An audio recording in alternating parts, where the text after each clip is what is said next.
Ooh. All right. It's not going to do that to you. Furry revelations aside, hello. Welcome to Plus One Shot, where we look at bad ideas that are never going to happen, because if they do, then Ro's going to throw Bash in the rubbish bin. Ro's gonna let me be Count Chocula. And that's what Bash will You're going to be Count Chocula. I want to be I want to be Toxic Crunch, okay? Yeah. Yeah. I do think that a freaking what'd you say, serial killers? Serial killers. That'd be Yeah. hilarious. Toxic Crunch. What is even Toxic Crunch? I don't think that's a real cereal. It's an It is. ability that Carbuncle does in P5S in Final Fantasy XIV. Mhm. Also known as my favorite cereal brand. Yeah. Or it could be very on brand and be Reese's Puffs. Yeah. Oh my god, Vash got eaten by one of the abilities in P5S, and I said, "There's no wrong way to eat a Reese's." Shut up! Character is Reese. All right. Anyway, this is the beginning of the show where we kind of talk about what we're gonna do, but fuck around instead. That's the best part of any show. The pre-show. I should turn my music down so it's not turning my brain off. Hey, do you have a playlist up? Yep, it's in general chat. So, last time on Claude Ball Z, you turned an undead into paste by dropping the sorcerer or the undead summoner that you had been running into from about 300 feet in the sky, and he ruined someone's dinner. You have 500 feet. All right, 500. My bad. 600 feet. He has since been scooped up, and you have been, well, how about instead of me bumbling over things and forgetting stuff, we go around the party, go in the room. Ro, since you're all animated, what's happened with Veracio recently? What happened in the previous session to our fine demonic berserker? She got schlopped into the bad place and did not really catch the latter half of that fight. As far as she knows, the necromancer is just gone. Maybe dead, maybe he got away. Who knows? All she knows is she's glad to be back in not the bad place with her beautiful sister. That's me. Meanwhile, No, it's Nabari- not. Yeah, Oh. Nabari saw her sister disappear and she freaked out. And if it had gotten to her turn, she would have exploded some stuff, but it didn't. Good. Fulgrim, what happened? What happened to you? What's been happening on your neck of the woods? It's pretty much the same. Trying to fight and figure out why there were 1,001 Dalmatians running around the fight with us. That was a little confusing for him. There were 6. You did have. though. It was 10. It's basically 1,000. When you're in a narrow alley surrounded by enemies, and then all of a sudden 10 dogs come running around, it's everywhere. Everywhere is dogs. Everywhere is just dogs. here and there, and they're underfoot, overhead, just everywhere. It's 1,001. You gotta remember, dwarves can't count. That is actually a well-known fact, yes. Speaking of everywhere being dogs... He counts better because he has tremor sense now, so he can just feel the vibration of all the dog feet. No, he doesn't have tremor sense yet. It has to roll out. It has to be 2024 before tremor sense is known by law. No. We're playtesting it right now. He's got tremor sense. If you genuinely wanted tremor sense, be like, yeah, fuck it, because I think it's cool. Anyway, Estes, what happened in Malkey Land? Malky tried to go to find the necromancer as he was running away and got shivved and knocked out and was left on the ground while everyone was congratulating themselves, and eventually was picked up. Then he was like, I need to go lay down. Wait, what shivved you? I know we just started. I need to quickly be right back. Yeah, all good. What shivved you? I don't remember that part. The necromancer. I turned around the corner and he fucking just blasted me in the stomach, and I had no health left. Okay. Yeah, rounded the corner. I pretty much went, he's here, and then... That's right. Okay, once we entered in just before the portal. Okay, I remember now. I was just like, wait, I thought we killed him inside. How did we all leave and you were? But it's before. Gotcha. What's that film? Which is like it's one of those South African science fiction films, and it's the one with the robot and Hugh Jackman. Chappie, that's it. Yeah, basically, Castus was Hugh Jackman, and Necromancer was Chappie. Who shifted you though? I don't. I just said the necromancer. I'm like 6 White Claws in right now. So just bear with me. For him. I'm very drunk. Yeah, so just before you grabbed the necromancer, he stabbed Marquise. Oh. Which is what allowed you to grab him, because otherwise Marquise would have probably killed him. No. He needs Claude, because Claude is the hero of this party. I like Cloud? No, Malchise. Oh, because I said God Marquise. damn. Malquise. Yeah, sorry. Yeah. Marquois. That's my son. His name can be whatever I want it to be. Not your son anymore. You got He's always my son. off to the goat land. So, with all that in mind, we quickly had everyone scoop up the remains of the undead summoner. And that was pretty much where we stopped. You now had the evidence of something happening. You had successfully defended the region from the undead, or the suburb block from undead attacks. It was a little bit, shall we say, toasty, and maybe the property damage might outstrip the loss of life. Who knows? We'll have to find out today. But that's where you were left. I'm assuming everyone probably was going to head back to Alakan's manor after that with your target in tow. Well, so are we deciding that we are siding with him? Are we? I thought...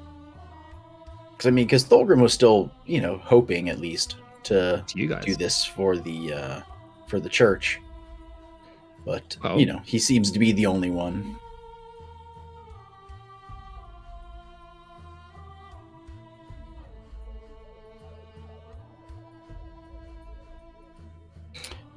It is often a cleric ability to speak with the dead.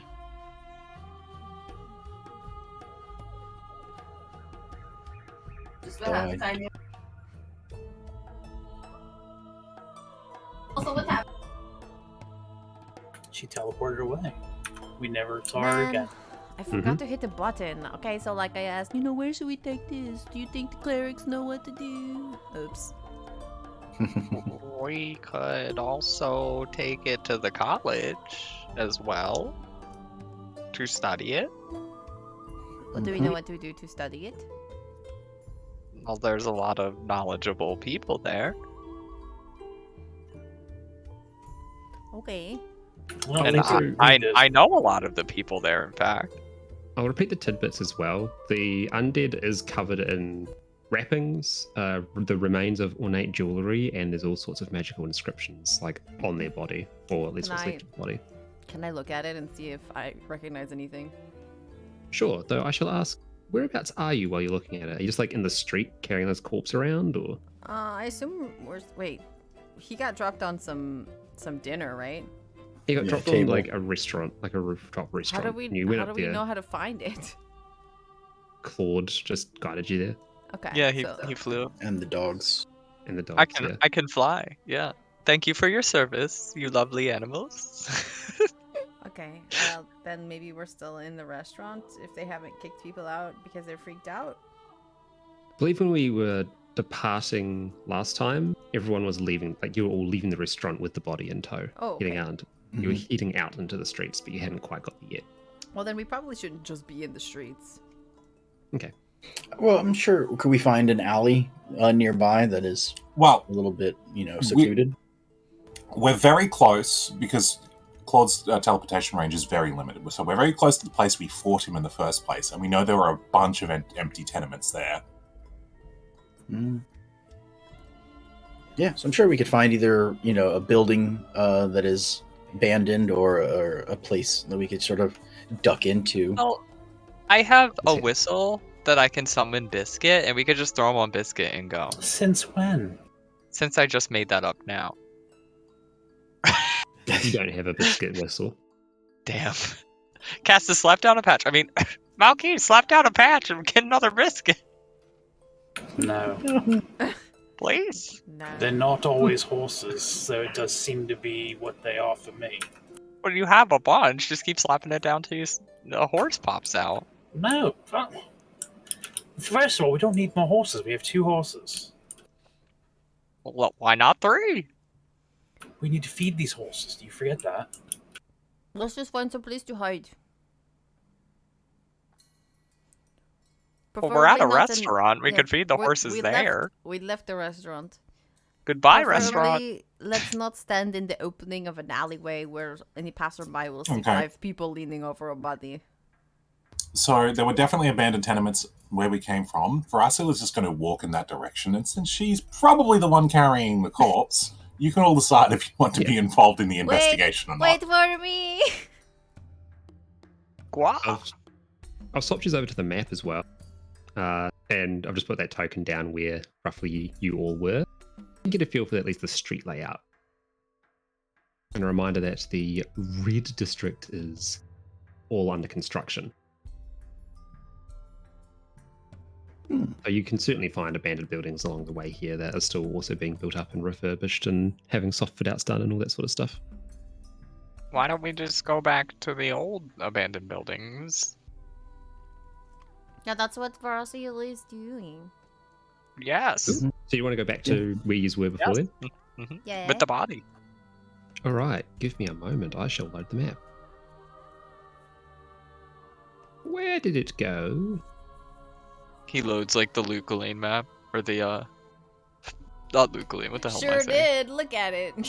Wow. No, the West March map. No, where are? I don't know where I am. The previous map. Yep, that's what I'm doing.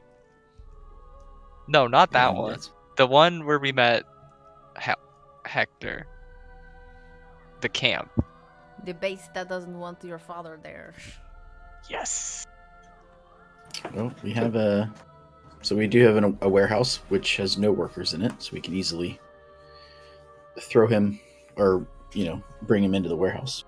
There is an alchemist's store just below the destroyed barricade that we burned down. I feel like that would be better. I'll note as you've come back, there are people around here who are currently working to try and put out the fires that have been left roaring. There's like a couple of, I'll put the tokens, some just placeholder tokens down. There's a couple of just like mages that have come along to try and deal with the problem. Oh, Ratfield, thank you. scare away those civilians. Swing your axe around and No, say you're it's the Lord of fine. Hell. No, calm down. It's okay. And Rotvar is just gonna go help put out fires so that they can leave faster. Cool, okay. So I won't get you to roll for that. It'll take some time, over like 30, 40 minutes in total. The fact that you are a master of the flames certainly makes it far easier. But eventually Hello, it's they... a cantrip. Boom. Hello, it's a cantrip. 10 seconds later. Boom. Well, if they're down there in the way, I'm probably going to say the warehouse. Like, we're just going to ducking into the warehouse is probably our best bet. Sure. Sounds good to me. I caused most of these fires, so I'll put it out. But I'm not going to tell them that.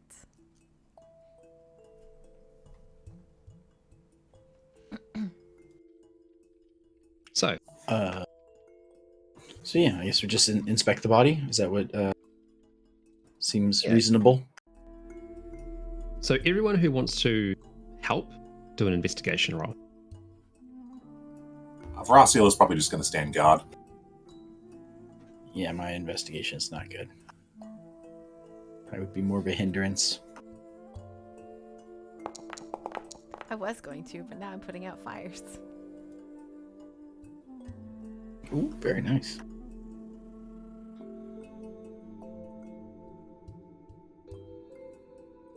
Cool. So, a couple of things stand out to you, Melky. The first of which is that some of the symbols on the mummy's flesh, or the undead's flesh, You've seen them before. In fact, you've seen them on your ring that you are currently wearing. I am a mummy. That's right. No, you're a daddy. So you can very easily identify that these are Herodric runes of some sort. Though for this to be a entity in league with Herodrum seems a little bit far-fetched, especially considering the only one you've met is Cain, who says he's the last of his kind and is very openly fighting hell and its demonic servants. The Herodric runes, were they angelic in origin originally, or are they specifically a thing that the Herodric scholars created? They're angelic in their origins, yes. So if you can read Celestial as well, they'll look familiar, but you probably wouldn't be able to read it, verbatim. Can I read Celestial? You tell me? Can you? I can. I have that language. Cool. Well then, if you have Celestial, you'll recognize that it's familiar and it sort of like tickles the back of your brain, but you wouldn't be able to read the words, so to speak. Okay. Well. Furthermore, Malky, let's just move you inside. You can also see some of the jewelry and embalmings are obviously mortuary cult in their origins and in nature.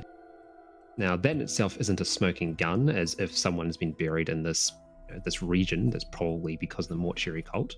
Yeah, they probably would have had to gone through the rites anyway, because they're the biggest. Yeah.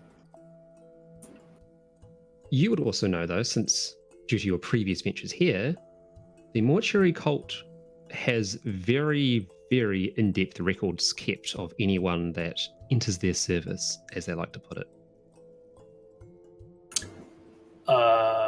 So would that mean the runes would be specific for each individual person, or like different runes for each person, or the like runes almost like are a serial number?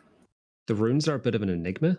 You're not sure if they are related or not, but they are a lead in of themselves.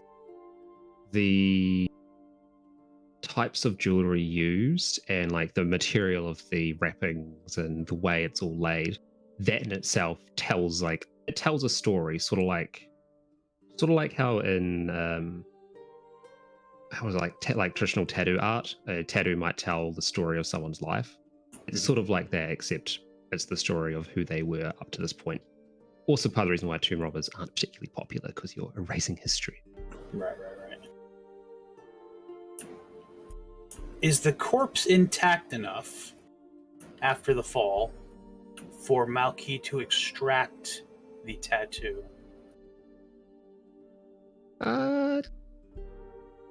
Like, I know the organs and everything were pretty pulped, but the skin usually bursts to parts. Like, is there enough intact skin for Malky to cleanse the area?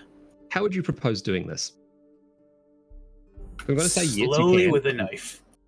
Okay. Give me a sleight of hand roll. Wait, are you gonna cut the tattoo off his body? Yes. Because we can't. You don't want a corpse around. You don't want the fucking doctor to do that?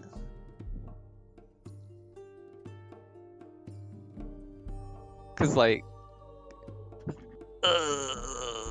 my dexterity is 14. To be fair, doctors do be doctoring. Doctors do be doctoring. And I think that would be a medicine roll then, and that's a +4. No, it's funny because my sleight of hand is also a +4.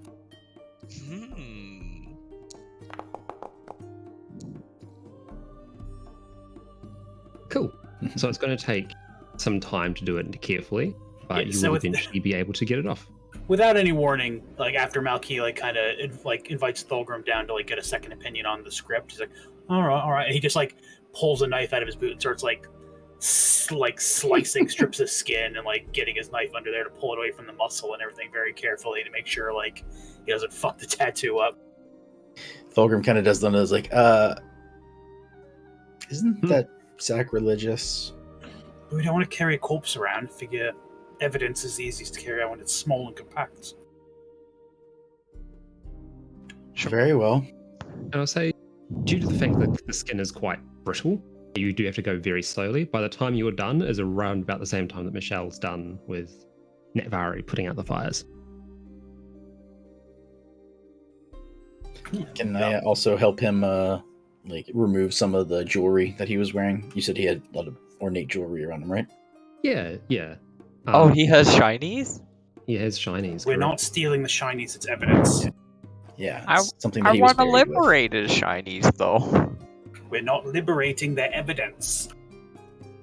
Of what? Who he That- was. That this is yes, we're trying to figure out who he was from the mortuary cult, because every person who dies goes to the mortuary cult and has to follow the specific set of rituals. Yeah, I'm he here, he was a flyers guy are who out. couldn't. He was a guy who couldn't fly. Fun fact, I'm going to say that about 99% of people who go through the mortuary cult cannot fly. That does not narrow things down. You look around for things that aren't nailed down to steal while I do this. Okay. Leave me alone. Can I go look at the crates? Sure thing. Boy, what did I miss? She comes in as Malky is like putting a piece of flensed skin with tattoos on it onto like a strip of cloth and like gently like rolling Oh, folding it so it doesn't like snap or piece. shred. monkeys! Leave me alone. What I said, leave me alone. I literally just said, leave me alone. No, while I'm wait, doing this. wait! Don't forget to put salt on it to preserve it. We're not curing it to eat later. Oh. Okay. I mean, Oh, he wait. does make a good point though, because if you leave it all wet and stuff, it is going to decay. Yeah, you gotta put salt to preserve it. We only need it to last until we get back.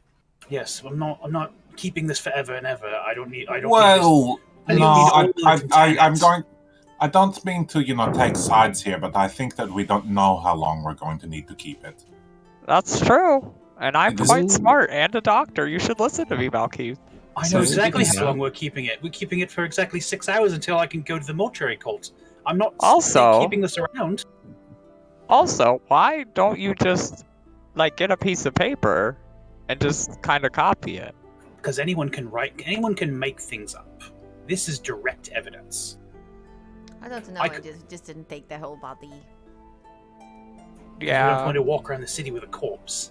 I mean, we just say, hello, look at our badges. We just took out the undead. This is one Well- of them. Well, what if in one of these crates is a wheelchair, and then we put some You know what? food We on don't Wheelchairs it? never haven't been know. invented. We'll never know. Actually, wheelchairs are very old inventions. We'll never know if there's a wheelchair in there unless you look. So why don't you look? I want to look for the wheelchair. I want a weekend at Bernie's this corpse. So I will say He's that as you're looking upset. through the equipment inside this warehouse, There is no wheelchairs. It's a wheelchair factory. there is no wheelchairs. That is correct. There seems to be a storage place where they were keeping a lot of the furniture and building materials for the fit out, as previously mentioned, for the residential buildings that are around here. Oh, so is there a regular chair? Yeah, there's a regular chair. Well, there's parts Okay. of a regular chair. A ye olden flat pack. Okay, I have an idea. For an invention. We'll get one of these chairs and put wheels on it. You mean a wheelchair? I know. You invent that while I leave. Don't. You found a chair, you still have to find wheels now. Okay, Well, so there's but, a cart outside. Did you spend all this time? I spent so much time putting out fires, and you still haven't decided where we're going with this?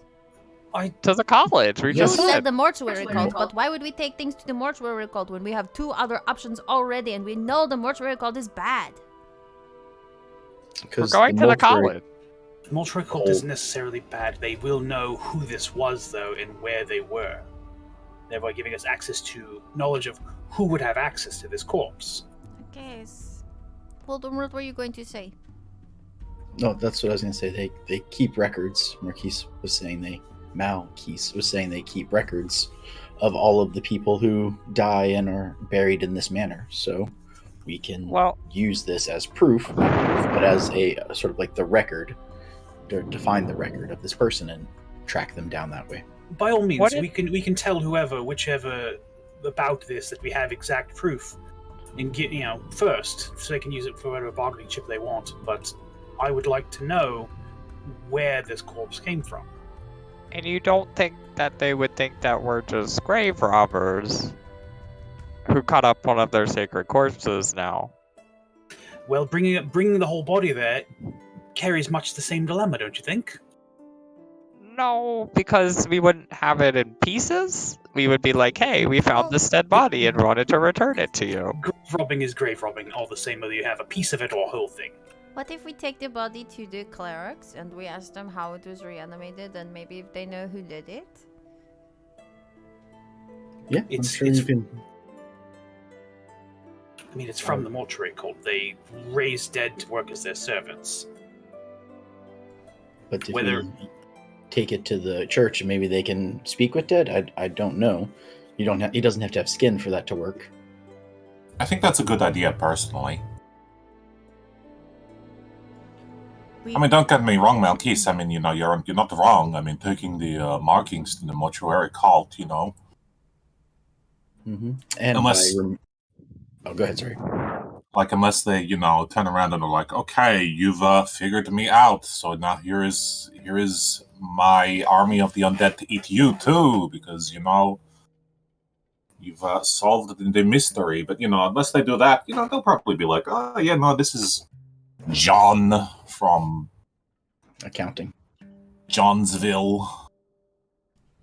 Yeah, Is he's, that the real place? I don't know, I'm just making up words, Oh. But it allows us to both take the body to the temple, have them speak with it, and they won't know necessarily who this person is. It still remains anonymous, and we can then go to the mortuary cult with the tattoo markings and figure out who this person was. So we have both pieces of information, and the other two don't. As well as that, I mean, I think that the Dr. Dubois has been saying, let's take some things to the college, the mortuary cult and the Zaka room, they're not going to know about the Herodric things, but, the college may have more information about that, and it may be useful to us. Wait. Our favorite old man is going to be here in town in a couple of days. Oh, is he? Yeah, he's coming here after we are, remember? I had forgotten that was a thing. That is right. Deckard Kane will be arriving with the rest of the caravan from the rogues' camp not long after you. You just went ahead because you can move a bit quicker by yourselves. So what if we wait and see what he can do with it?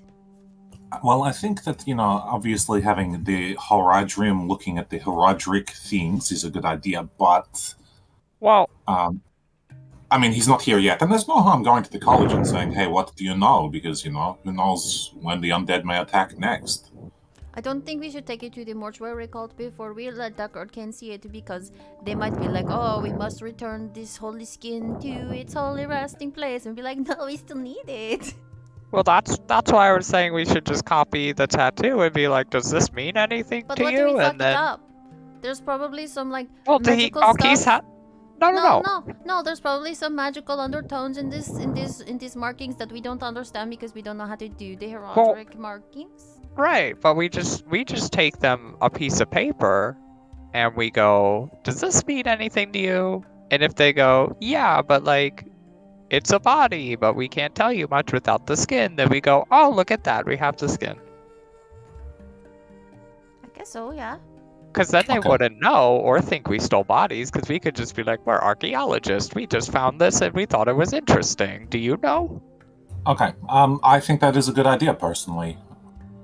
Okay, so what are our two plans? We're going to take the body to the clerics and we take a picture to, was it the college or the mortuary cult? Well, no, the jewelry picture... to the mortuary. No. We're taking the jewelry, the Herodric stuff he is wearing to the college, and then we take the picture of the skin to the mortuary. I mean, Malkis, what do you think, I don't care anymore. Yes, you do! So we just need to split the party in 3 ways. Well, look, carry the skinless body to the church. Okay, well, I mean, Malkis is going to go to the mortuary cult. He seems to be volunteering for that, and, I mean, Thorgrim, I think, is probably the Zakaroom guy to do the Zakaroom things, and that leaves. The three of us can go to the college. I'm Me thinking and maybe the that is a good sisters. idea, because you need two people to keep you out of trouble. Yeah, and I could tell them I finally remarried. You absolutely cannot. You can be my wife, and then your sister can be our daughter. That's very strange. My sister daughter. That is not going to happen.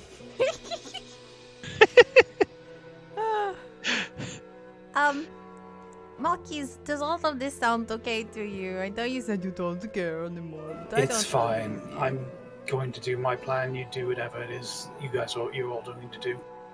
Okay, well, good. Your plan is to take the skin? No, Yes, a piece of paper. Well, Or just He's already skinned him. Yeah, out of character. These marks are also Roderick marks, or is it just the jewelry? The tattoos So- are. Yeah, so there's markings on the skin, which are runes that you've seen on the assorted items that you all have. So they are Roderick marks. Okay, then yes. The jewelry seems to be belonging to the mortuary cult and is local to Ghislaine and its culture. Then why would we take the jewelry to the culture? oh, okay. See, I thought it was because the impression I was getting was culture. the impression I was getting, Anton, was that the corpse was tattooed, like sort of like marks to identify who the person was. Because you were talking about like traditional tattoos telling the story of the life. Yeah, I may have been a little confusing in how I spoke. It's sort of flipped the other way. So the jewelry and the adorned items tell the story. The tattoos / markings on the body itself are of Herodric origin and are sort of like a curveball that seems a bit strange. Okay, so Malkis, you take the jewelry and we take the piece of skin. And then the skin, they won't. They'll have the jewelry. Well, yeah, you're right. That'll work. Yeah. I don't. Just as I'm okay with this, but I'm wondering if you take the jewelry to the mortuary cult, if they will be honest with you. Well, I think they would think it was like, I mean, he could have just sold it. So I would think they'd be like, wow, that's quite respectful, Sir Malkis. We're Well, going to no. make you a mortuary knight. If this jewelry is we're reanimating this guy to do evil stuff, then they're not going to tell him that. I think Malkis has a keen insight on when people are lying. He can always tell when I lie, and I'm a great liar. Oh, You're not. Oh.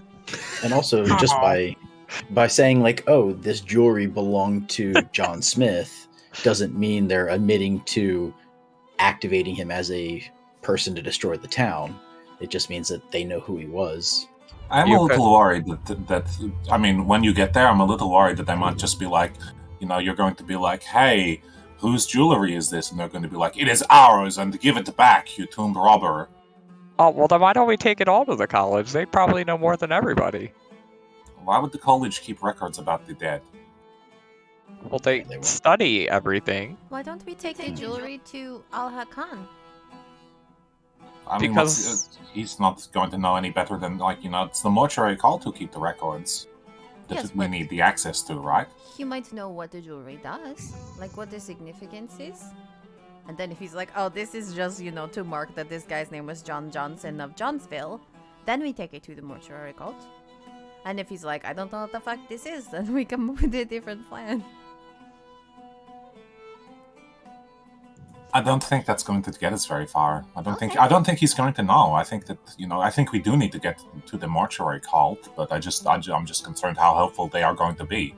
But Malkis is he's a very clever man, and like maybe they will just be like, give us the jewelry, you tombed robber, and he'll be like, okay, I'm sorry, and then he can duck into an employee bathroom and steal a robe or something, and Malkis, I will not be doing any of this. I have previous Oh, strategy Malkis. with the. Yes, Claude. I could turn you into one of the mortuary cult people in the bathroom, like we did in the, No. like you helped me in No. the vampire lady's house. Nope. Claude, we have our own plan. Let's go. Okay, so Malky, we will take the skin and you will take the jewelry. Does that work? Yes. what are you going to do? And I'll take the body. I was going to say that I have a rapport with the mortuary cult, so I imagine they will be grateful that I've returned these things and not. Oh my god, are you Assume I top am- 5 fuckable in the mortuary cult too? I probably. Wow. But last time I was here, You said I probably. made a. Probably. I don't know. You're in my top 5, Malky. Hooray.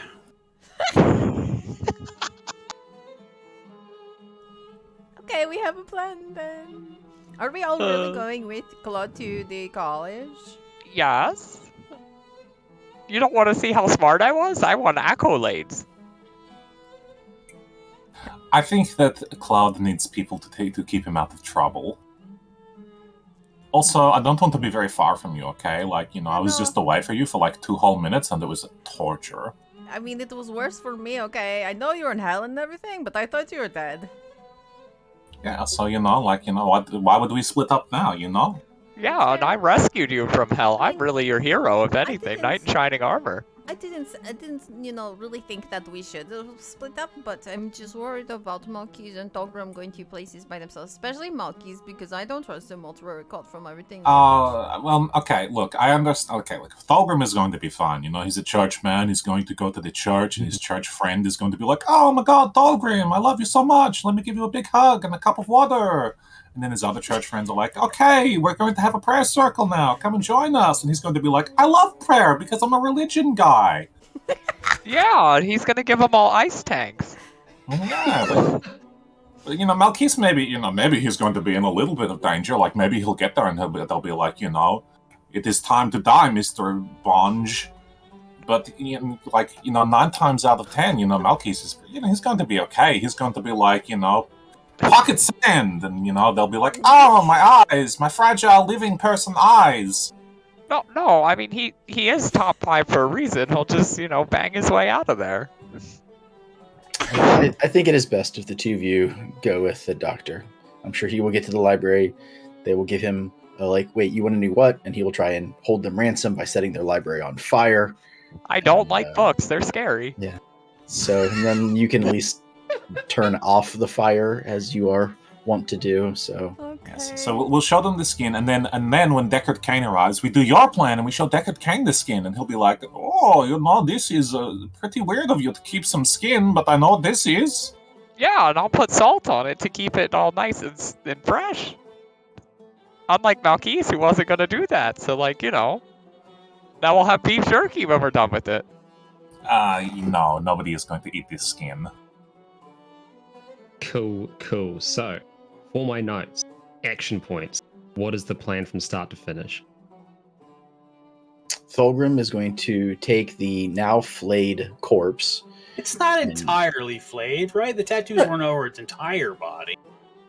Just wrap them back up. It's like when you open a thing of beef and you take one of the steaks out, split the wrap back up. Just perhaps maybe we should bandage the parts of skin that are missing before we send the corpse off. Okay, I can the body is more doctoring. flayed than it was when I first got it.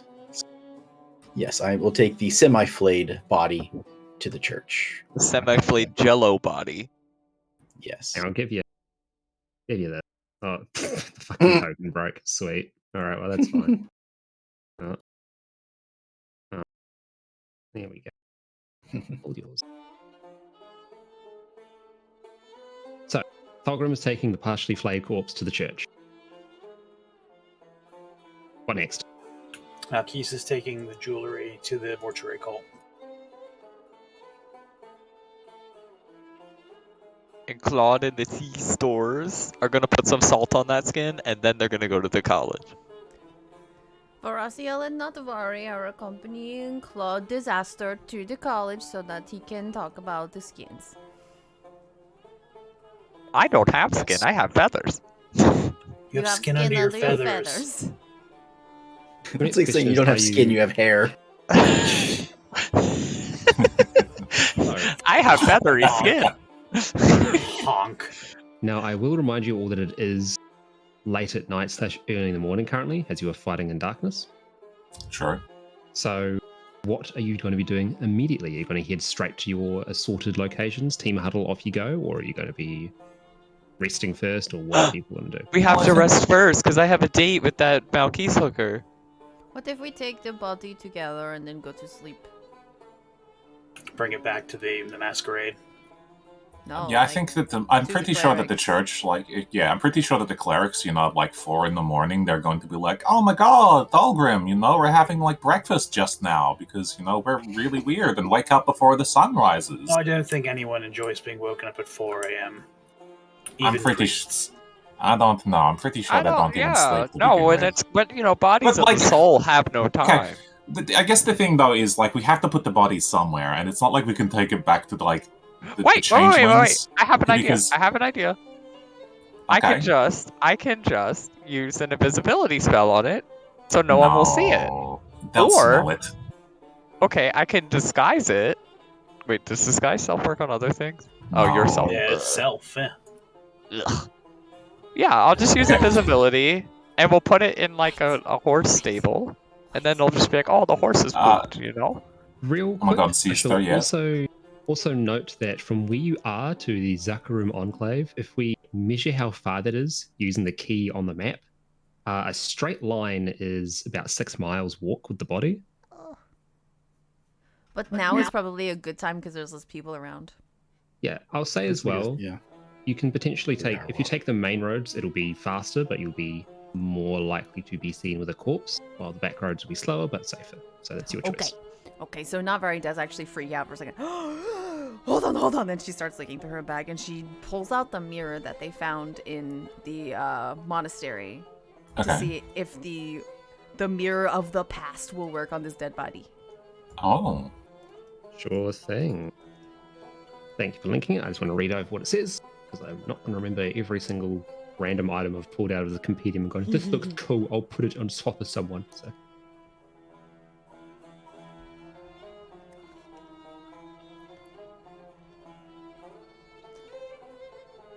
The holder of this platinum hand mirror can learn something about the history of a specific object or creature by taking an action to gaze into the mirror and think of the target. Instead of the holder's reflection, the mirror presents scenes from the target's past. Okay, I will... So I'm going to type this out to you. Oh. Michelle, you sound like the Mass Effect Codex guy. Yeah. I love it.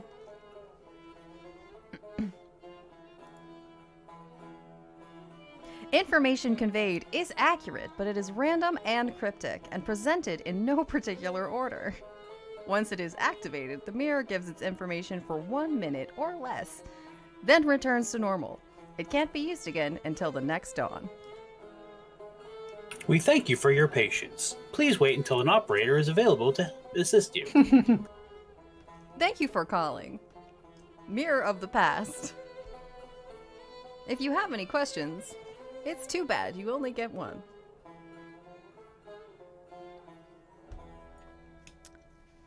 Where is this going? Is it going into Discord?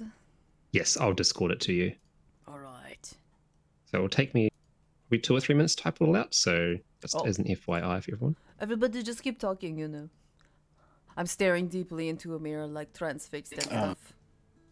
So then are we not splitting up the party then? Are we all going to the Zakarum Exiles and with the body, or Well, I think we should probably take the body to the Zakarum Exiles with you so we can help you get it there. Once there, you can stay with them and like do your ritual stuff, and then the rest of us split up and do our plans or something. I mean, with the body, it's not like we can like keep the body here, but it's also not like we can take it back to the, to the inn. It's, Yeah. I mean, like if you put it to the mortuary cult, they'll be like, okay, this is ours, bye. If we take it to Al Hakan, he'll probably be like, oh, you're getting blood all over my very nice carpets. okay? Well, we could. Weekend at Barney's. I was gonna say we could try and maybe like find a box top that's in here, and then put the body on that, and then have 4 of us carry it out so that it, and then put like a sheet over it, and then It's like kind we're of a carrying shame the that we dead. did not. Yeah, it's kind of a shame that we didn't bring our horses, because we could just take one of the carriages or wagons around here and be like, oh, we've just got some stuff. But I'm thinking if we just pretend it is a dead body, and then like trying to, unless we have a way to definitely hide it, I think anything we do will be suspicious with the body. If we're just very open about someone is dead and we are taking them to the church, to the Zacharan exiles, like. But is that going to be okay in the city? Like, maybe they hiding in plain sight? They're like, oh yes, someone has died. They're carrying them someplace. And I'm a doctor, so I could be like, yes, I am taking them to the morgue, and also. But I mean, it's also like people aren't necessarily going to be asking us, "What are we doing?" It's just going to be people seeing us. Well, whether it would be odd to see. The thing is, though, come on, we're pretty distinctive, like Malkis is top 5 fuckable, my sister and I are incredibly beautiful and also very distinctive with our magnificent horns and our rich skin tone. We've got the bird person with us, and you, Mr. Icetank, are famous for being part of the family that invented the Icetank. Also, you're a dwarf, and I don't see many of them around, you've got such a magnificent beard. Well, okay. I've seen quite a few. So, we just need roles. So I have a degree, and so I'm the doctor. And I don't know you have a degree. Do you have it on you? Yes, of course. But then the two sisters could be my nurses, and then Malkis could be my secretary, and then Thulgrim could be the. We're not staging an anesthesiologist. And you all work in my practice for me, and we are helping them. Sounds to me like you're just trying to open a doctor's office and not courts. I'm ready for the next campaign, but no. Where we all just roleplay a doctor's office. With our badges, can't we just walk through anyway? Well, that depends. Malkis, you know the city. Is it going to look strange if we are taking a body away from the mortuary cult? Could we minor illusion it to look like, I don't know, like a bed of flowers or like a dead horse or something to make it look less suspicious? I don't know, like an animal.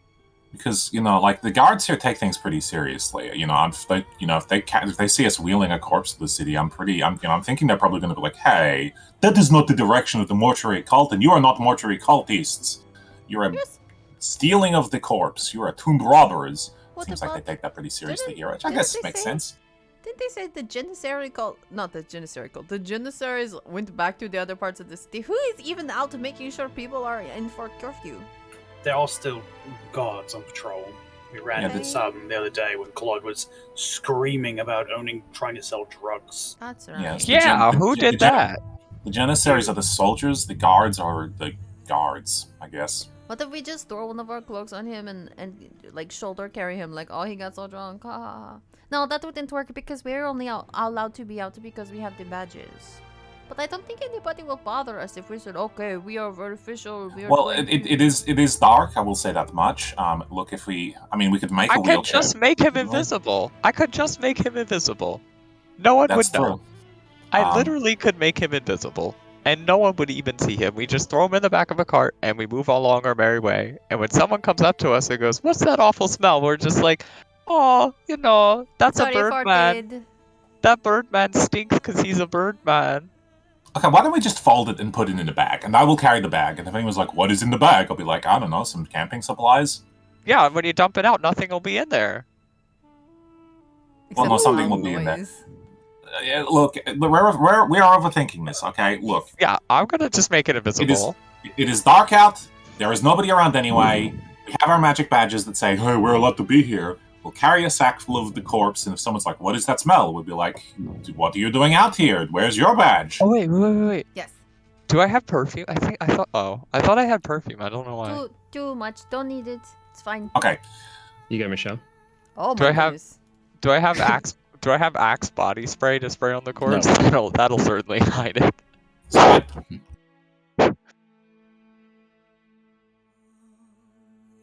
So, I think we can just take the body. Yeah, it'll be fine. Don't worry about it. We are overthinking things. We will just go. If someone sees us, then Malkis can do his thing where he's like, "I am very official." No, I am very. I got us. Don't worry. My lovely lady nurses. Don't call me that because I'm not your nurse, okay? You and your sister are my nurses, and that's No. it. We're My not sister going- and I are mighty powerful and beautiful goddesses, okay? The goddesses of nursing medicine. Stop. Nobody Nobody thinks this is funny. Nobody wants to be your nurse. Be my nurse. I know what his Elkies. name is. Okay. What? His name is Radament. I learned it from the mirror. Okay, his name is Radamant. Sister, I have a question. Is there anyone in the mirror who you can see? Maybe someone who is like, I'm raising him from the dead or something? Yes. Perfect. And Veracio reaches into her bag for a magic item she got from the monastery. Sweet. She pulls out this item and hands it to Natvari. Oh! Please There find we out more go. about him. I'm gonna get murdered. Let's do it. So, before we do this, I'll just describe. I'll just tell you what they saw. Okay, so there's some really creepy snake men. They were red snake men, and they pulled a guy out of a sarcophagus. I don't know why he was in the sarcophagus. And then there were two people that were standing with the snake man. And one is a tall man. He has a great sword, and he has a red gem in his skull wound. And then there's I a mean, small Toll and the Greatsword sounds like the prince. the prince. Yes. The prince, yes, and he had another man with him, which is probably that guy who they said was with the prince. What is his name? Aiden. Prince Aiden. Marius. Marius. Okay, is that the guy they're- with him? Yes, Yes. Marius. They are the ones we were following here. Yeah. So then those are probably who pulled this person out and made him do stuff. And then his girlfriend Okay. was very sad. She called him Rudiment. Okay, and then you know the archangel we saw from Andariel's vision. Teriel, yes. Yes. Okay, so he's totally there, and He put the runes in him. Tyrael? Okay. So Teriel put the runes on him before he died? That's what it says. Okay. And Prince Aiden resurrected him.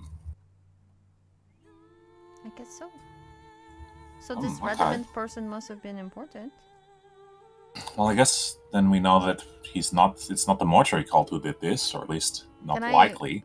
can I tell from the vision if the runes hurt or not? Don't know if that's relevant, but Considering the wincing, it seemed like that there was like an involuntary reaction, and there was also smoke rising from the Okay. runes there etched in. It probably stung a little. Bernie. Okay. I'm reading the last one really quick.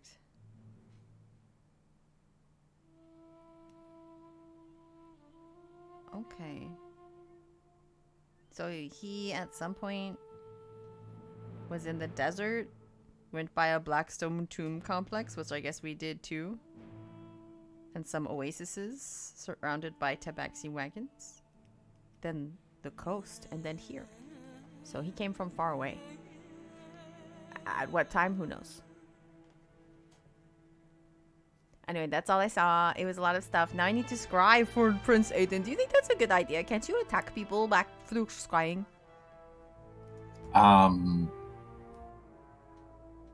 No, I mean Fuck maybe. it, let's do it.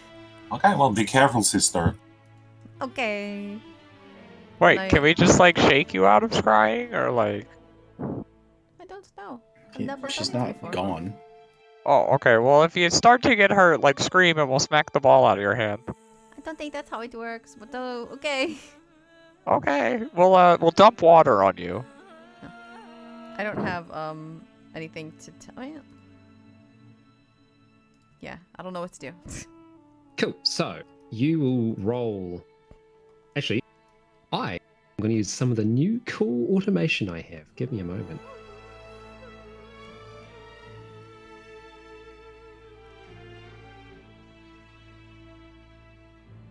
Wonder why he has a skull wound. You got hit in Also- the head? Yeah, I kind of dropped. No, not this body. The one in her vision. Prince Aiden. Oh. Maybe Mikhail punched him. No. Mikhail's pretty cool, but he was with us. I've never used scrying before, so the target makes the roll, right? The target makes a saving throw. Cool. Okay, there's modifiers based on what we have about the what we know about them. If we have first-hand knowledge, it's note that it's just a +0. But if we have second-hand knowledge of the target, they get a +5 to their save. If we have some connection to them, a likeness or a picture is a -2 to their save. If we have a possession or garment of theirs, it's a -4. Does this guy count as a possession? We have a picture of him. We have his skin. That's a garment. Well, is it Prince Aiden's garment, though, is the thing? Like, do we consider this Prince Aiden's possession? Or does Anton, I suppose? No. I would say that you have second-hand knowledge of the target because you haven't met them directly, but you do have likeness or a picture. So he'd get a +3 to his save. Yeah. If that sounds fair to everyone. Yeah, I think so. Sounds good to me.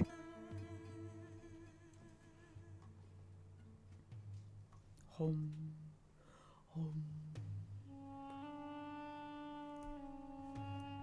Look into my crystal ball. I don't have anything round on my desk. And does it say what the save DC is against? It's DC 17 is for the magic item. Okay. Do we get to add my proficiency or anything, or is not? Mm-mm. It's just the ball itself. Okay. So, I'm going to give him a +4 due to innate stats and a +3 due to the penalty. Okay. Roll low. Does We he got a do 50-50. dragons? Ah, bastard. Fucker. Damn. So, What about the... Did you take the -2 into account because we'd seen him, or... yes. Yeah. Okay. I'm tempted to just do the ruling of players win ties. Just do it. Just do it. I think I will. Yeah. Players win ties. So I will It's set a pretty that one cool up. combo of the pretty cool items you gave us, just saying. Yes, exactly. So, Michelle, you're the one holding the crystal ball, yeah? Hmm? So, so the ball swirls for a bit, dark clouds swimming around inside it, and then eventually it starts to even out, and you see a campfire that's just sitting on top of a mesa somewhere in the deep desert. You can, looking around like quickly, you can see that there's, I should just double check this all again. But yeah, looking around, it's sort of hard to get many discerning features, but there are some that I haven't thought of just yet, and I will think up next time we play and write them out, because it is going to be important later on. You will be able to actually figure out exactly where this is. So there are some like mountains in the distance and ruins and that sort of thing that you can sort of make out. Directly next to the campfire, you can see the man Marius sleeping, curled up on just a bedroll. He isn't under the cover or anything, just sort of sleeping there. And you can also see Aiden with his big old sword, its damaged tip pushed into the stone that he's sitting on, and he's just sitting there completely still with his hand against the hilt of the blade and staring into the fire. I believe that you can move the sensor around, can't you? So do you do anything else, or? I guess before we get that all finished, I ask everybody, like, what should I look for? So it creates an invisible sensor within 10 feet of the target. You can see and hear through the sensor as if you were there. The sensor moves to the target, and a creature that can see invisible objects sees the sensor. Yes, I'm asking everybody, what should I look for? Notable things. Where is he? Is he still in the Yeah. desert? Is he still in Loop Lane? Look at landmarks. See if there's any landmark. That's what Anton just said. He's going to get the landmarks for us by next time. I will say, it looks like in the distance, the Blackstone temple complex that you saw in Radament's vision, it looks like you can see something that looks pretty similar to that in the distance, like far distance. Okay, I definitely share this. I take my little sensor and I try not to get right in his face, but I'm like, he looks sad. Cool, so you move it around in front of him? Not directly in front of him, but you know, kind of like, what's he looking at? What is he looking at? Can I tell? So he's just looking straight into the fire, and as you get around, so you can sort of start seeing his face, you can see that his skin has been curled off, like curled and ripped in some places. You can see bone ridges starting to appear more pronounced along his eyebrows and cheeks and at the base of his eye sockets. You can see he's breathing quite heavily as he's just watching the fire, like he's in a meditative trance almost. And as your sensor rounds in front, like again, not directly in front of him, but off to the side of his vision. Peripheral, yeah. Yeah. You see he blinks, and as his eyes reopen, they're looking straight at you. Okay, he sees me. Are you He sure? sees the sensor. Yeah. Is he? So are you describing him as almost like he's beginning to look more like skeletal or look undead type thing? He's looking like not just that his skin is like slowing off, more so that the bone beneath his skin is shifting and causing it to rip in places. Okay. So it's not like battle damage or anything. It's something in him is changing. Yeah. Starting to look like old Diablo. The prince sort of looks over at the sensor for a bit, and he'd stare for a few more seconds as I think of a voice. What's I can, good, Buttercup? And what matter of creature might you be? Out here in this dark, decrepit wasteland. I'm gonna have the sensor like kind of bob back and forth, looking like it's waving. And sort of the eyes flick from side to side. I would ask if you had any questions, but present company aside, I do not believe there's going to be very much speaking occurring. Kind of up and down, I guess, like it's yes. Looks back towards the fire for a moment. I can't really do anything except maybe move the No. sensor in shapes, right? Not really, no. Try and hit him with the sensor. No. Just like smack it right into his face, see what he does. What is can you tell what the two of them are wearing, clothing wise? Very simple garments. So Aiden he's got some plate armor underneath his robes, which is heavily corroded. And Marius is just wearing like a leather sort of leather vest, some linen garments. Nothing opulent or anything. As Aiden looks back to the fire. Oh yeah. I'd say, is it like they're wearing traveling cloaks and clothing, or like they're wearing a uniform of some sort? Or that was sort of my question. Like anything, yeah. We might be able to recognize. Yeah, traveling clothes, nothing particularly descript. Very purposefully chosen to not stand out.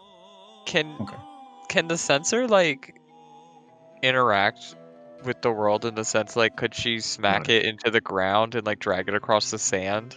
If there's like dirt or sand to like spell with it? No, it is an invisible sensor that can only be seen if the creature can see like his true sight. Looks back to the fire and goes, I do believe that I made a slight miscalculation. And if you mean to stop me, looks back towards the sensor, I wish you the best of luck. I hope you do. That's weird. I share that little bit of information as well. That doesn't really answer anything, and there's not really any way to ask him anything.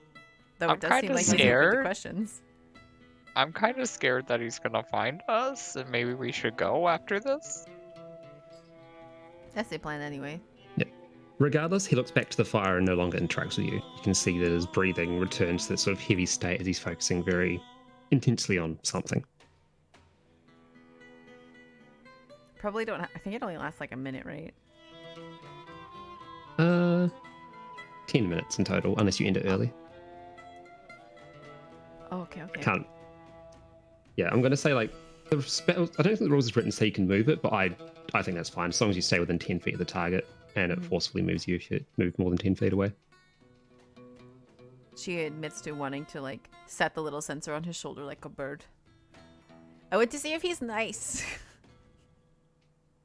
As that happens, he'll like keep watching for a bit, and after maybe a minute, he'll reach up and like hit the sensor for a couple of times, then go back to watching the fire. He pets it? Yes. That's funny. Oh, he pet it. We should go before he finds us. I think it's funny.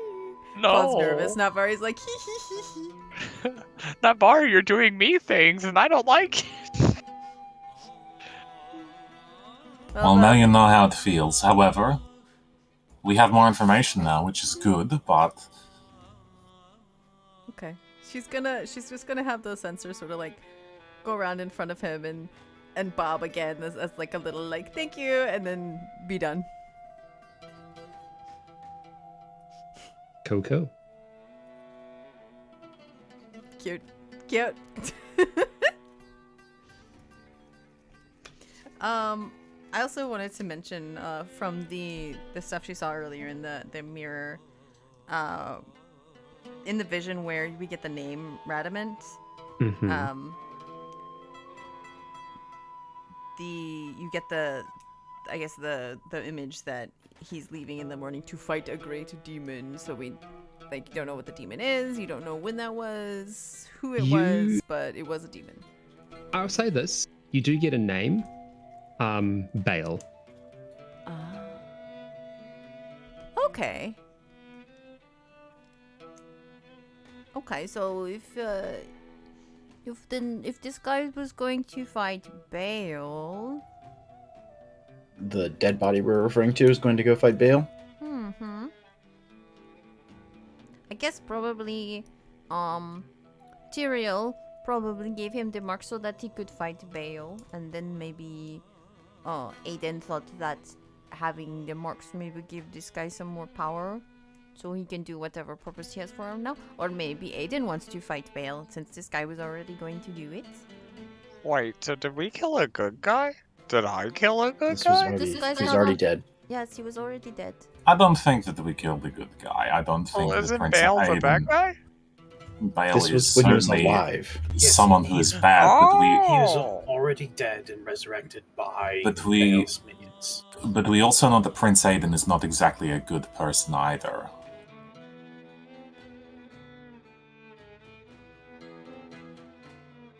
So Prince Aiden resurrected him after he died, presumably from fighting Bale, who others had helped boost him to try and defeat. But keep in mind that this undead was also trying to open a gate into hell. Well, but so at that once he was resurrected, all bets are off on who or what was controlling him. So I think that I don't know. I guess speak with the dead. I think that we still take him to the Zaka room. I think that we still try to learn more about him with the jewelry, and I think we ask more. We investigate the Horadric tattoos. Yes, we can ask very much more pointed questions now that we know all of these details. All right. Okay. Well, look. I will find a sack and we'll put the body in it, and we'll just go. And she's gonna go. Raciela's gonna go find a sack. You find a sack. Oh wait. Just wait a whole hour, and I can put him in a bag of holding. Actually. You don't have a bag of holding. Maybe I was. DM, can we just put him in a bag of holding? Where do you have a bag of holding from? Just give me a bag. I can make one. I am No, you quite can't. a genius. Yes, I can. No, that was an artificer thing. I'm still an artificer Still an currently. artificer. But it's after a long rest. Yeah, you'll have to. You wouldn't be able to do it just yet. Guys, we I'm have gonna to say you sleep don't. for 8 hours. We're not sleeping for 8 hours. Just find a sack. I find a sack. I've got a sack. I put the body in the sack. I put the body in the sack. Listen, exactly. Get the sack. If anyone stops us saying have badges, we're here. We're conducting an investigation on behalf of whoever. Thank you. Count 4 toms. You know what? In fact, I double bag it. And you know what? If anyone asks as well, yeah, but I don't want it to drip. Anyway, it's fine with garbage. It's you know what? Just in case anyone asks, here's our story. This was a wild undead dog that we killed, and we are taking it to the Zaka room to investigate. Because if it's a dog, then the mortuary cult isn't going to care. Okay, so... And we'll head off? Yeah, we go. We go. Okay.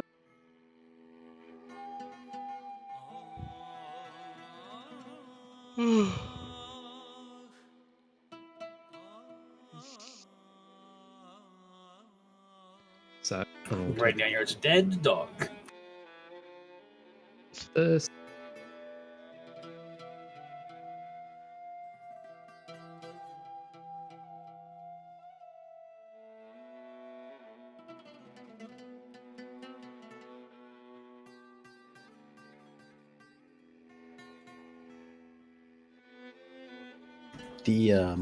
The Blackstone areas you mentioned, is that where we were when we came through and fought the dog statues and 2 of us died? Well, more than 2 of us. Is that the same thing, or am I thinking of a different? It looks like it's similar architecture, but it didn't look the same. This looks much larger, more fanciful than what you'd seen in the past. Okay.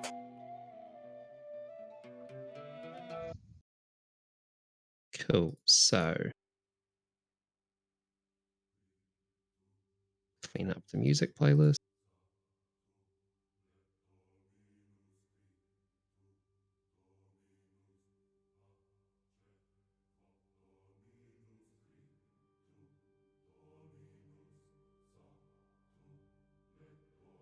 All right. So about 4 hours or so pass, 4 or 5 hours. Oh, no, 4 or 5 hours. Oh my God. 4, 5, 10 miles. However many miles it was. Take like an hour and a half or so to walk. 6. It takes a solid amount of time. But you eventually make it back to the Zakarum Enclave. And as you mentioned, they are more than happy to let you in at any hours of the night. I'll note something down for you, Philip. Yes. So normally when you're out in the world, you know, would you say that there's sort of like a sense of strangeness around you in your relation to your echo or your mini echoes, as it were? How does that actually physically feel to you, or how does that mentally feel? Well, so it's whenever I feel the need for the echo to be present, then I will separate. But normally we are just one. It's sort of a mind and body, or mind, body, and soul type thing. They're all just sort of one. Okay. So it's not until something happens that I separate, and then it's sort of it's like a sense of like deja vu. I guess would be a good way to describe it. Like, so I've seen things from one angle, and then I have a memory of seeing myself doing the thing that I have as a first person and third person type. But no, I don't normally just walk around with the echo out unless something is wrong. No, that's all good. I'll note that when you cross the threshold and enter into the Zakarum church, and this is something you've noticed in the past as well, specifically entering this facility or this complex, it feels a little more difficult to separate your soul from your body. You may not have had the urge to do that, but if you ever do, it's not undoable, but it requires a bit more concentration. Like it's like swimming through mud sort of thing. Okay. Interesting. Okay. Yeah. So, as you enter, you are welcomed and brought inside. A couple of the door guards do notice the stinky sack and sort of look to each other for a bit, but don't question it. They remember you when you came in earlier, and they know you're a friend of Farah, so they will trust you're here on her request. And indeed, as you all come in, Farah comes out to greet you. Ooh, She looks looks at you all, looks at the sack, then back to you all again. It's like, I'm going to assume that that's our evidence, is it? Yes. Yes, it is. I figured this would be the best way to bring it around, try to raise as much suspicion as possible. Or as little suspicion as possible. I Sorry. was going to say that might be a little bit the opposite. I of what thought we're Thorgrim hoping just for. learned sarcasm. Well, What let's go somewhere more discreet. Come, walk and talk. Very well. Yes, we were over and around part of the city during the night. Found an area that was heavily surrounded with undead, and we sort of cleared them out. And this is the one who seems to be leading it. And I was wondering if we could maybe, with your help, your prayers, find some more information.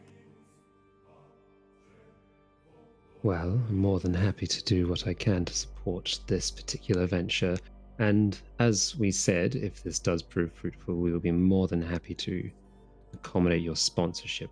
Do you mind, as she speaks, opens a door and leads into a back room with a large slab sort of down the middle. It's like an altar. It looks like it is an altar, but it doesn't have any of the sort of ornate fastenings on it yet. It's like half set up.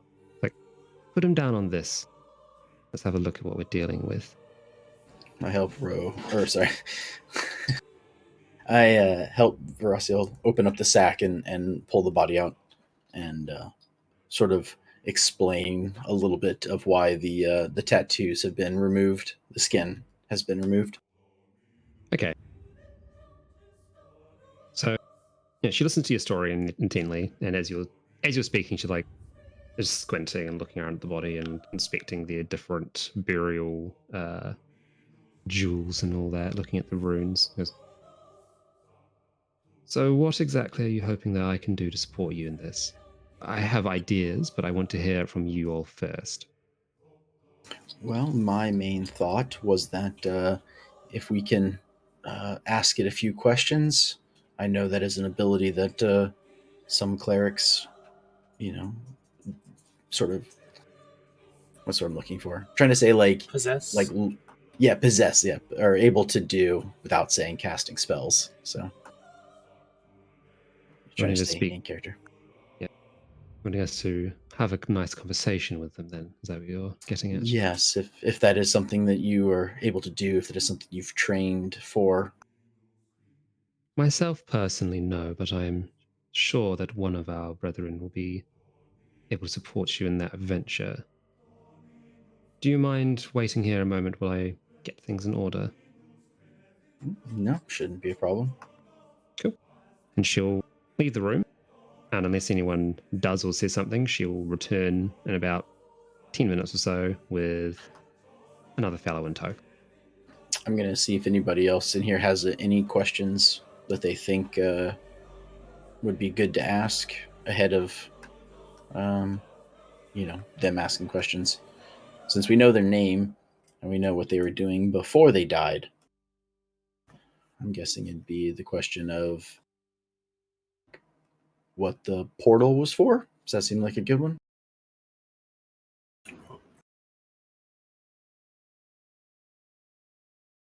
The portal looked like it was temporary, but they were trying to summon something through it, something very large and not nice. I guess we should know, why he, as Nathari said, why he was reincarnated or resurrected, I guess. What he was supposed to be doing here, and for who, and, if there were anyone... Oh, sorry? I was just going to say as well as that I think we also need to know if this is the only one who is here to do these things, because there could be other undead that are out there trying to summon demons. I think if So, we are asking both of these questions, we should ask why he was brought back first, in case the purpose that he was brought back was the portal, and then we save ourselves that question.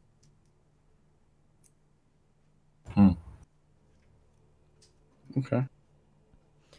You may also want to ask what was in his living life? Because that could give us also another reason why he was brought back specifically.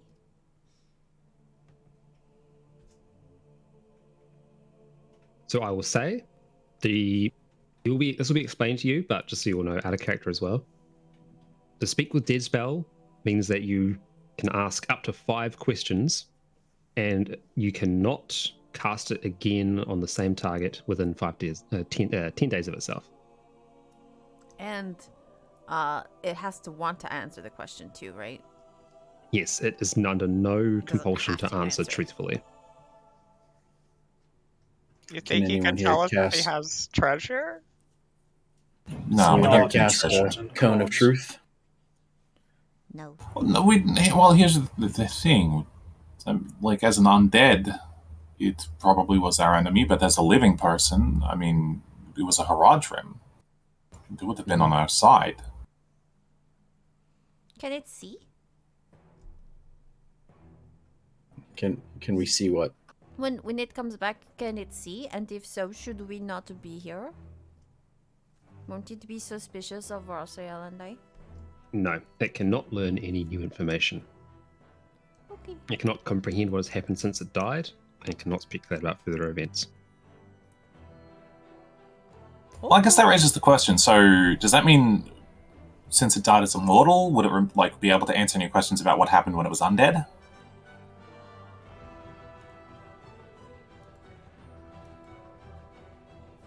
Who knows? Who knows, indeed. I say let's just do it. YOLO, let's go. I cast Speak Undead. Okay, so we need to have 5 questions. So, So we have, what was he resurrected for? yes, why did Aiden resurrect him? And it was what was he doing?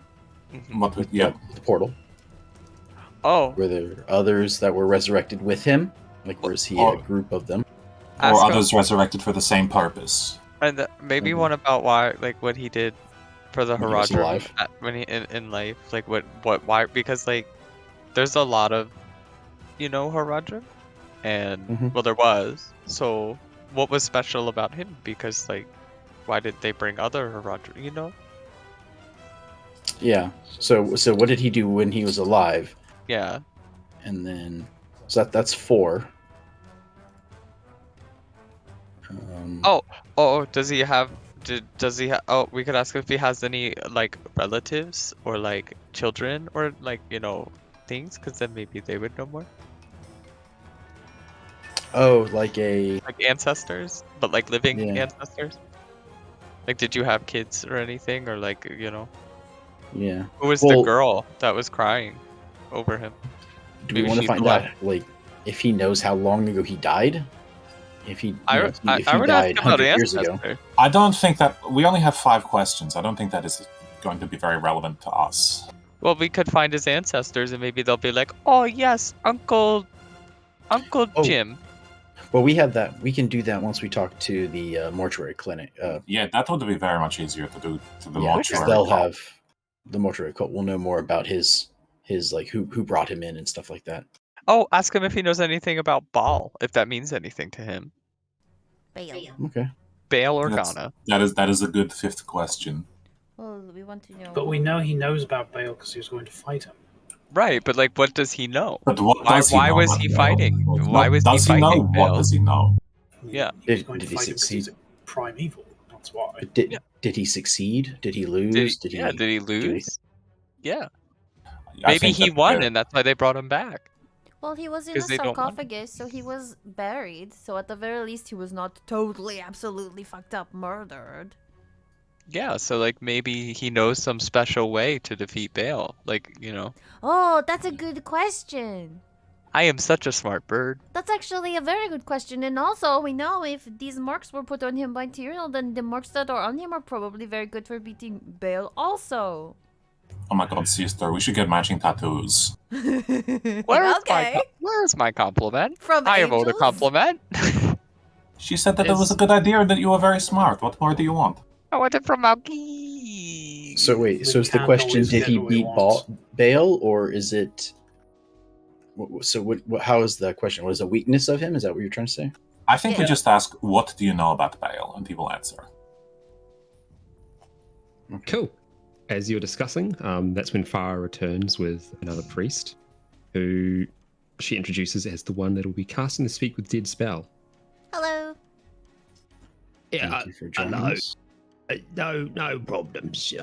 I'm just here to cast some cool spells. A lot of these fellas aren't particularly magically inclined due to their questionable opinion. And Farah just like side eyes him. Like, Okay, well, let's just get to talking with old Corpsey, shall we? All right. We have his name. Not very respectful to call him Corpsey.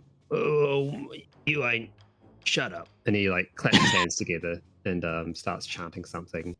You notice this like very poignant incense starts flowing out from his robes and starts filling the room. Flows around for a bit and then is very suddenly sucked into the corpse, and the corpse's eyes snap open. And the corpse itself doesn't sit up, but what looks like an echo of the corpse sort of sits up in its place, still being partially dragged in as it sort of gasps for air.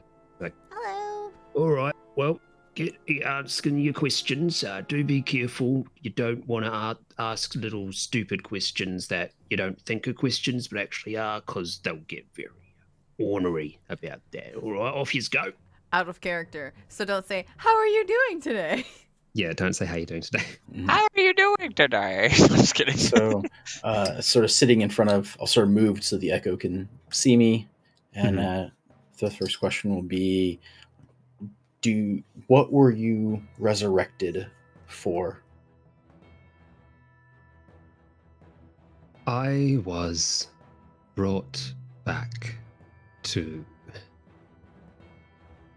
distract the powers of Lutgale.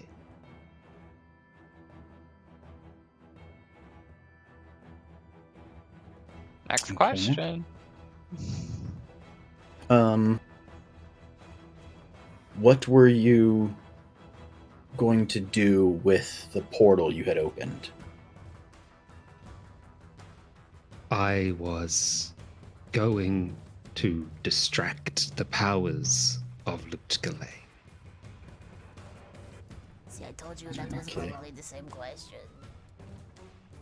Yeah, well, I didn't know that. Maybe ask him a question when he was alive to see if he Mhm. gives a different answer. Because what if he just keeps saying the same thing? Ask. Okay. No, we had we had the questions. No, I'm You were saying going- ask the last question first, just to see. Because what if he goes, I was trying to distract the powers of Lutgale. Like, what if he's stuck in a loop? Well, he's Okay, not well stuck then- in a loop. That's not how the spell works. My next question would be then, were others resurrected with him? That'll give us a different answer, or I can go with the what did you do when you were alive? Ask if the anyone Baal. else was The resurrected Baal for the same question. purpose. Well, the Baal question we can get to, but ask if anyone else was resurrected for the same purpose. Okay, but listen, like, what if He's like, "Yeah, I totally know what is good to help with Baal," and then doesn't answer. Yeah. That's a good point. Well, just ask, what do you know about the Baal? And Okay. What do you know about Baal? I know many things about the Lord of Destruction and his reign that was ended before it truly began.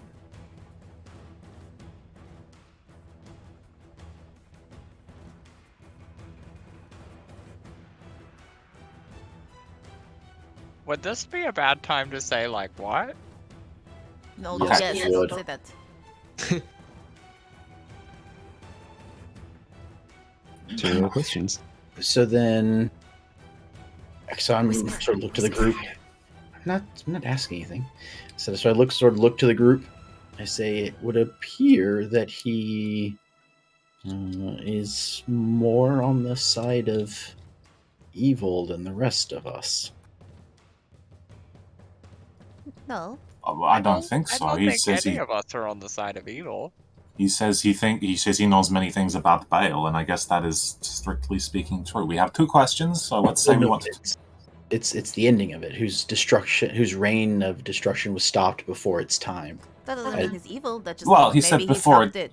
he said before it truly began. So maybe he was the one who's. I mean, he went off to fight Bale. He's a whole right to him. Yes. Let me ask if others were resurrected with I him. think that's a useless question. I really do. I think that wording of that question is bad. I think if others were resurrected for the same purpose, it may or may not have been for the. I mean, Bale may not have a weakness that he eventually knows. I mean, Could we ask, whispering, how was it that Bale was defeated? Oh yeah, that's a good one. That's a good question. That is a good one. Okay. How was Bale defeated? The spirit twitches for a moment, like it looks like its form roils for a couple of seconds before stepping back into the form that you're used to seeing. It looks to you, it's like, great evils such as Bale cannot be killed. They can only be contained. Bale was contained within the stones that Tyrael gave us, but his very nature is a paradox. He cannot be destroyed, for he is destruction. The containment was not perfect. He was never truly defeated, only delayed. Oh. Ask him about the stones. Ask him. Wait, whisper. Ask him where to get the stones. What stones are you talking about? He just said they were trapped in stones. Okay, well... What do they look like? Maybe... No, because... Wait. Oh my god. Okay, so before we came here, we saw the vision of Tal Rasha, and we know that Tal Rasha was used to bind the demon. Correct? I don't know. I think so. You did, yes. So, we have one question. So, let us assume... Okay, so if we assume... So we know Bale is bound. We know that Tal Rasha was used to bind the demon. And we know both those things happened here, right? In around the desert. So is it reasonable to say that probably Tal Rasha was used to bind the Bale? Well, so if he just said that that he wasn't destroyed, he was only contained in a stone, and those stones were given to him, I believe is what he just said, right? Should we ask, where is the stone you had? Oh. Like, do we want that stone? Do we need that stone? I think we will. Wait, does he know how he was contained? Like, what if there's a spell we need to learn from him, and he could be like, oh yeah, you just say like, bippity boppity boop, and then he's in a stone, Okay, but I think that maybe that might be useful information, because if we say, hey, how was he contained? And he goes, oh, well, he was sealed in Tal Rasha, who we already know was used to seal a demon. Yeah. By Tyrael, the Archangel. That's just going to be us, like, being told information we already know. Okay. But, so my thinking is...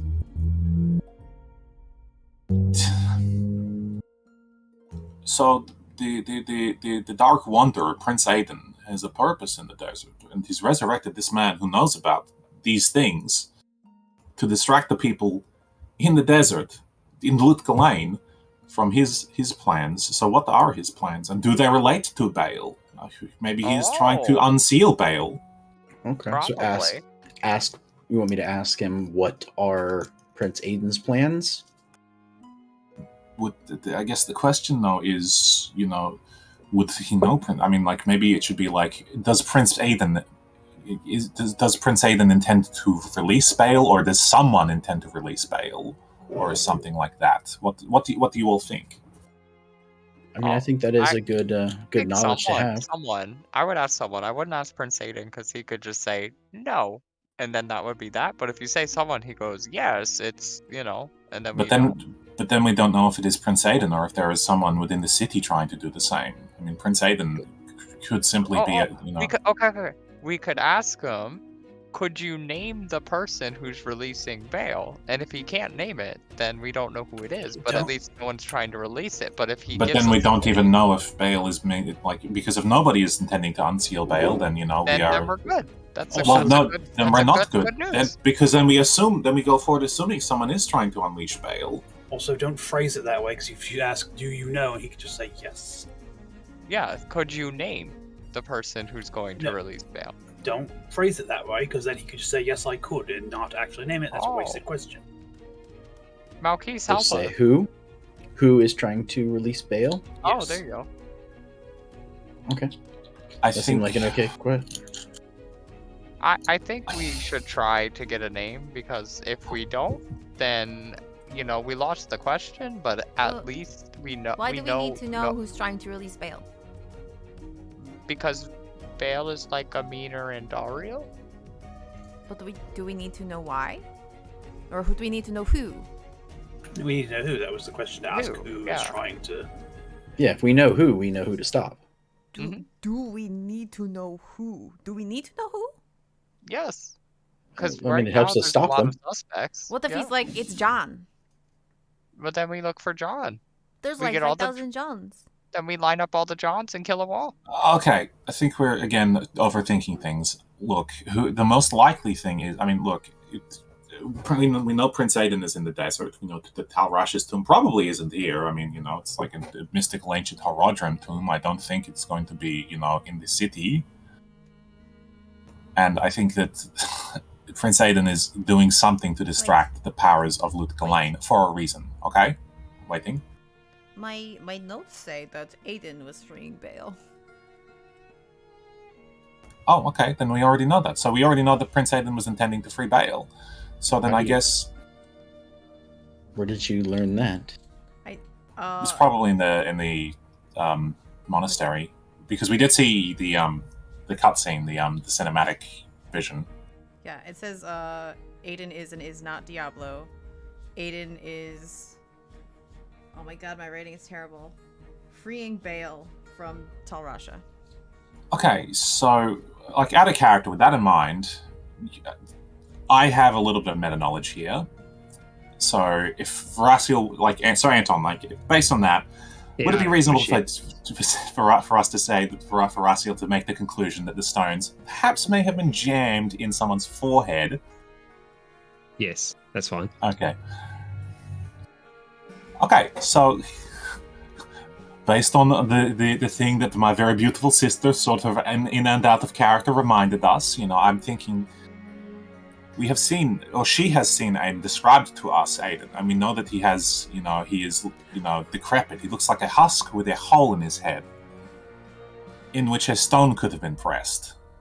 Tal Rasha, so if that is there, it was there. Then that is probably how Diablo is sealed inside of him. So if we know that Baal was also sealed in his stone, then it's probably Tal Rasha has the stone pressed into him somewhere too. So if we know then that Diablo is going to try and free Tal Rasha and Bale, then we don't need to know that. What we need to know is, where is Tal Rasha's tomb, or how do we find Tal Rasha's tomb, or something like that. That could be the thing, the place I saw in my vision though, and I have an idea of how to find that. Okay, well, if you have seen it before, then you can see it again with the same spell, and from there we can maybe use the spell to, orient ourselves. So Tal Rasha's tomb has been sealed for a very long time. Oh, Listen, because we know that Tyrael has sealed Tal Rasha's tomb. I think we should ask, how do we unseal the tomb? That is actually what I was about to say. Well, there you go, Doctor. Look at that, great minds, as they say. The other thing that I would like to know that we don't necessarily have to ask is whispering. What were his tattoos given by Tyrael for? I think we can ask Deckard Cain about that. Yes. Yeah. So you want me to ask how to unseal Tal Rasha's tomb? Yeah. Yes. What is the way to unseal Tal Rasha's tomb, or the method? Yeah. What is the method and ways to unseal Tal Rasha's tomb to this echoey body? Pauses for a moment. There is a staff that once was whole, but now is not. It is a key to open the door to destruction's end. The Staff of Kings, however, has long since passed from the hands of men. Instead, it sits in pieces in the desert. And with that, the spirit starts to dissipate and turns back into incense and just wafts around the room. Wait! We've had our 5 questions. How Oh are my you God. doing? Well, He is dead. And his ghostly presence cries out, "Pretty alright, dog," as he fades away. The priest looks around like, well, that was fucking terrifying and its implications. I'm gonna go and down 2 bottles of whiskey. I'll catch you all later. And he storms out of the room.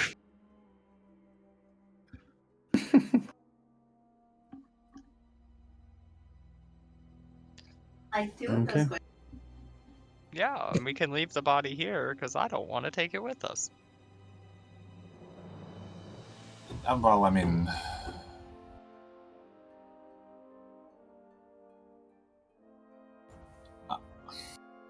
Well, I mean, if maybe Dahlgrim and Malky take it to the mortuary cult together, then then Malky will have some backup in case they turn out to be the bad guys, which I'm starting to think maybe they're not.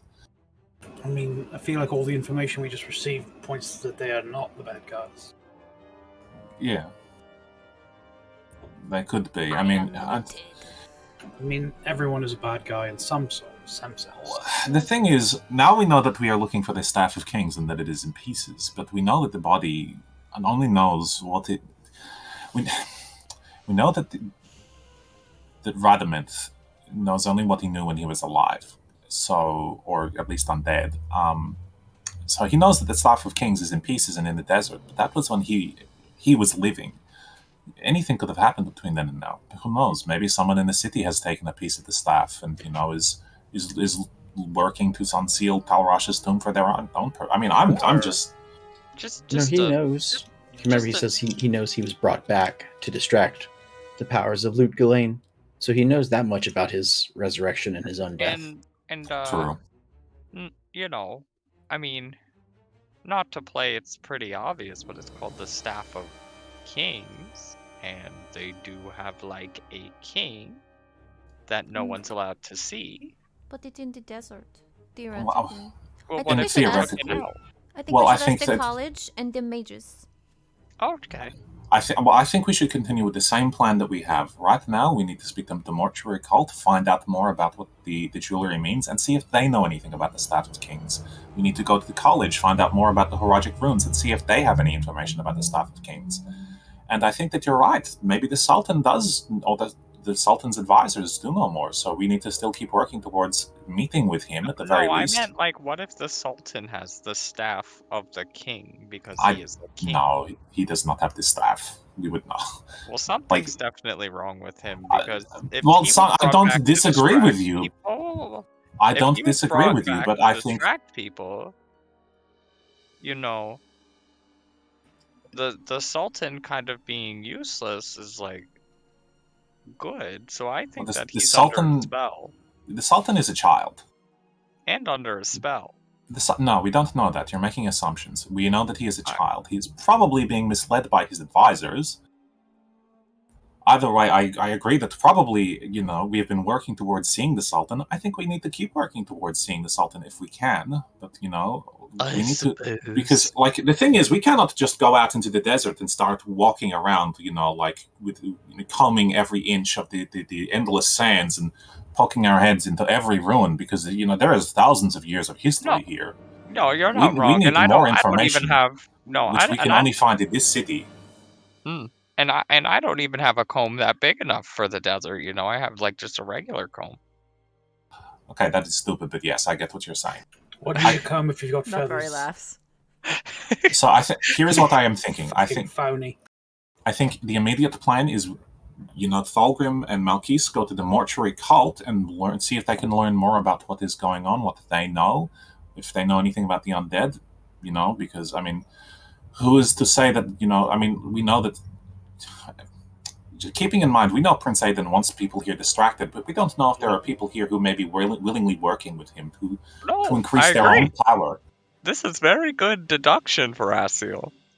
Oh, thank you. I am very beautiful and smart, Yeah, it's like, trip double threat. Ooh, watch out. We can also ask Farah while we're here what she knows about the Staff of Kings, if that's something that's ever been brought up here at the temple.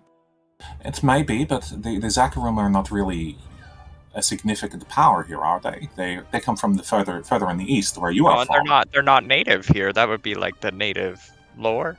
It can't hurt to ask. It can't hurt to ask, but I think the big mission today is you two should speak with the mortuary cult. The rest of us will go to see the college. And I also think that we should speak to Drognin, because I think Drognin would probably have a lot of information to share with us, based on what we know.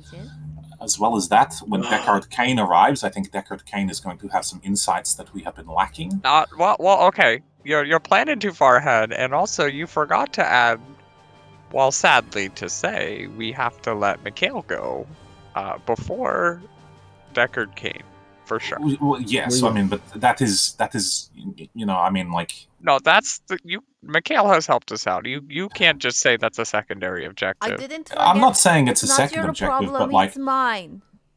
But Mikhail, appreciate that Claude is standing up for my interests.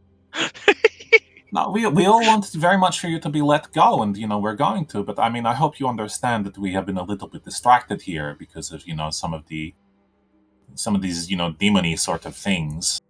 Oh no, it is fine. It has not reached tomorrow yet, so. We're going to the college, and the college is closer than the coast than we are now, so it's fine. It's fine. There we go. Perfect. Okay. So I still ask Farah if she knows anything, or if it's ever been brought up here to the Zakarum Exiles about the Staff of Kings. And Farah's yeah, dude, we have that in a closet in the back. No, Farah will express that she's not familiar with it personally. Okay. Seems like a name that is also a little bit, what's the word? Generic. So there could be multiple things called the Staff of Kings for all she knows. Okay. Well, if she can just sort of keep her ear out for it, if they get any whispers of it from, just around the city, would request that she reach out and let us know. Is there any like a fee or anything, or a sort of a compensation for the skills that they've done for us that I would know about? They're more than happy to support you due to your history with them, and also the fact that you bringing this body here, they still see as leverage that they can use to increase their own power. Okay. Does that mean they want us to leave the body? I thought we were going to. Yeah, they're under the impression the body is staying here. Okay, that's fine. We don't want it anymore. That all in Okay, mind.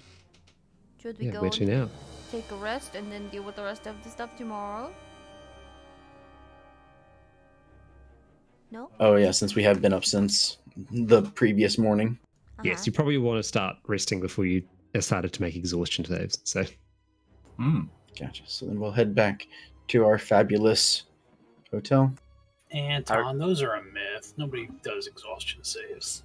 I will roll a d20 to hug Biscuit. You fuck up and trip and land in some horse shit. That's okay, I still love Biscuit. Hang on. Biscuit and jam. So as you return to the stable, you do notice that there's a single horse there. Oh, it's just Biscuit? Well, if you would recall, one of the horses you used was made of sand, right? Because you got our second horse killed. Not me. Yes. But we we do technically have a real second horse.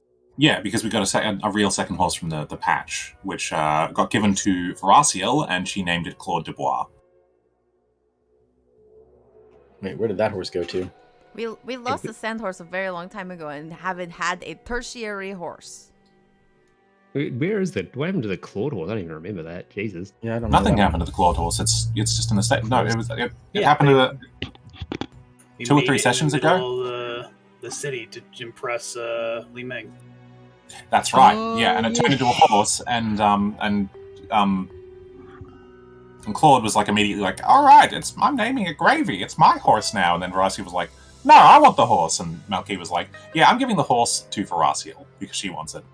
And Varasiel Right. was immediately like, I'm naming the horse Claude de Bois." And Claude was immediately like, "I don't like that." All right. Well, what that's all happened good. to Li Ming, by the way? She teleported away teleported from away. the battle. That's another thing. We know that Li Ming is an ambassador's child, correct? Yes. And Li Ming is also the Sultan is a child too, right? He's like 18. Okay, so he's young. Okay. Yeah. All right, but not as young as Li Ming. Him becoming a quote-unquote adult is part of what's caused a lot of the political turmoil since Okay. the transition from advisors doing advisory things to having to surrender that power that has probably not gone down so well. Okay. Still, though, we are friends with Li Ming, so the ambassador would probably be in the palace district, right? Probably. Unless there's Usually. like an ambassador district like on the outskirts of it. I believe it was mentioned that he was staying at a tavern called the Wonders of Jansai, Okay. which doubled as a diplomatic mission as well. Okay, well, I'm just like... because I'm just thinking, like, if we're trying to get into see the Sultan and we're having trouble with that one, like, you know, having having a 7-year-old girl as an ally on the inside. Or, What was I the, mean, we could also just blackmail the father, like, I saw your daughter teleport, so you're gonna let us into the Sultan, or... I'm not going to blackmail our friend's dad, you Off with monster. it. Plus, he could just kill us. Well, I wouldn't We do already it. talked to her like bodyguard / babysitter, and they're like, "Yes, we know. We're trying to get her to stop." So I mean, I don't think it's a secret. Yeah, I wouldn't do it. Malky would do it. I will Don't put mention words in though, my mouth.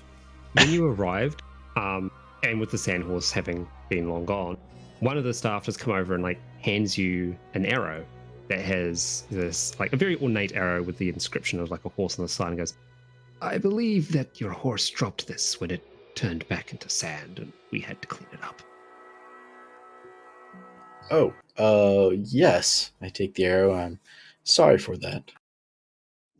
Yep, all good. It was very strange. I'm not a fan of sand horses, and they Have you seen many? you see a few. The tabaxi, what are they called? The lacunae, they use a lot of sand magic and sand entities. Don't remember the name of the particular ritual or magic they use, but it's a tribal tradition, I believe. I Born mean, from there's already a bunch of sand here, right? Like, it probably didn't fuck up your stuff too much, right? well, try to keep the sand away from the buildings and everything. We don't It's have good any for the more, sand don't to stay worry. outside. Okay, that's good. That's good.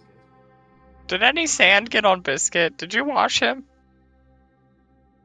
Did you pay to have the horse washed? Did you pay to have the horse washed? Did I pay to have... Yes, I did. No, you did not. No, you don't you need to did wash the not. horse. Don't worry about How it. much does that cost? It's not the service we often provide. We might need to procure a horse washer. We are happy Okay. to pay the Don't recruiting worry fee. about it. Don't worry about his silliness. I'll give you 10 gold. Deal. That is entirely... Yeah. Okay. Deal. Okay. It's his You goal. can, I want my horse washed. I want Biscuit treated well. Claude Claude walks up to right here. Malky. Malky walks up to Claude and goes, "Pay the man now. Okay. Right in a second. Take your gold Okay. out. Give it to him." Okay, he does. He takes out 10 gold, hands it to the man. Oh, man, Make takes sure you 10 mark gold. that on I your deduct, I check deduct sheet. 10 gold from Claude's character sheet. Done. Yeah, just Claude out here like, it's one banana, Malky. What can it cost? It's $10? one banana It's Malky. one banana, Malky. What can it cost? $10? It's one horse wash Malky. I mean, it didn't have to be $10, but you were just like $10. That's not a lot. I have a lot of gold. I'm quite flush with cash. I don't think they Okay. realize how expensive shit is. I Good don't shit buy is things. expensive. If that's true, I will gladly take some of your gold and help alleviate you of that. No. Honestly, it is true. You are very noodly armed, Mr. Dr. Claude Dubois. You know, I'm very strong. You should give No, me the gold, and I will. I have a fee, okay, where I get a salary because I am a doctor and I be doctoring. No, you don't. Okay, and right now I'm on PTO to do this adventure. Oh my god.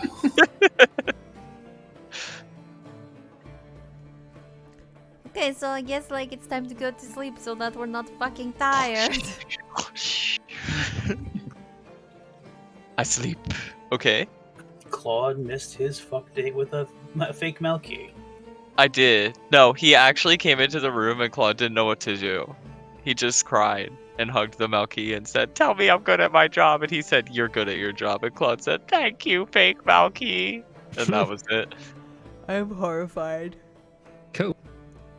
With that, the night passes, the morning arises, you'll recover everything with a long rest, and it's time to get yourselves ready to go about the next leg of your journey. You're all bought food, you're all bought drink. Some of the changelings might sit around and chat with you, but it's a pretty just chill morning, all things considered. Doesn't take long if you start hearing the bustle outside and all the voices and animals and whatnot that are wandering around in the streets as the city wakes up from its horrifying night and returns to life. So with this, I'm guessing, which of the two locations that you picked up do you go to? The college and we're splitting up. We're going two of us. Are we splitting the party, or are we keeping everyone together?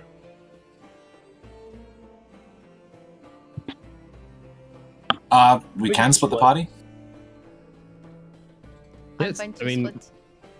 regardless of if you split or not, it'll be one group going first, one group going second. Mhm.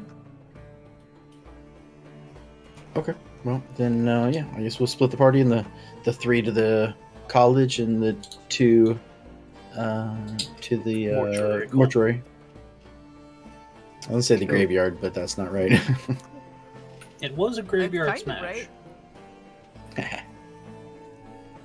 Okay. Well, you want the? We'll start with the mortuary cult then. Okay. So you just like bundled up the jewelry and everything, just going off somewhere, are you? Mm-hmm. How are you actually going about this? Like, what is your plan per se? Is it normal for people to ride horses around Around the city? the town? Yeah, or does everybody Yeah. just walk? Is it on like horses pulling things? There's some people riding horses. It's not uncommon. The majority of people are walking. Some use these sort of like large wagons to go around as like mass transit, but there's some mounted on horses or other strange quadrupeds. Yeah.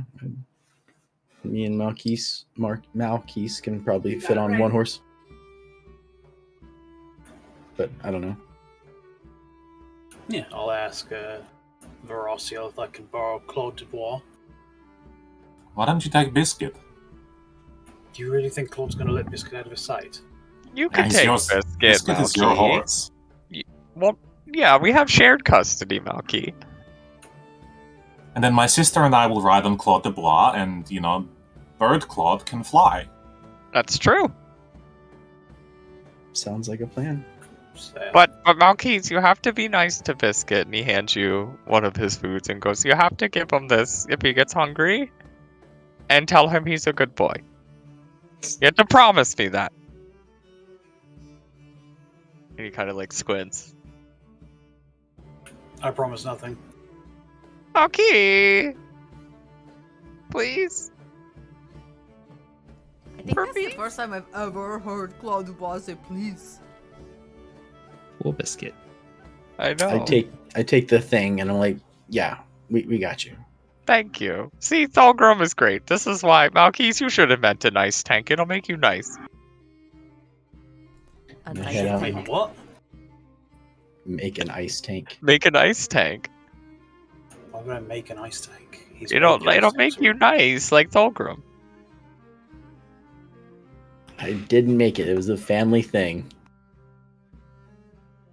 Yes, made we're it past going. the station. We're going now. Goodbye. Malky Goodbye. helps Thulgrim onto Biscuit, and then climbs aboard Thank you. Cool. with their So- with their corpsey load tucked between them. So are you going to attempt to head to the sort of main temple complex, or just go to one of the smaller, like, regional temples instead? I feel like the main complex would have the information we need. Same. Cool. Okay. It'll probably take you about half the day to get there and back, and you will have to pay a small fare on the ferry to get across the river to the temple complex. You could have freed the That's not us. That's her. Mikhail. Oh, we should have given you Mikhail. No, that's not the thing. Listen, Michaela's getting a going away party. You think we're just dumping him in the river while we go past? Hell no. So you need to Pop go. some champagne into the river and shit. So that's where you need to head. Or Flashy. Oh, I see it there. And the other party is heading here, and you are currently here. I don't see it. Where is it?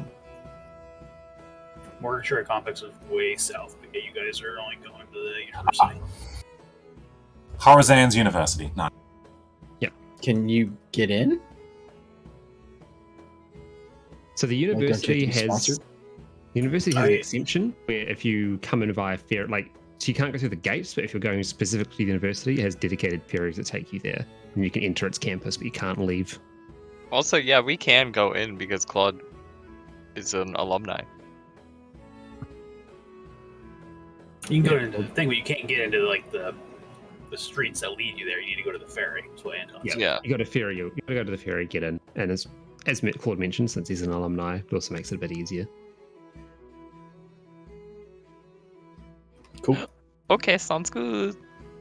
And Malky will pay for him and Thulgrim for the ferry. Some of the other money he has stashed away. Cool. Well, It's thank pretty you. small. It's just 2 silver per person. So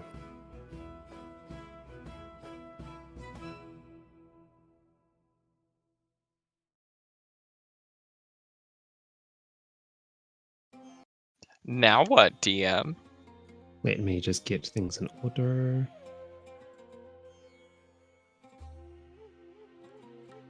Goodbye, everybody. Have a good trip.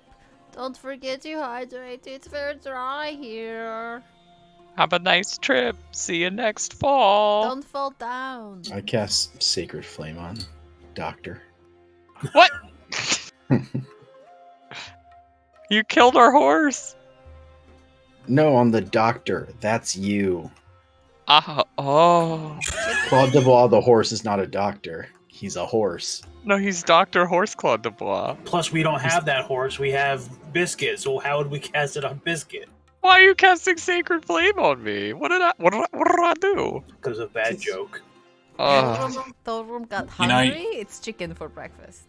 You know, you guys shouldn't pay the toll for the ferry, right? You should get there and they're like, "Hey, what are you going to pay us for this ferry?" You'll be like, "We'll give you this horse." Oh my god. No. We traded the horse for a 4 silver ride. So That is so evil. time passes, the sun moves from morning to noon, heat beats down you. It's a bit uncomfortable as time goes on, but eventually you arrive at the mouth of a large, imposing granite complex. The exterior is relatively bland in terms of sort of adorned jewels and all that sort of thing, which you've seen in other temple complexes for the mourners. But as you get closer, you can see that there's much more opulent stuff on the inside. The grounds seem to be patrolled by legions of undead, as well as the larger golems that you're used to, as well as some other strange stone golem animal creatures that are meandering about. You see a large, scorpion that looks like it's got a human's large skull where its scorpion head would be, and it's sort of skittering around, roaming around the grounds. You see other worm things that are sort of coiling and coiling and doing fucking wormy shit as they roam Oscillating. about. Yeah, let's say Icetank. They're having a worm jive. They're having a great time. Dancing, More doing to the worm. point, there is a lot of things here that could very easily kill a stray living man and or woman. So you may not want to stray far from the path, as it were. I mean, that's A fine. good thing. Yeah, Claude's not here. That's fine. We can follow instructions. You get to what looks like a front, not really a reception area, but like a large great hall. And you can see that there's signs up that are saying, like, you know, worshippers to go in one particular direction, or if people want to speak with dead relatives, they can go to other halls. And there is a large sort of greeting hall for guests who are unsure what they need, which seems to fit your particular requirements quite well. You are the other box, as it were. You enter a room, a large smoky library with a number of chairs that are just laid at the sorted tables in the center of the dipped floor. I'm guessing you just go up and sit in one. Yeah. It doesn't seem to be anyone else here, and it's like deathly quiet as well. Is there any kind of desk with a bell, or? Yeah, is anyone who appears to be a member, an employee? No, you don't. There's no one here, and the desks have like clutter on them. We don't see any bells or anything like that. Is there You just like specify just sit and you'll be served. Okay. Shall we sit down and gently place our bag of memorabilia on the table? Yeah, it was either that or I was going to prop up under the chair. Okay. Yeah, gingerly put them down on the table while we wait. Mm-hmm. Cool. So as you sit down, a burst of black and blue smoke emerges on the other side of the table. And sitting cross-legged is a spectral man, just sort of looking at you both and goes, I don't think I recognize either of you two here. Oh, or do I? He squints over at Melkeelis.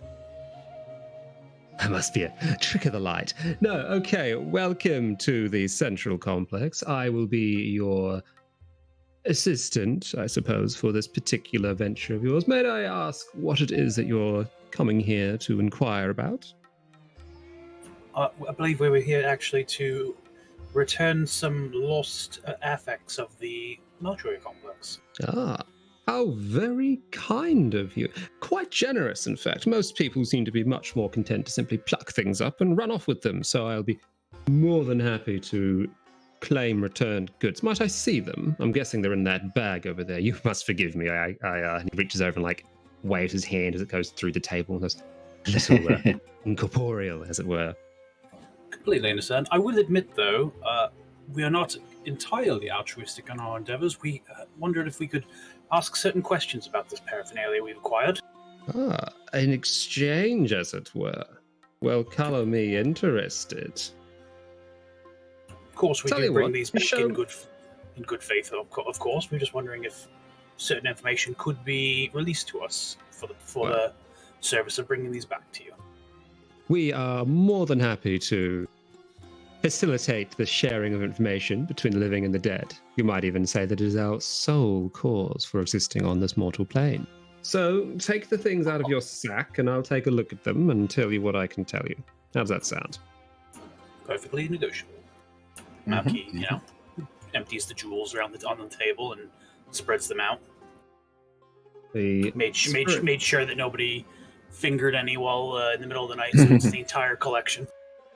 Okay, maybe there's one missing, but like, There okay. is No, not one missing. It was just so shiny, it got to me. While you were busy crying in fake Melky's arms, Melky was making sure the gems were safe. He was real to me. The spirit leans down and starts looking over the assorted items and goes, Oh, these really are strange ones, aren't they? I haven't seen any of this vintage in nearly 200 years. Where have you got this one from? Well, unfortunately, we were part of a patrol last night to contain some of the rampant undead attacking the new quarter. And last time I was in the city, I spoke with another member of the mortuary cult, and I figured these look familiar. So I thought it would be in my best interest to bring them back. How kind of you.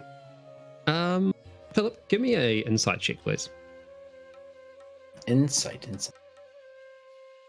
Okay.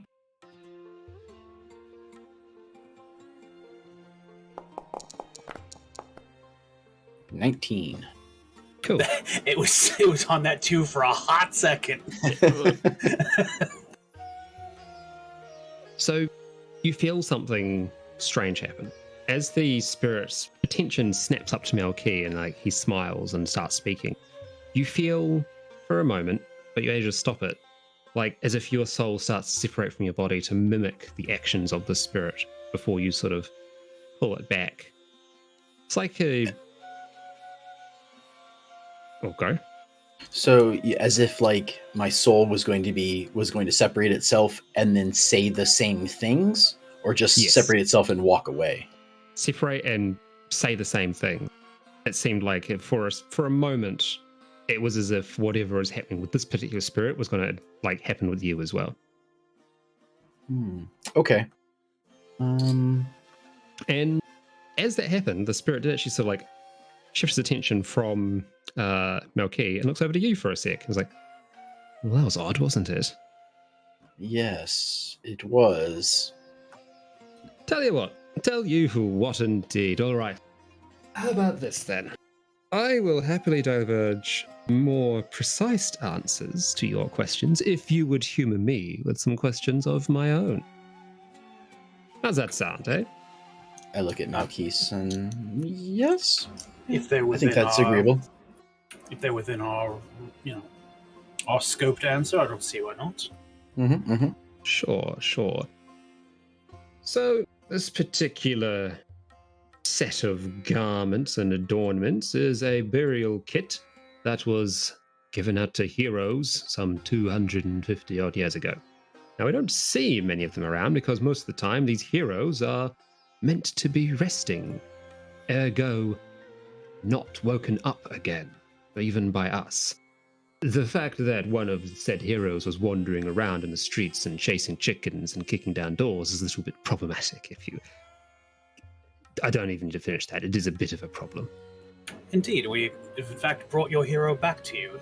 I'm sorry to say he's a little worse for wear, though, but I imagine you'll want his remains reinterned.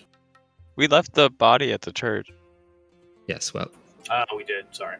Yeah. Well, I shall Forget all that then. We would be most interested in speaking with this departed soul, or at least the echo that has been left within its body. Echo? Mold. I think mold's a better term. Speaking of molds and echoes, you, my good sir, as the spirit looks over to Fulgrim, like, what have you got there? It seems like you heard things you shouldn't be able to hear. Yes, there has been some adventures in my past and has led me down some interesting paths. Very interesting indeed. And I too know a little bit about this sort of separation that you all can do here. Yes, well, I shall divulge little knowledge to you both then. As you may or may not know, there is some very complicated theory into undeath and necromancy and all that other good stuff. To put it simply and to save time, you look at me. I am me, miss. But in reality, I am not me. I am we, if that makes sense. You are sort of a collective. He clicks his ghostly fingers and his like precipitation sort of like sparkles flying. Correct indeed. And this complex is the source of we. You may be picking up on commands that you probably shouldn't be. And I do actually worry for your health if you were to remain here for too long. So let's just keep that in mind. And if you intend to keep your soul inside your body and not get it sucked up into this vacuum, you might want to depart sooner rather than later. I thank you for that warning. I will definitely keep it in mind. We are a benevolent entity and want the best for the people of Lut Ghislaine. And you might be a guest in our city. We do not want to cause harm. That would not be good for our image, especially not in today's climate. Yes, I can understand that. And Thulgrim will concentrate on keeping the two connected, him and his soul type thing. Now, the other one, Mel. Did you say your name was Melky? Maybe I'm just gleaning that from looking at you for too long. Have you ever fancied the masquerade? This guy fucked Malky!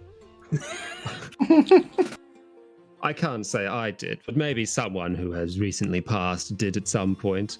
Memory and consciousness and all that other stuff gets very... Lots of this guy have fucked Malky.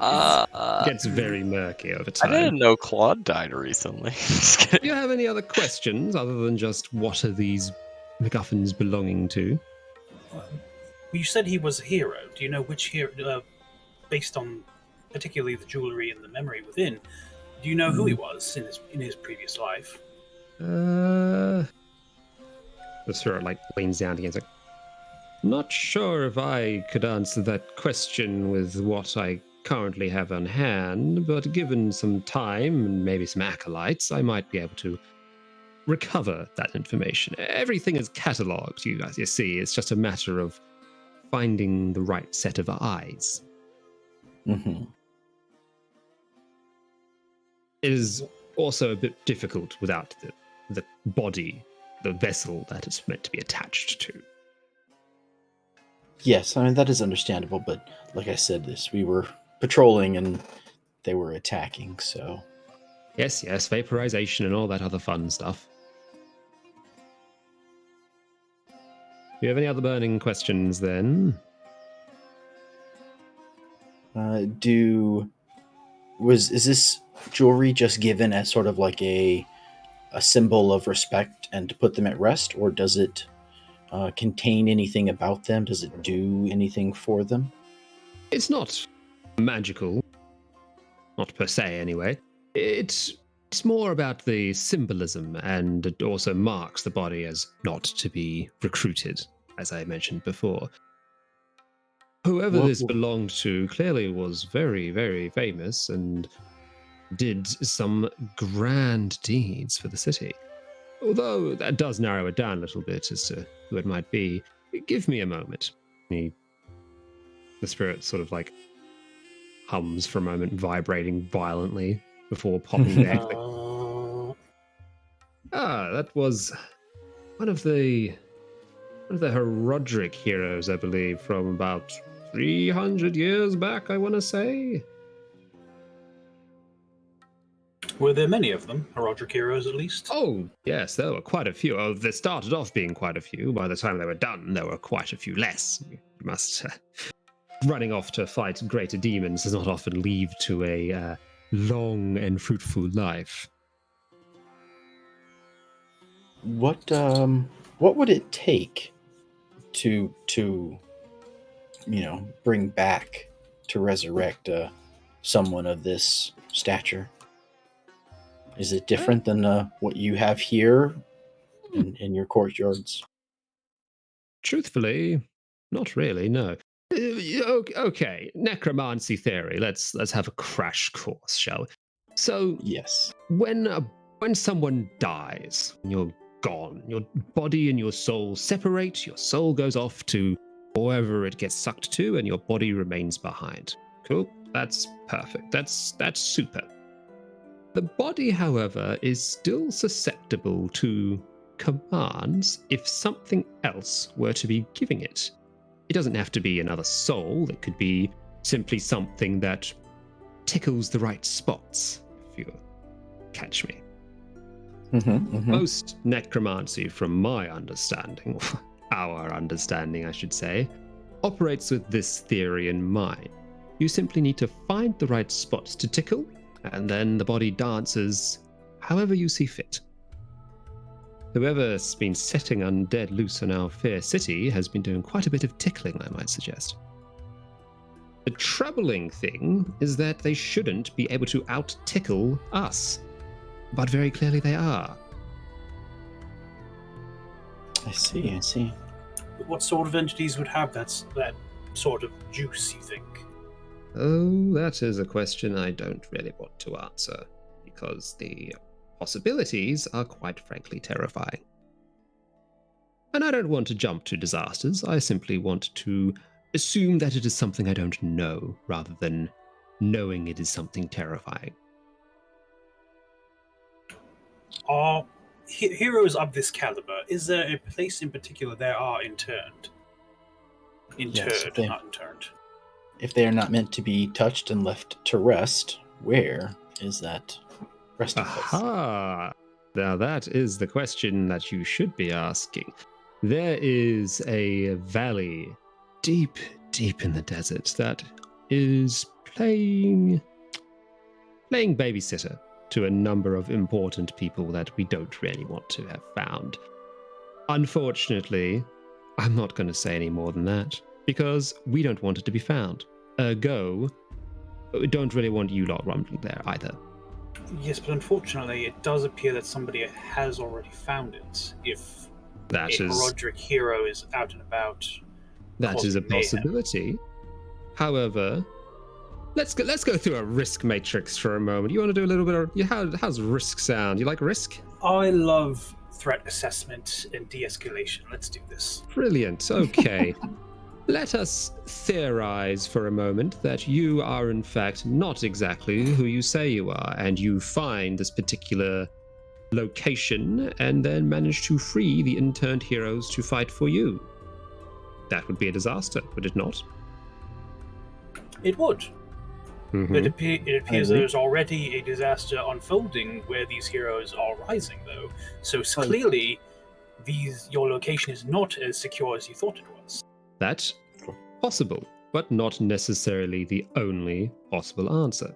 It could very well be that this was a fabrication designed to fool us and, ergo, extract information to find the real thing.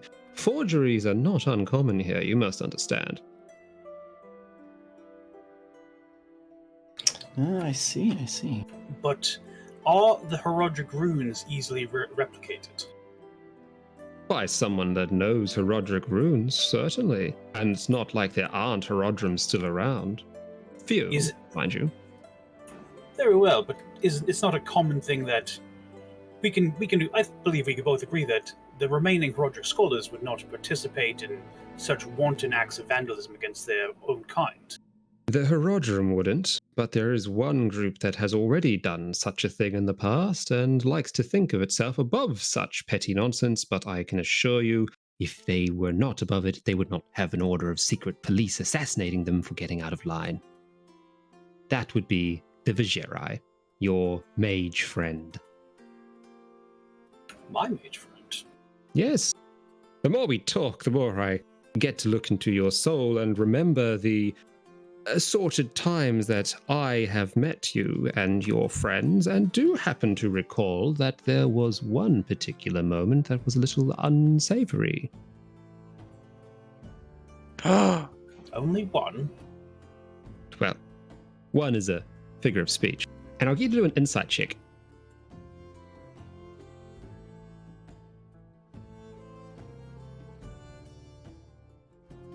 I'm so mad we're not there. Cool.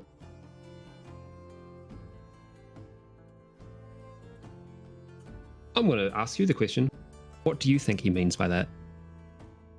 Something unsavory? That Malky did when he was in Lutgalane last time, or? Yeah, I'm posing the question to you. What do you think it is?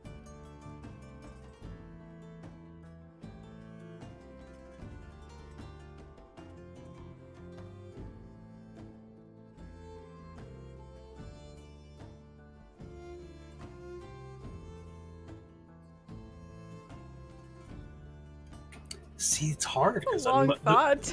Malky hasn't really done anything like that in this game. Honestly, in my opinion. What about in his Well, not- past? Yeah, it's the past before you joined up when you were, a year or two ago. You were mean to your dad in public and people saw it. Did you have a slightly darker start to your career, and maybe you've sort of tried to mellow out a little bit or anything Maybe like that? Or you had to... Friend. Maybe he I mean- assassinated someone and they remember what he did. Because, like, they're part of, like, the Or- dead people complex, so, like, they would see him. Allow that's me what I to mean. jog your memory. Maybe you broke a very strict teleportation law a few years ago. When you were pulled from a Zakarum enclave that was trying to kill you. Well, technically, I didn't break that law. I was just the recipient of the effect. Ah, yes, but who is truly at fault? The teleporter or the teleportee?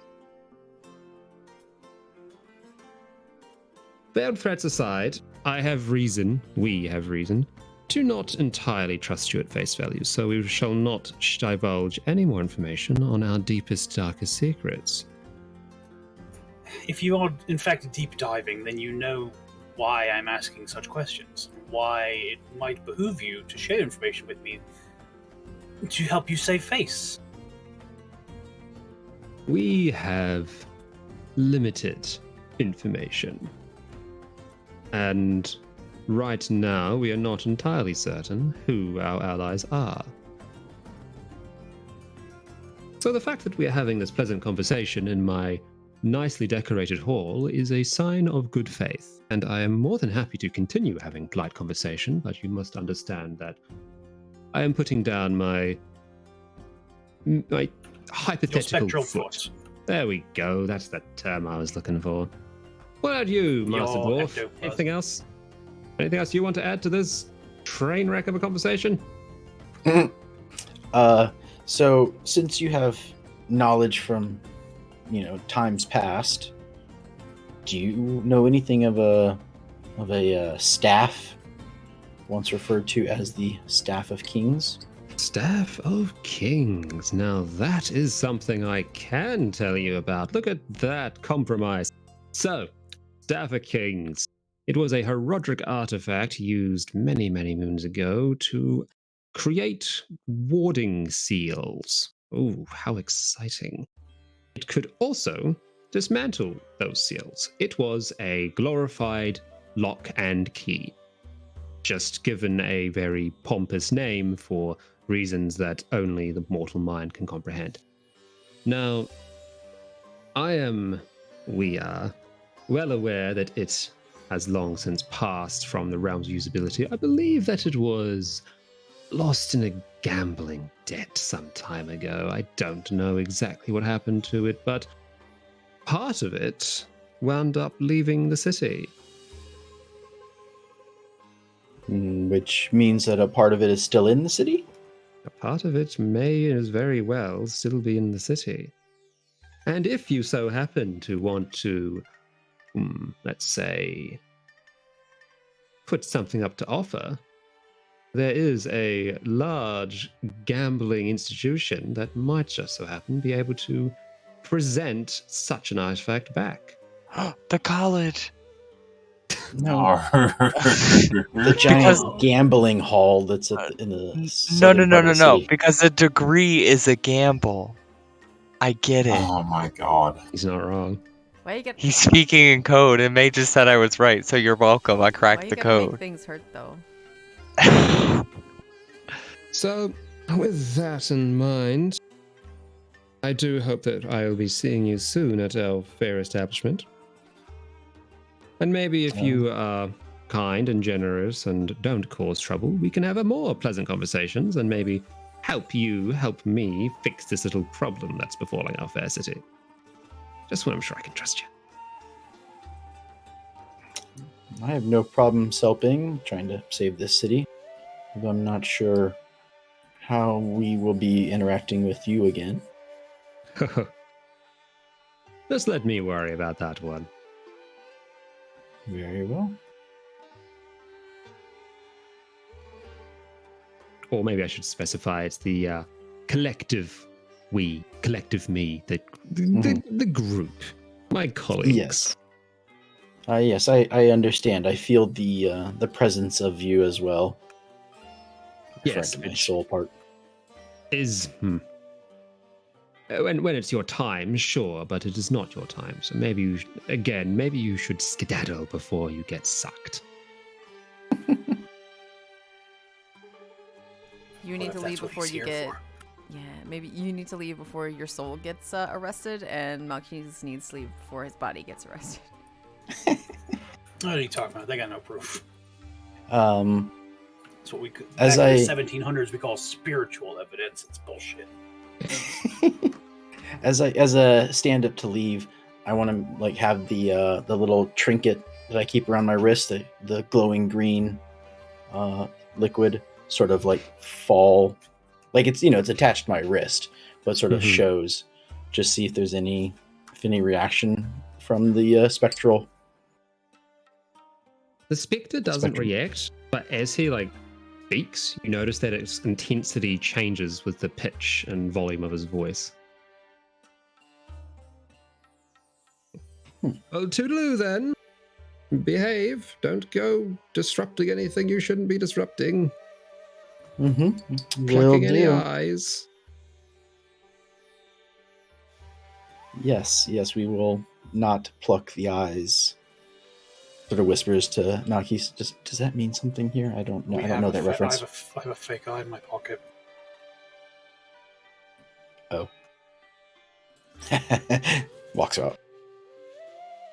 Malky is seething as they leave. He's like, if I just brought the fucking body here like I wanted, everything would have worked out. Oh my god, Malkis, not everything is about you. I try to console him. I was like, hey, well, we can speak with the Zacharin exiles, and maybe they will. We can take the body and return it here for them. Or we could put him to the sword and take the body back that way. I That is true, you could. care what we were doing, Malkis. Why didn't you speak up and say you wanted to bring the body back? Because full voices are louder than one, not Vari. Yes, but we have a very, choir of Malky love, and you could have just been like, I don't know. To We be would've fair, been we like, did. okay. He said his plan, and everyone's like, no, let's do this plan instead. Oh my god. And I just remembered. A plan, and everybody else wanted a different plan. And at the end, we said, "Hey, Malkis, is this okay?" And you said, "I don't care." I don't care. And he did, and He said his plan first, like that was one he wanted to do, and everybody else had a different idea. Gotta compromise, buddy. Calm down. I'm just saying. He had. So yes, I guess that would be the end of our group's go. Unless you have like a running out conversation. That would be the end. Well, no, I figured talking to Malkis would just be so. I guess that's some good information, knowing that there are others hidden somewhere, and they don't just tell anybody. But yeah, having someone else already found at least one is bad news. Yes, I imagine there'll be a veritable army of ancient dead Herodric heroes plaguing the city ere long if we don't hurry. Mm-hmm. If we have the body long enough, we can ask it again if it knows how many people were resurrected, how many other Herodric heroes were resurrected. It's going to be very gross in 10 days, I will warn you that. Yeah, probably won't happen, but and then the staff, we will. How good are you at gambling? I broke a little better than even last time I was here. Okay. That's why he's so popular. Remember? If we can find something worth the value, we might be able to see what we can find at the casino. Don't tell the others, but I did squirrel away more money than I said I had from selling the drugs, and we still have the wood to sell. Very nice, very nice. So I've got about 400 gold on me right now. About 20 about 20 platinum, and then we still have the wood to sell, and I'm not sure how much that'll be worth. Though, if it's the kind of establishment I think it is, I might want something of not coin value, but of significant value, if that catch my meaning. Yes. Biscuit. Well, it's a good thing that only you and I know how much money you have.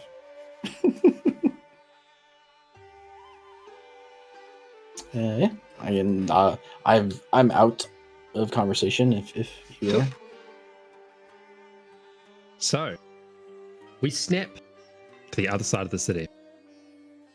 And after a free ferry ride on account of being accompanied by a college alumni, you arrive at the docks outside of Horizons University. It is a sprawling complex with tall spires, round domes, and fanciful gardens with water features. And as a whole, it looks like quite a opulent place. There's a lot of people around just talking, lying back, studying out in the open sun. And for you, Claude, you've been here many, many times. You know this place like the back of your hand. Is there anything in particular that you're looking for or looking to guide the party to?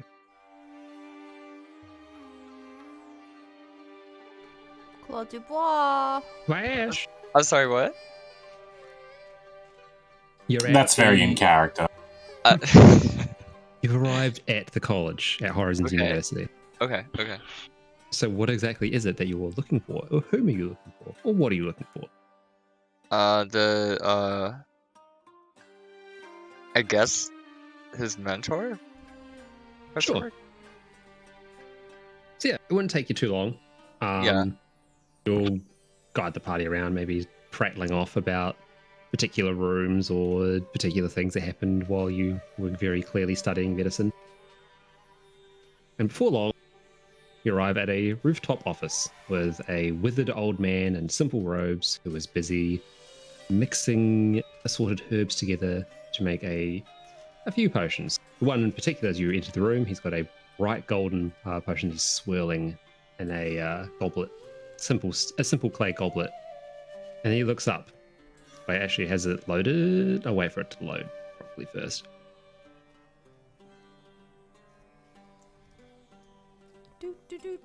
I see an I'm seeing- outline. Yeah, the dots are all flowing over. There's Melky. That's Michelle. I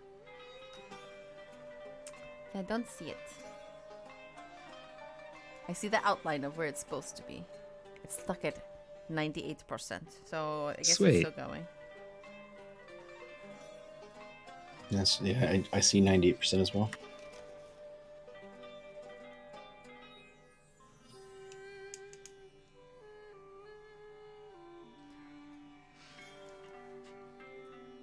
Yeah, I think Billy's still loading in. I am still loading. Oh, there's Don over there. I might just reload the server quickly. Jolly. Okay.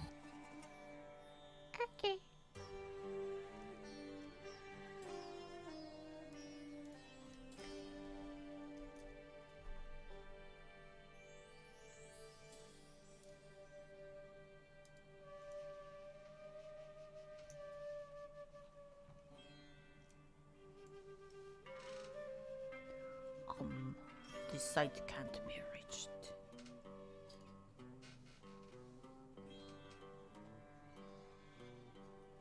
All right, give it a go again.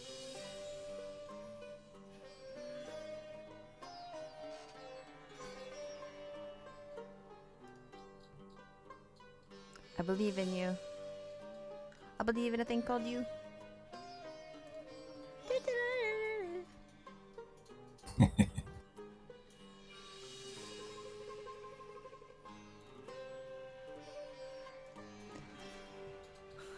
Come on. Come on. Nope. Did you completely shut out, or did you just reload? I just reloaded it. I can completely shut out if it's misbehaving. Yeah, it doesn't want to come back. I love Foundry. Me too. So good. It works. I mean, it works like 95, 96% of the time. It's just got a few little quirks that it still likes. Let's bump it down to like 82% of the time. Think so? Yeah. Because, like, it works for some people a bunch, and then other people it's like, I don't like you at all, please screw off. Yeah, that's true. That's true. All right, try now. Oh, I see something.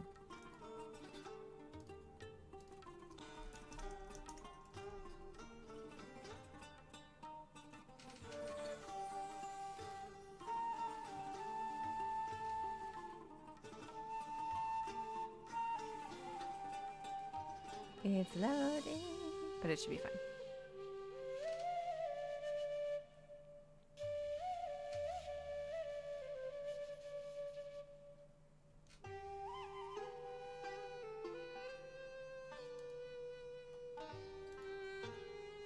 Shit. There we go. I pressed reload too early and screwed it up.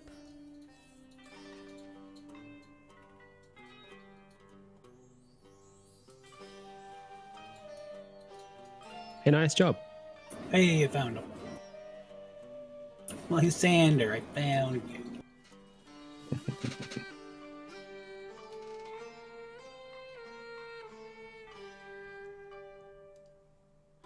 Come on. There we go. I seen Tim.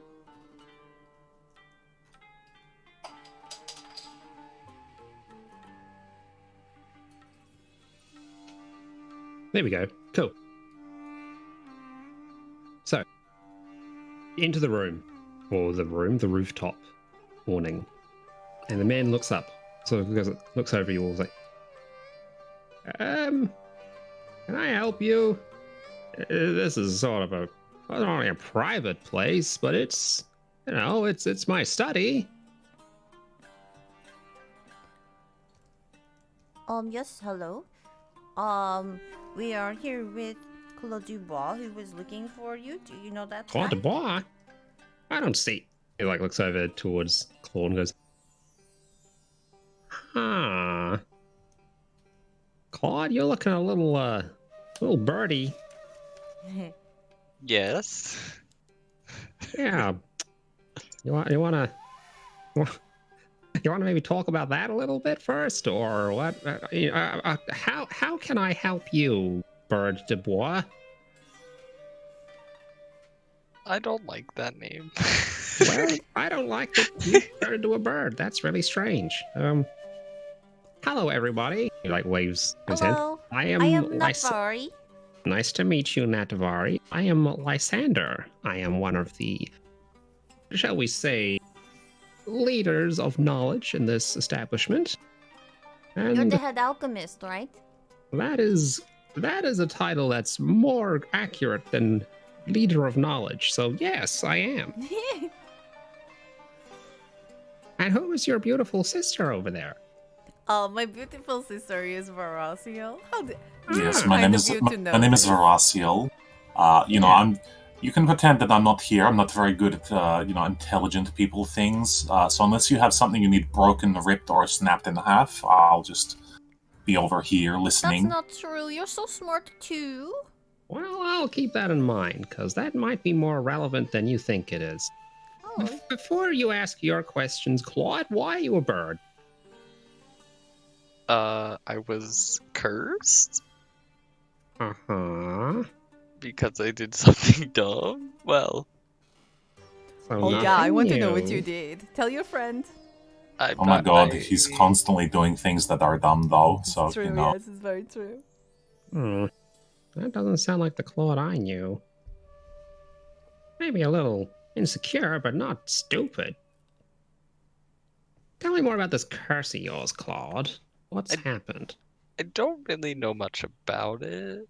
And that's also strange. What So did you you know do? So you I know don't you've remember.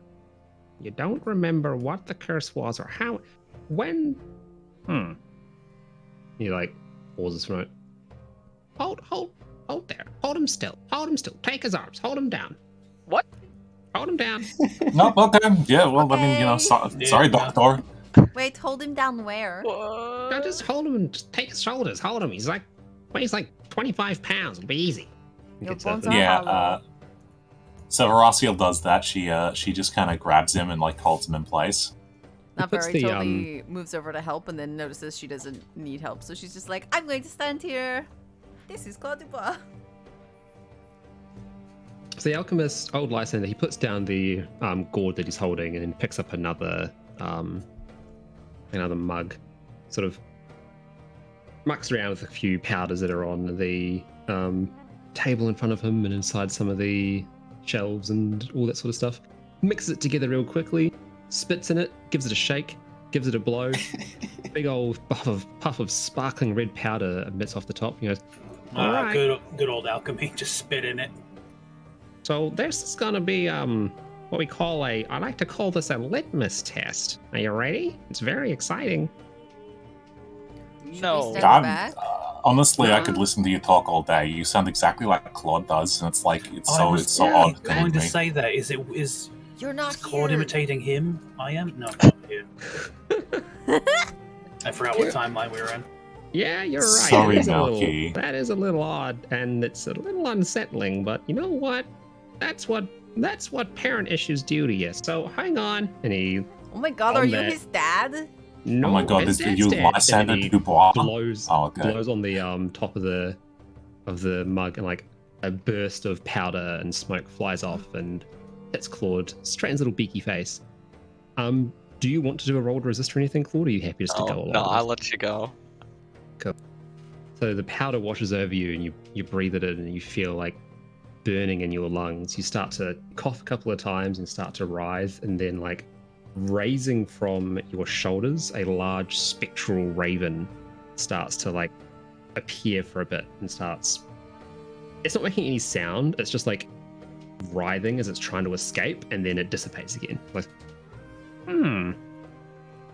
well, that's different. Do you want to try again? It's sort of cool to watch it, but it's probably not. You either of you? No? Yes? No? Okay. And he puts the goblet back down. I mean, it's sort of up to Claude Dubois. It was very cool. What does Well, it Rather mean? not. No. What does it mean though? It means that Claude's got a friend. Like, I mean, another. Okay, let me start again. Claude, right here. You know how there's an alligator and it's like in the river, it's having a great time. Little birds come down and eat its teeth. They're like, oh, gonna have a little nibble. You know how that happens? What's an alligator? That's a troubling question. Okay, new analogy. So, imagine that you are a fish. You know what a fish is? Yes. Now, imagine you're swimming around and another fish gets inside you and eats your tongue and then sits where your tongue is and eats all your food. What? That's what's happening to Claude. Mikhail, is that the thing that fish actually do? Well, I've not heard of that before, but shut up, waterman. Oh, that's a fish.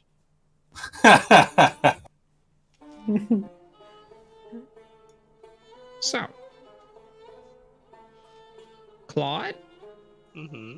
do you want to have a nap? No. That's a hypothetical question. Rhetorical. That's the one. That's a rhetorical question.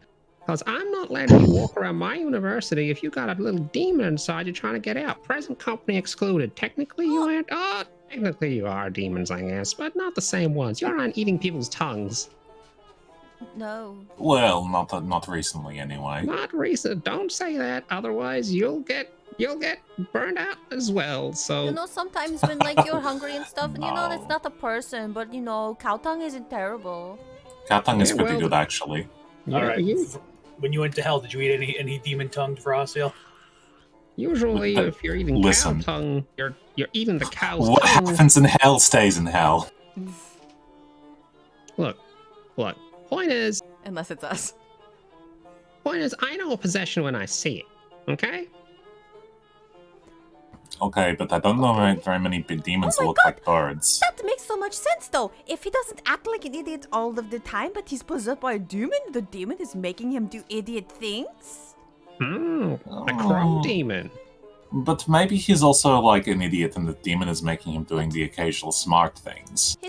His dad said, his not dad said that he wasn't always stupid.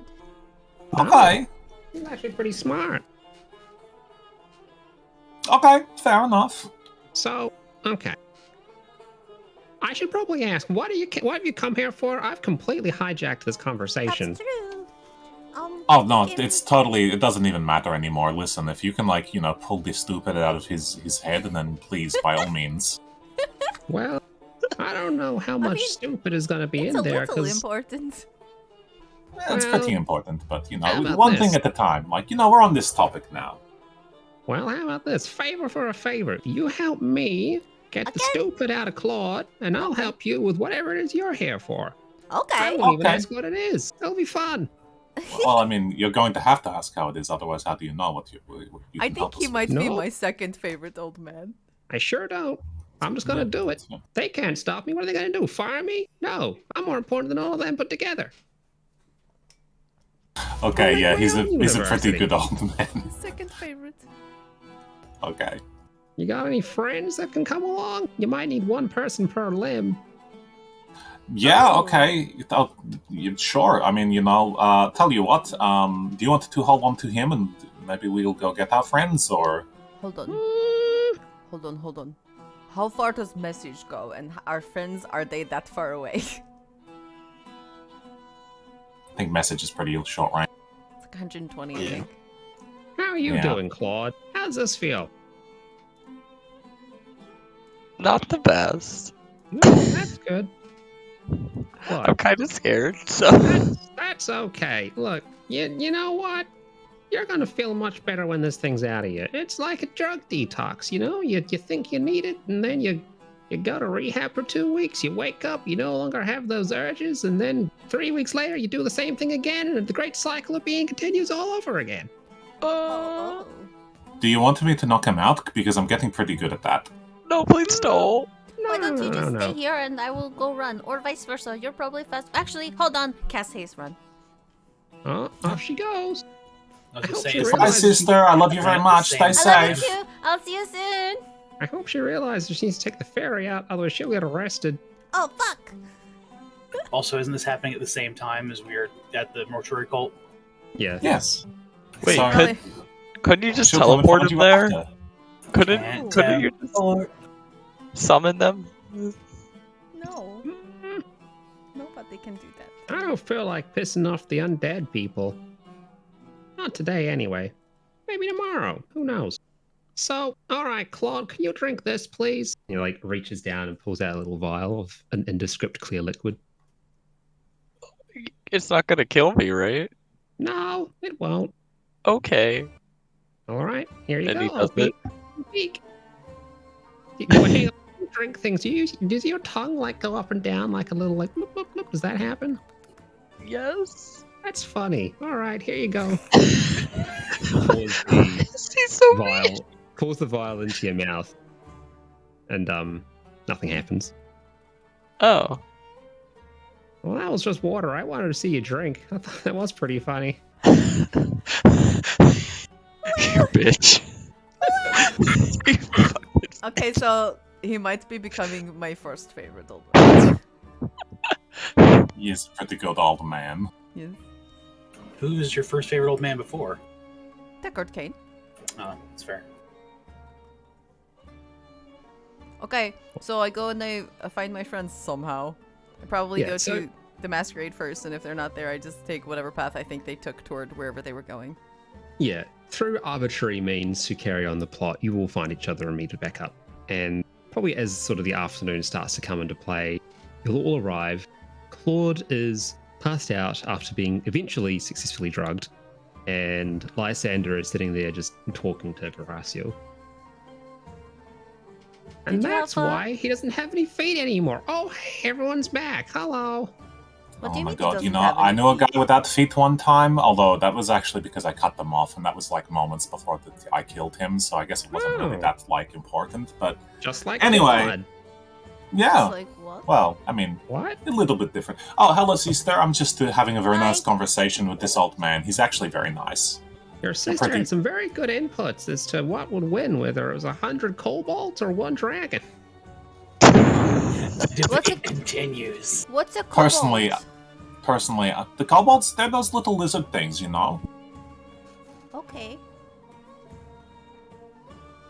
No, you don't? Okay. No, you haven't seen a kobold? You're lucky. Some people find them really attractive, and those people are really strange. Okay, so who wins then? I'm a fan of the 100 kobolds because, you know, there's 100 of them. See? It just makes sense. It does. It just makes sense. Anyway, what were we talking about? Feet, Cloud. Oh, right. Yes. Hello, friends. We need to apparently to hold Claude's hands and feet down. I've been here this whole time. I'm going to. Yeah, I don't touch his feet. If he's unconscious already, though, why do we need to hold his feet? Yeah, you actually don't need to hold his feet. That's just the hypothetical. Oh, okay. Well, good. I mean, either way, you know, my sister and I will not be touching his feet. Okay. That's I mean, good. technically, that's what straps are for. Nobody needs to hold his feet. Do you have any straps, monkeys? We have rope. You got a belt? No one needs to strap anybody, okay? Alright, let me actually talk to you a little. So, And why did I go and get them? oh, I need it. Okay, So, Mr. Young Claude de Bois here has somehow, for reasons I'm not quite sure, been possessed, okay? And I would like, much so, to see him not possessed, because he's actually quite a good kid, and I don't like seeing good kids turn into Birdman. Well, Keith, isn't it funny that this guy sounds like Cloud? I was going to say I'm having issues with this, honestly. Well, alright. Here's the funny thing. Whatever this creature is, it's been worming his way around his head and morphing his body, it's probably causing his mind to get all mucked up. Maybe he's just imitating my voice because that's the voice that he liked the most when he was growing up or something. That's cute. And terrifying. He does get very weirdly attached to people. Well, you just say that because he really likes you. Yes, very weirdly. so here's the deal. Here's what I'm offering.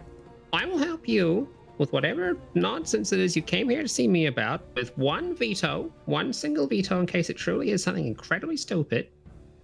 In That exchange, wasn't part of the deal before. well, you didn't shake on it. It's fine though because our thing is not very stupid. It's actually very See? smart, so we're fine.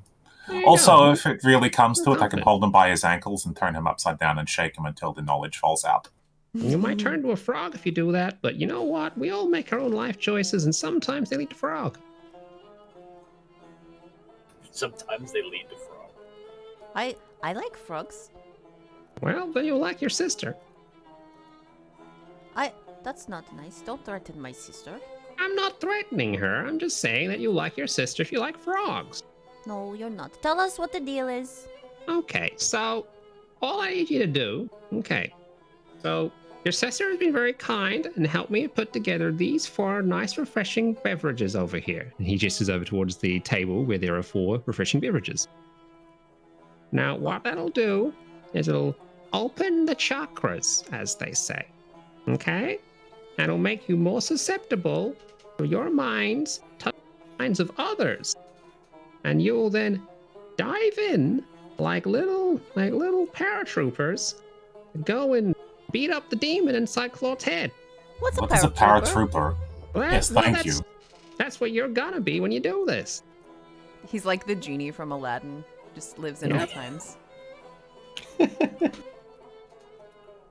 So a couple of things. Now you yourselves won't be hurt by anything that happens in there, but you'll certainly perceive things inside that boy's brain as being pretty real. So just keep that in mind.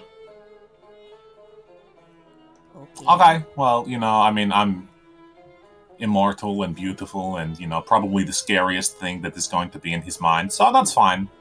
Well, that's I have a narcissistic, but question. okay. If we, this is for the purpose of fixing his crazy brain, yes? And his crazy body. If we do that, will he remember us and his previous body and possessions? Probably. Are Okay. you going to rifle through his pockets? Yes. No, you're not stealing his stuff. That's not fair. Listen, he's stolen very many things. Yes. And look at him. He's a giant crow. Okay, you know what? Stealing from me. Listen, I'm just going to open my chakrats, okay? And Veraciel is just going to go to the table and pick up one of the drinks. I just thought if I'm risking, my brain or chakra or whatever it is, I could just take a couple of fancy rings that he stole from somebody else or something. Well, that's a conversation to have him when he's not unconscious and you're trying to steal from a body that can't fight back. That's pretty... I believe that some of the kids that have come into the college have said that that's what they call sus, and I'm not sure if that is the correct use of that terminology, but I'm going to use it anyway. Veraciel starts handing around cups. I don't like this all times old man anymore. Fine, okay. Listen, okay, Mr. Dr. Claude Dubois is, annoying and stupid and mostly kind of useless, but there have been times where he has come through and, done things like, I don't know, he was pretty useful with that whole Endariel thing, and he did almost get us killed that one time. Mm-hmm. I saved your life. Don't forget that one. You're unconscious. You cannot talk, okay? Oh. Kill me and you, so... If nothing else, this is a transaction where I help you if you help me. And all you gotta do is make sure that my little student here isn't a bird anymore. Okay, but you got to really, you've got to go the extra mile, okay? Anyway. Yeah, she drinks the thing. Oh, by the way, be careful, because you might wind up becoming a bird yourself if you fuck up. No, I'm too powerful for that. I don't want to be a bird. Well, that's why you want to be a frog. I don't come want on, to be you a frog. listen. Yeah, listen. We are the daughters of. We're powerful. We're strong. Don't worry about it. We're good. No bird is going to be stronger than us. Come on. Well, I'm not going to let you do it alone. So she drinks hers. Yeah, well, then just don't fail. If you fail, you might become a bird, and then someone else got to do it to you. Okay. Just like a giant, chain letter of cursed crow. That's how they spread. Does it have to be 4? It could be more. You can have mine. What? Come on, monkeys, we need your help. Malkies. Listen, maybe if you take the crazy demon out of his head, then he will stop trying to fuck you. Also, stop even thinking about it that way. It's a transaction. Come on. We are buying the information, and it just so happens that to do that, we have to see the horrible things that Mr. Claude Dubois thinks about you. Yes, that is exactly why I don't want to go in there. Is it going to be any worse than spending a day or two with your father? Did nobody else hear him crying, saying, "Thank you, Malky, thank you for accepting me," when he was in the other room with a prostitute who looked like me? No. Okay, I take it back. That sounds like the Claude I know and love. Oh my god. Oh no. It's fucking weird. That's all I'm gonna say. That's what happens when you got deep-seated family issues. Okay, Dolgrim, are you Trust doing me, I it? know all about deep-seated family issues. Well, then maybe we should do this to you as well. You stay the fuck away from my Oh my god. Just don't drink the... Malkis, this is the price you pay for being top 5 fuckable. Come on. Oh, you're that Malky. Okay, that's pretty neat. I've had a couple of celebrities come visit me. Usually they're purchasing other equipment, though. Dolgrim, are you doing it? I will do this for you, not for him. That's the Okay. spirit. God, you're so nice, Mr. Icetank. If you want us to appear in one of your Icetank commercials when we have killed, demons, we totally will. My name is Horacio, and I approve this Icetank.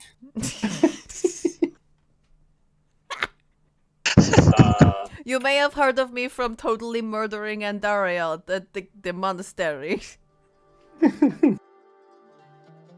And now I only buy Icetank brand ice tanks. They're the iciest. Okay, bottoms up. Come on, chop chop. Okay, so Yeah. did you guys Dolgrim will drink. change your last name to Ice Tank after you made the Ice Tank? Or does it already No. just... No, it's why it's called an ice tank, because we made it. That's a pretty convenient name to Yeah. have as to be for the guy who made the ice tank, because it's literally a tank of ice. That's What if you had made something that heated stuff up and you called it the Icetank? Well, we wouldn't have used our last day for it then. Okay. maybe they call it the anti-ice tank. Oh. Aaron's dead.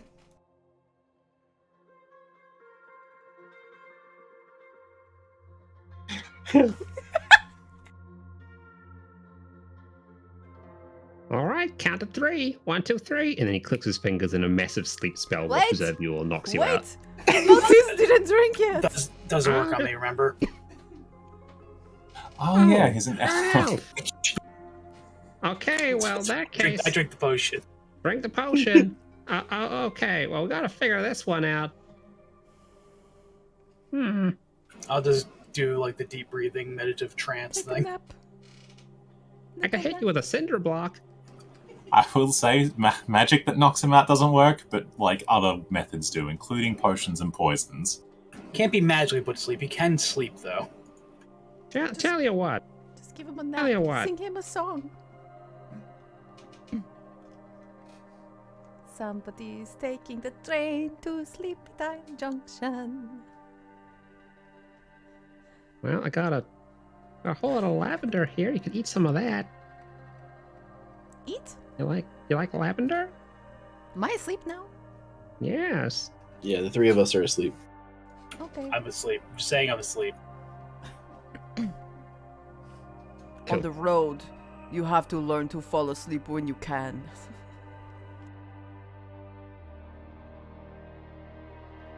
So.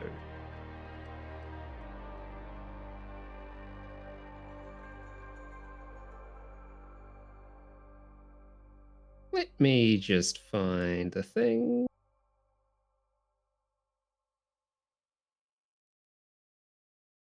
Wait, does this mean we get to beat up the thing that's been making life so hard? I think it does. Oh my god, finally.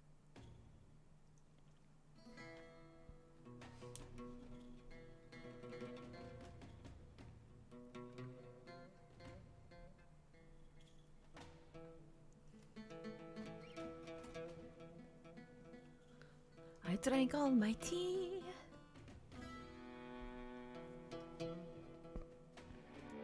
May, is that token supposed to be there? Yep, I'll just put it there. Oh, okay. Just give me a Can moment. they see it? I can see it. Yeah. Don't worry about it. Okay.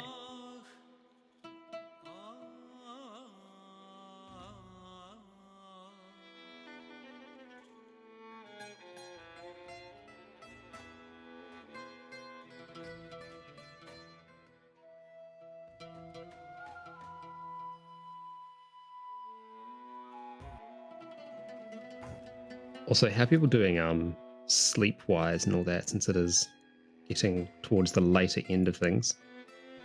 I'm good. 3 a.m. What'd you say, Philip? Sorry? So yeah, it is almost 3 a.m. Michelle says she's good from the other room. Okay. How are you feeling then? What would you like to do? I don't know. Depends. We could. We'll go. I can probably be another half hour or so, and then Sure. I may start to drag on, but I'll give you a heads up if that happens. Yep, all good. If If it does anybody get to a sees me point where start you to want, pass out. yeah, if it gets to a point where you want to pause, would you want to pause and everyone else keeps going on, or what would you like to do? Yeah, someone else can play for me. That's fine. I don't mind. Pilgrim's going to become a bird. Pilgrim's pretty straightforward. I mean, just in case you're trying to be consider the group. It's totally okay if you want to be hey man, can you not play without me because I want to know what's happening next. It's fine. If you want us to stop because you have a real people job, in the water army. And that's important. And, if you need to sleep to do your real important real person job, then, we can wait for you. No. It's all good. I still got tomorrow's Sunday, so Yeah. We still have a Okay. weekend left. Good. yeah. So I'm What are starting. we doing tomorrow? Do we have other game tomorrow? No. We have raid tomorrow.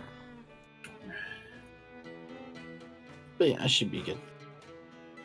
And best thing is always, I always go back and rewatch the last like hour of our previous episode, just in case my tired brain has forgotten something. Okay.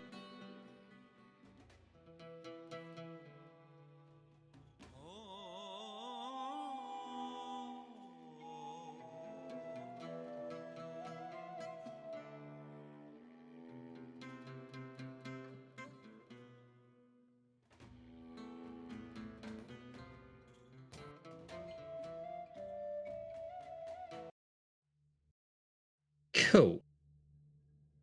So,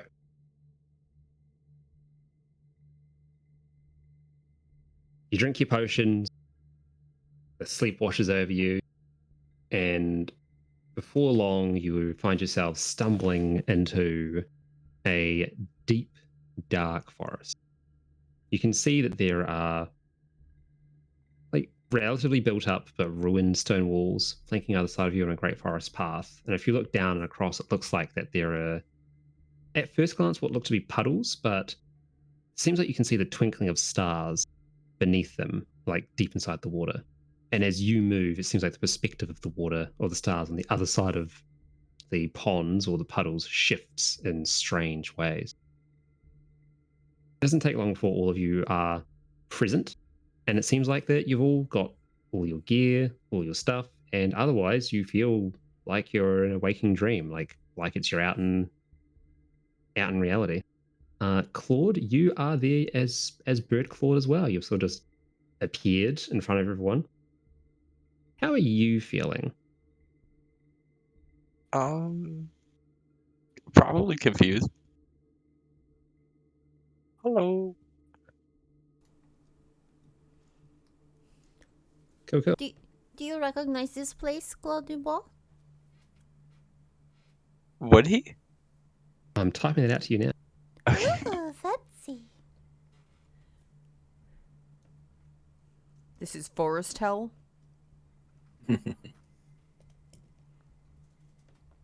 Don't yawn, Philip. Don't yawn. Don't let it out. I'm gonna grab another cup of water, just say something. Isn't there a circle of hell that's just like a terrible black forest? I forget. Probably. Who knows? There's a lot of circles of hell. Like 7.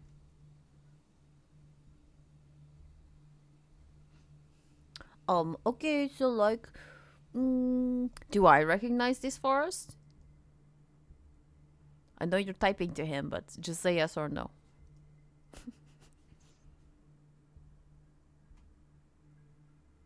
Okay, I'm going to ask Google.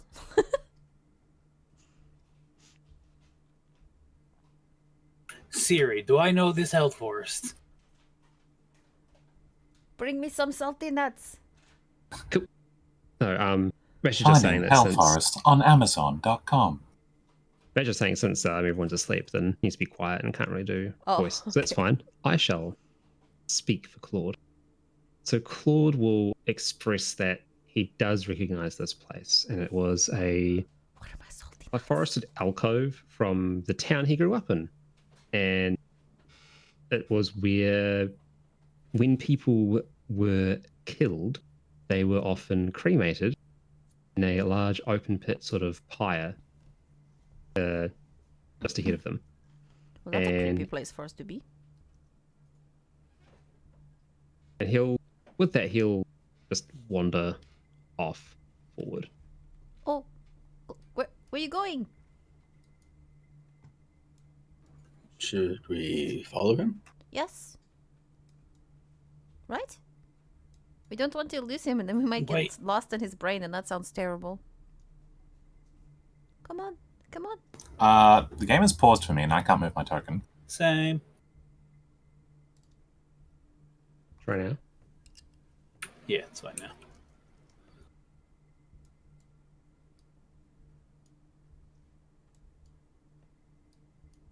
Cool. Uh-oh. So as you head further down the path, and as it gets better, the illumination gets better and better, you wind up seeing 3 colossal figures with one little Claudie boy in the middle who dips forward into what seems to be a person that's just kneeling in front of the remains of the pyre. Now, as you all approach, the three figures straighten up. The one on the left seems to be feminine, with 5 eyes that sort of rotate around the top of her head. You can sort of see their deep orange headlights that look over towards you and illuminate the ground in front of her. She can see there are wings coming out the top of her head and large curved talons at the end of some feathered arms. She stands up straight with long, spindly legs and then sort of leans towards you. There's a similar figure on the right, except a very masculine looking figure. Smaller eyes, but covered in bony carapace. And in the center seems to be a great totem made out of ash and charcoal with a pair of glowing, let's say glowing gems or lights for their eyes. Like it's very clearly an effigy rather than an entity of itself. And the female one speaks up, goes,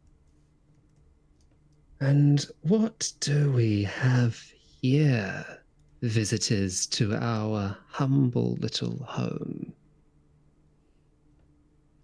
State your business in this labyrinth of despair."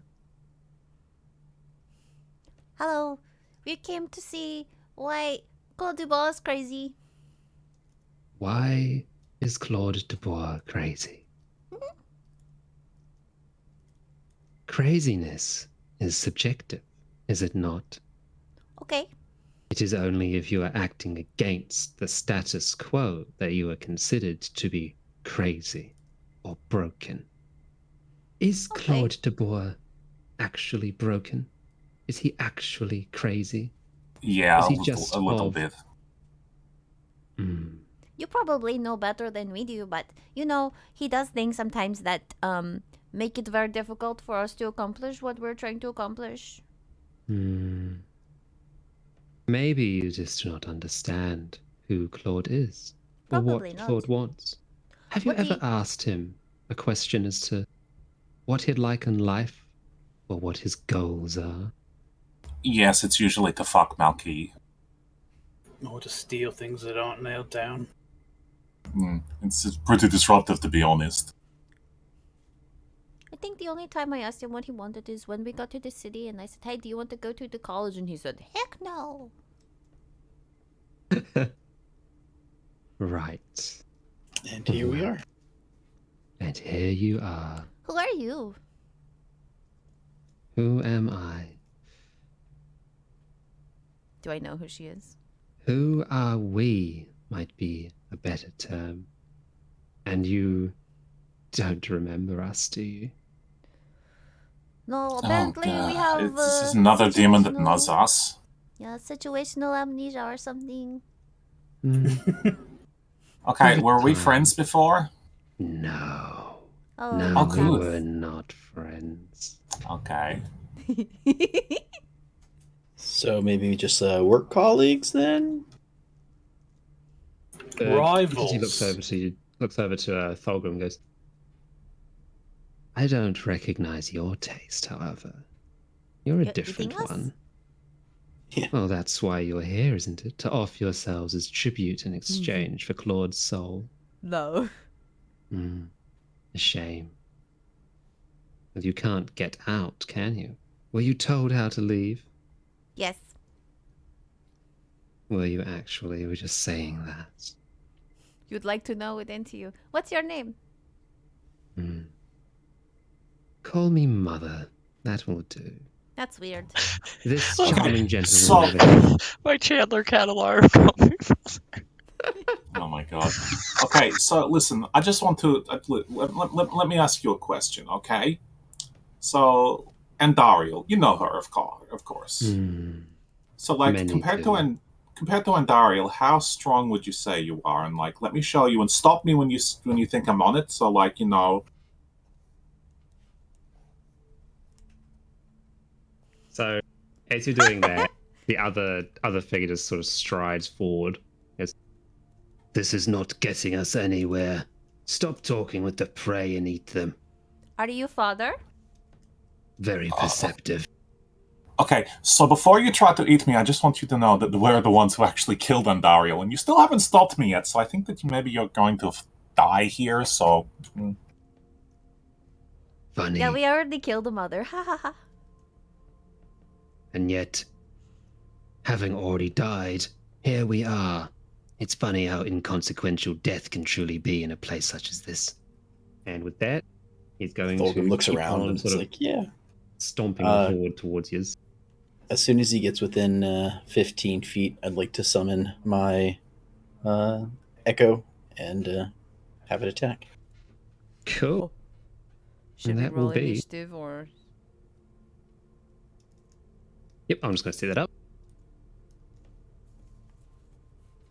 I just Did wanted you to want- talk to the bird people a little bit longer. I'm sorry, sister. That's okay, They're it's not mean your anyway. fault. Yeah, they're pretty mean, but it's okay. I mean, to be honest, they're kind of catty bitches, you know what I mean? Damn it, how did I roll so high on a 6? Oh, it's because nobody else has rolled yet. Phew!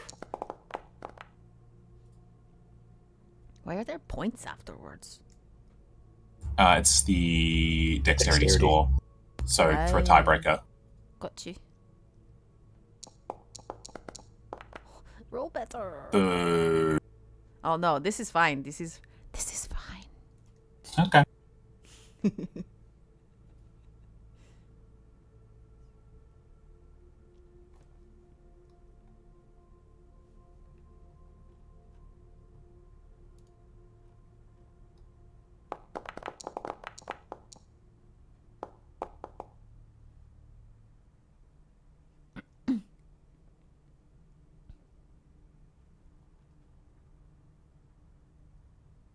Hang on, I'm just going to see if something works. I think I put too many songs in the music room and it broke. Oh, whoopsies. Mm.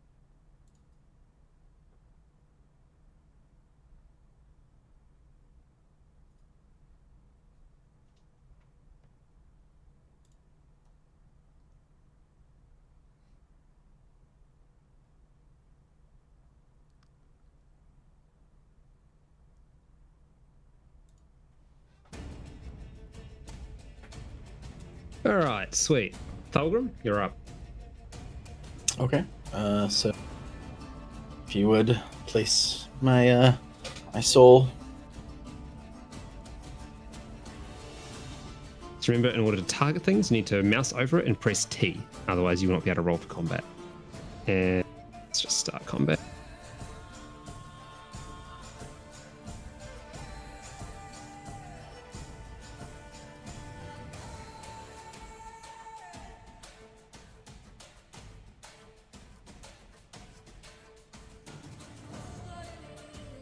Okay, I have the little arrows on us. I believe he is selected. And this attack will be coming from my soul. Cool, cool.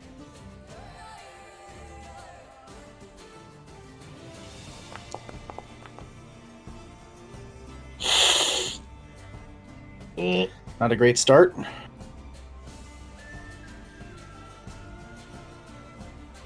No, I can very safely say that an 8 will not hit old mate there. And yeah, that is my bonus and attack. Cool. So, next up, let me just get to the right page with all my notes.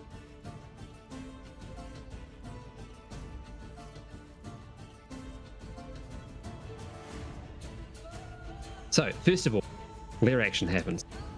The totem in the middle lights up with a roiling red flame. And before long, you start hearing the chirping of birds that grows into a cacophony as the ground beneath some of you erupt, or the ground just erupts into a hail of ravens fly up or dissipating into smoke. And I shall mark where they are. Let's just do this.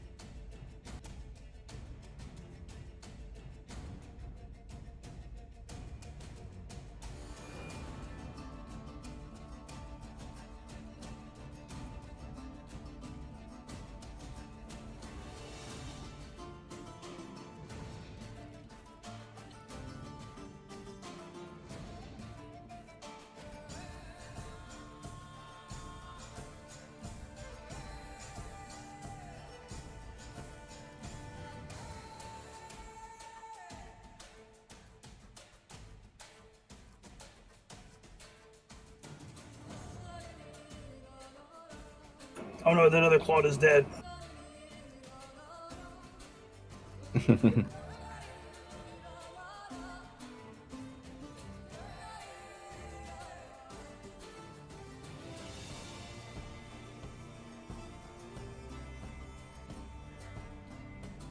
Cool.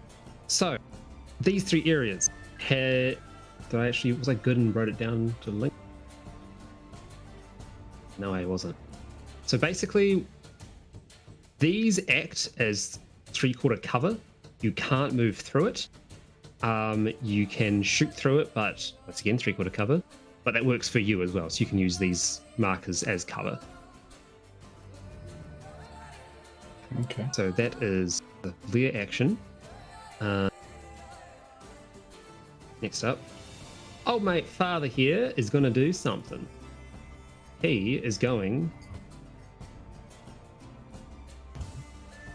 to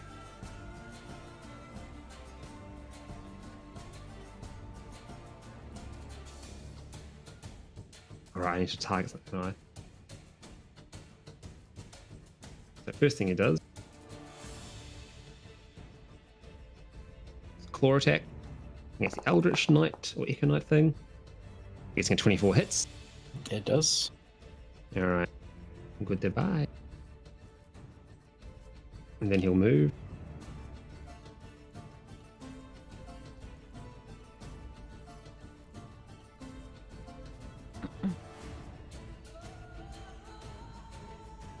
This time do an attack against Thulgrim. Does a 12 hit? It does not. Cool. And final. Leggies! So, as he comes over, like, growling and grimacing as he just punches his way through the Echo Knight, just batting it aside, and goes to do another swipe with his claws at Thulgrim. For whatever reason, either misses or gets blocked by Thulgrim, that's fine. But his attention then shifts to Varasiel, and one of his spindly digigrade legs lashes out and flies quite a distance as the talons will attempt to grapple onto you and grab you around. Cockfight! So I'm assuming 23 hit. So his legs have a 10-foot reach? Yes. Holy crap. I don't have resistance to the damage because I'm not raging yet. Sweet. Okay, that's all good.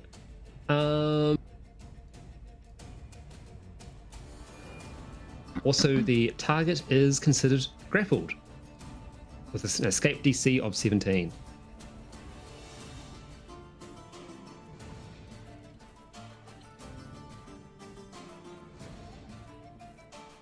Okay.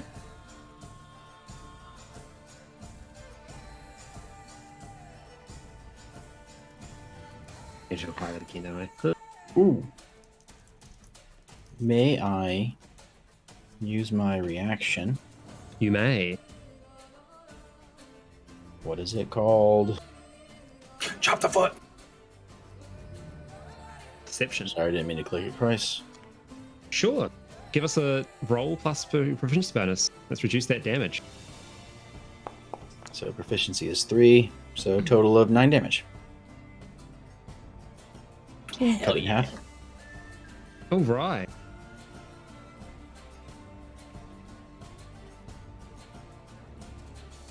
All right. Netvari. Okay, You're up. what is the stat that the roll to get out is? It's a strength. You need a strength check to get out. Yep. Strength save against a DC 17. I actually can't do what I was going to do, so I'm just going to do what I was originally going to do. And just like go, let go of my sister, and just sort of tap, it's not necessary, but tap Varasiel, and she has haste now. Lovely. That's what I like to hear. A couple of, I have to target, okay. Yeah. Target her, cast haste, and it should then, in theory, apply a bunch of haste stuff to Varasiel. There we go. Oh no, it doesn't automatically do it. Great. Okay, that's fine. Maybe there's a way to do that. I think. Yeah, I'll hold on to it for now. And I'm gonna.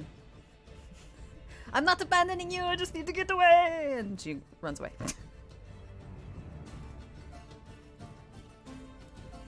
Click yes to enable output to chat on all conditions. I'm trying to hang on. Can I do that this way?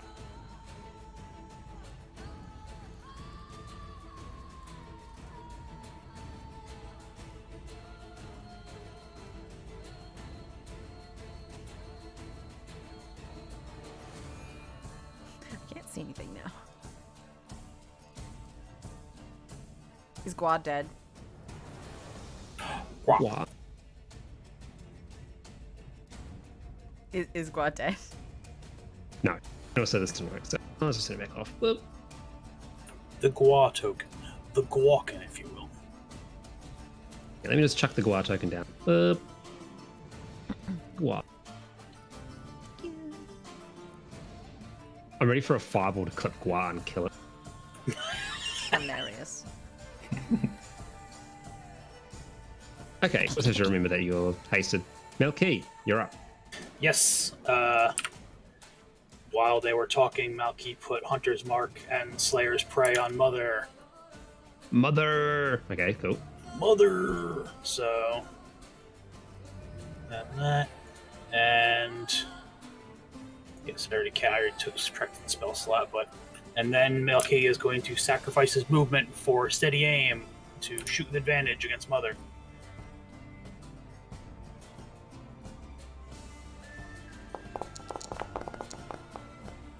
Hey. Do a 27 hit. Yes. Okay. Hit that damage button, boy. Alright, 7 plus Hunter's Mark. Oops.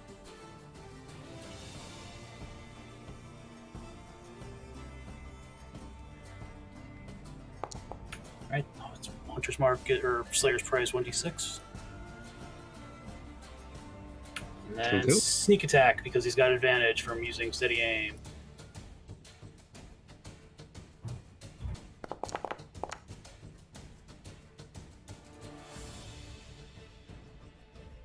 So, 7, 8, 10, 11, 17 damage. Cool. So, hold on. You've done 2d6 sneak attack, 1d6 Hunter's Mark. Shouldn't there be another 1d6 from Slayer's Prey? I had to manually roll Slayer's Prey. It's the 1d6 roll. They rolled a 1. Well, then where's the Hunter's Mark damage? 3, if you scroll up a little bit. I don't see it. I see it. It's right above the longbow. Oh, I see. Yep, okay. Yeah. I clicked them both before I had rolled to attack. Yeah. But and that'll be it for Malkeith. Sweet. So that means now it's Mother's turn. Mother lets out a howl and caca, a screeching howl. And it is going to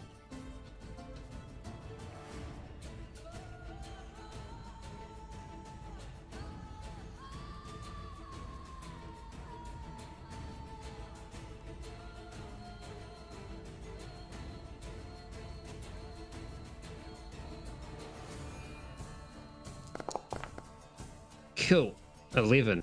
Oh boy. Alright, sweet.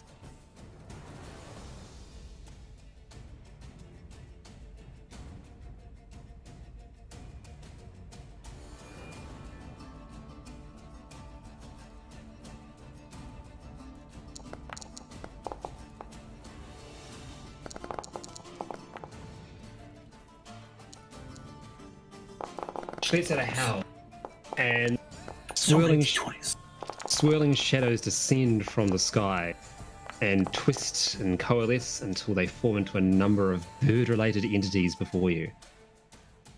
Mother's here. And some of those look like dogs. Those aren't birds. No, they're birds. Oh yeah, those are dog. That's a wolves. Vrasu, you're up. You just made me All think right. of. Sorry, go ahead. Just want to check something very quickly, actually. Just made me think of Bloodborne. Later in the game, you fight these weird dogs that have crow heads. I rage as a bonus action. I'm going to use my action to try and escape the grapple. So just a moment. I will be rolling athletics with advantage, which he will need to oppose. Mm-hmm. Let me do something for you, Ro, actually. Make it easier.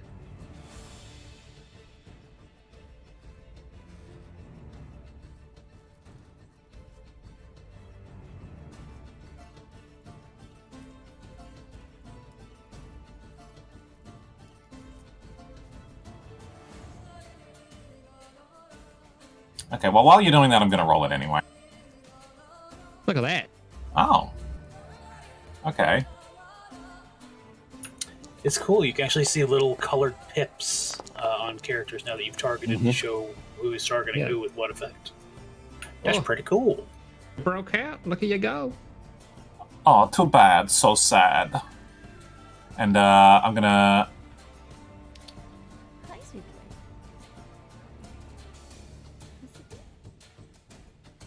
He broke out of his leaky.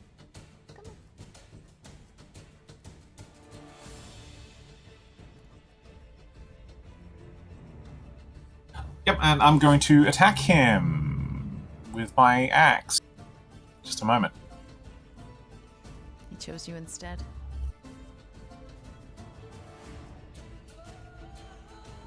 I am going to attack recklessly. That would be a 22 to hit. Yep, I'm sure that's hit.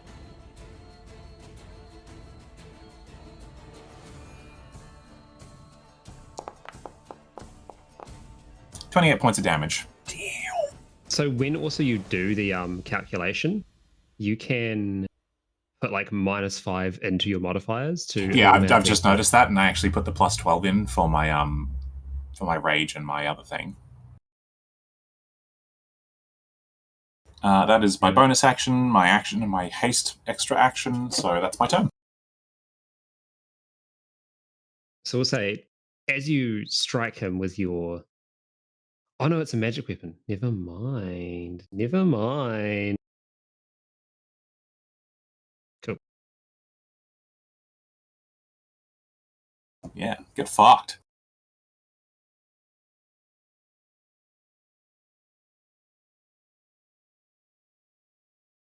Cool. And next up, the totem.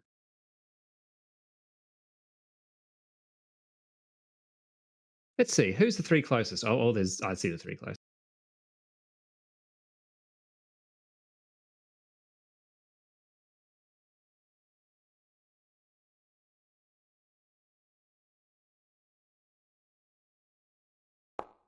All right. Let's see. 10. Does a 10 hit Veraciel? That's going to be a big fat no. No. Okay. Next up. Does a 3 hit?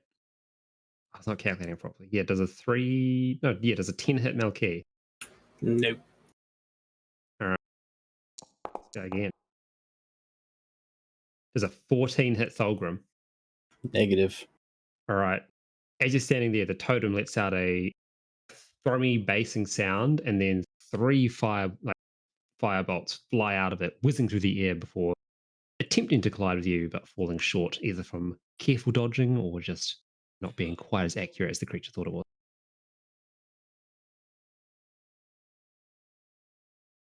Okay. Now the hell begins.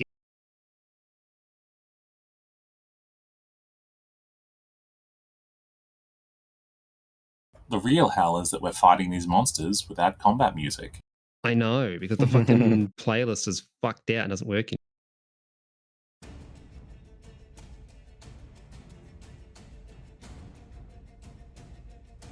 I fixed it.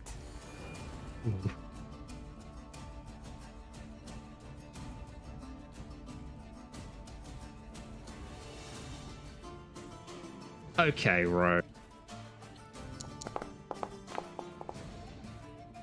There's a 21 hit. Yes. With your +2 to AC from haste.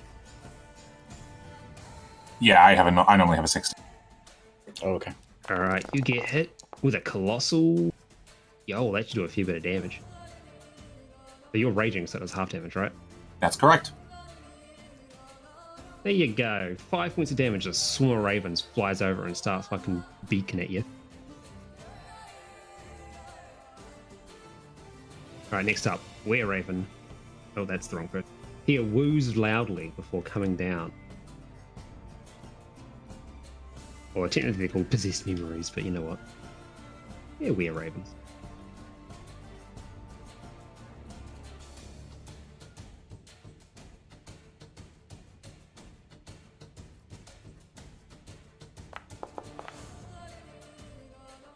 Did 14 hit your casters? It did not. Okay. My multi attacks, does whatever this does this hit you? No. Okay, what a goober. What a fucking bird. These birds are getting milky. Okay. What about this one? He gonna bird you? Oh my fucking god, they ain't rolling good. No, he has not birded me yet. That'll bird me. That'll bird you. Okay. You got a little doot. You gotta make a constitution saving throw.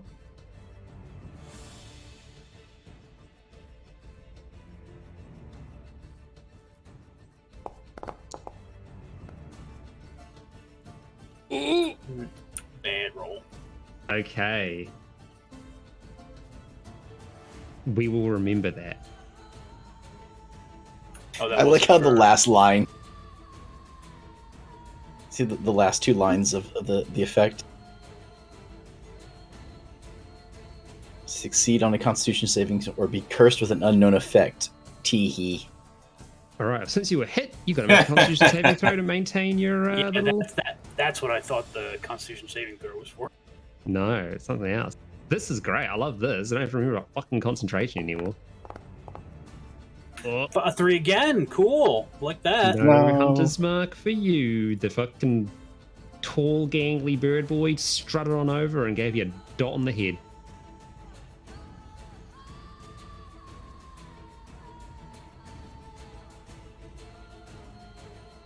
If I get cursed because of fucking Claude Dubois, Wow.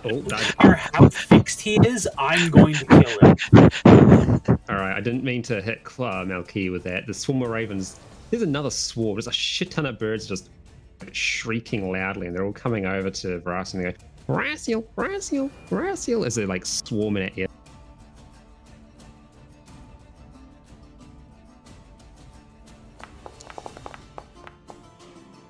And that's not hit, so what the fuck was that? That's me just experimenting with something. Don't worry. Ooh. Don't worry about it. Okay. Anyway, so they're flying over to me. The Varasiel is definitely going to be like, taunting them, so.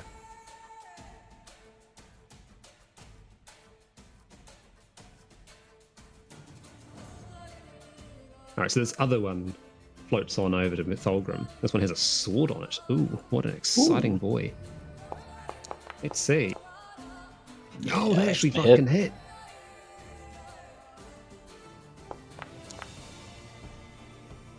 Did 7 points of damage. Then multi-attack. He can't get a peek out. That'll hit. Alright. Give us that DC 10 Constitution save.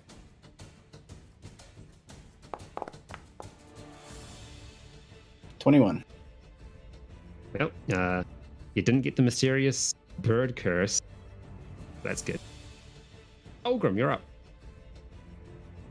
Okay. So bonus action, get my echo out, my soul out.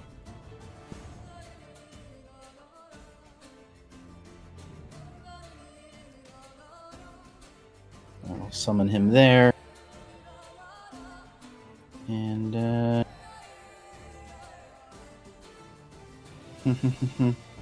I guess I will hit the were bird next to me. Sure thing. Give him that little T button.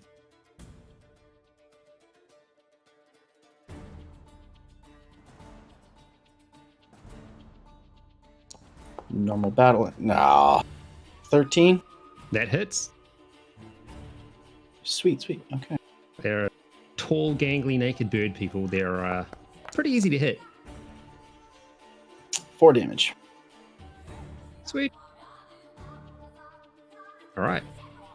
And then I will use my whatchamacallit? Unleashed Echo, which gives me another attack. This time coming from my Echo father. Mm-hmm. 24. That will hit. And the damage, slightly better, 7. And 1 Unleashed Echo down. Yeah, that is all I can do.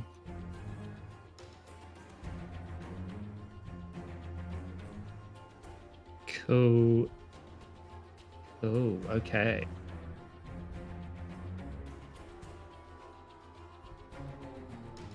Wait, Although hang it on. shows the Were-Raven, but I have father targeted. He's got the dot on him. Yeah, I just realized that. Hang on, so that's how much 7 damage. Cool, I'll just apply that myself. That's weird. Oh no, yeah, the thing it did apply it. There we go. That's fine. Sweet. Net fire. Oh no, it's father's turn. Father makes an action. So this occurs.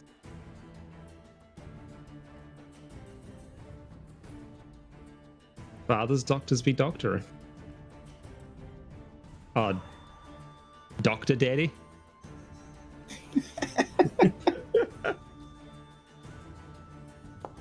So, all friendly tokens within 15 feet gain 12 temporary health. Oh shit!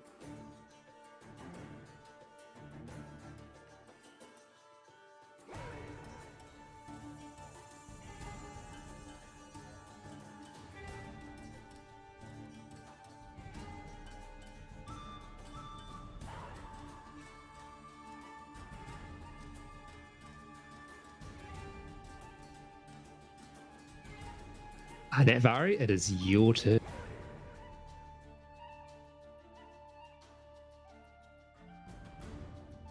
Mm-hmm. Sure, okay.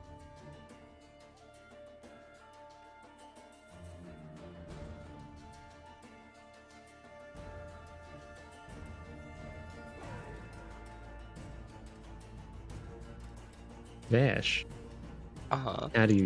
how does Can he actually respond? I'll say yes. He's like broken out of his stupor, and it's like you hear that.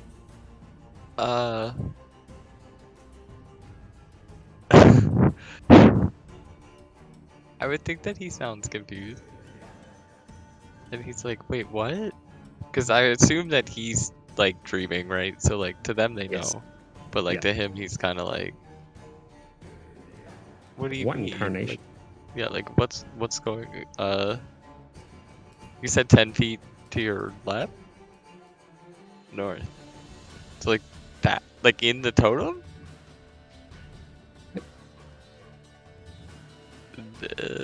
Okay. He does it. He goes and stands next to Mother.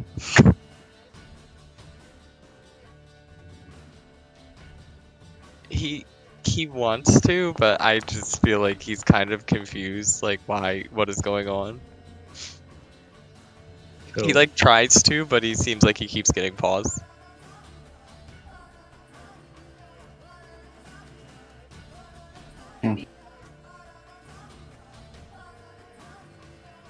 I mean, I don't really have any other bonus options. I have a couple spells I can cast, but it means I only get one attack. No, it's okay. It's just my bonus action. Though it does, out of character, it hurts me. But I'm like out of character, not in the game. It doesn't affect my HP in any way. Just RP wise, it hurts me. I forgot to unmute my freaking self again. I was the one who talked to Claude Dubois, and he said, "What? What are you talking about?" Shit. All right. Do I want to do this or do I want to wait? I know what you're thinking, and I think that you want to do it. Yeah, but like, there's more dudes that might move. Know what I'm saying? Well, I mean, like, if I don't know if you can see him, but there's a bunch of targets off to the northeast next to the totem. Yes. But I am aiming for a different area. Oh yeah, I know. Fuck it, let's do it now. I'm going to cast Fireball. Sweet.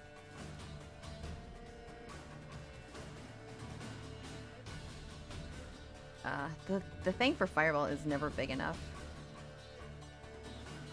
Do you want me to move, like, not next to them? No, you're Oh, safe. You're good. Okay. That's why I asked. Click that off.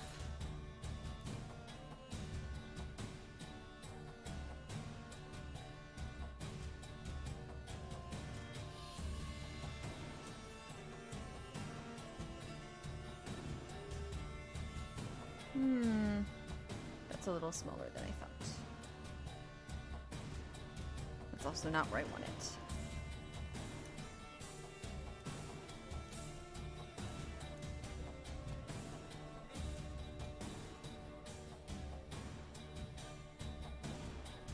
That's the same.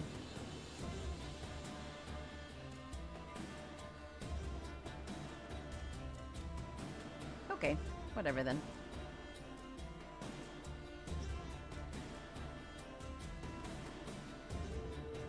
Cool. Okay.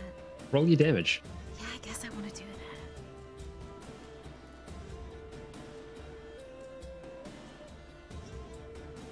that. Oh, it said no template seen, so I guess I needed. I'll do that again.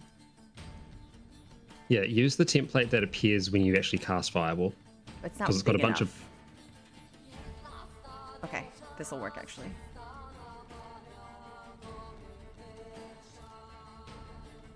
Still no template seen. If you wiggle the sphere like a space to the right, it'll still hit all those same targets, but miss the or to the left rather. It'll hit the same targets, but miss the soul. Okay, then that's what I'll do. Ignore the soul, please. I was trying to hit these dudes down here, but no such luck. And also before I do that, which I should have done, I meant to put up my fire thingy. So I think everything has additional 5 damage. Okay. Throw that up for you.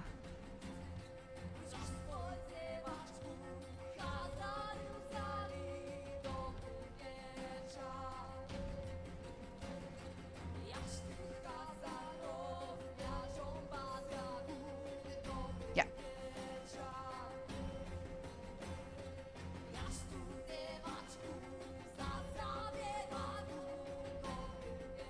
Should be good. Are we doing it again? Yeah, I'm just trying to see if it automation works on my end. There we go. Cool. Sweet. And that's a +5 on top of that. Does that include your +5 though? It needs to. No, it won't. Because it's rolled. It's just rolled 86, so yeah, it'll be 42.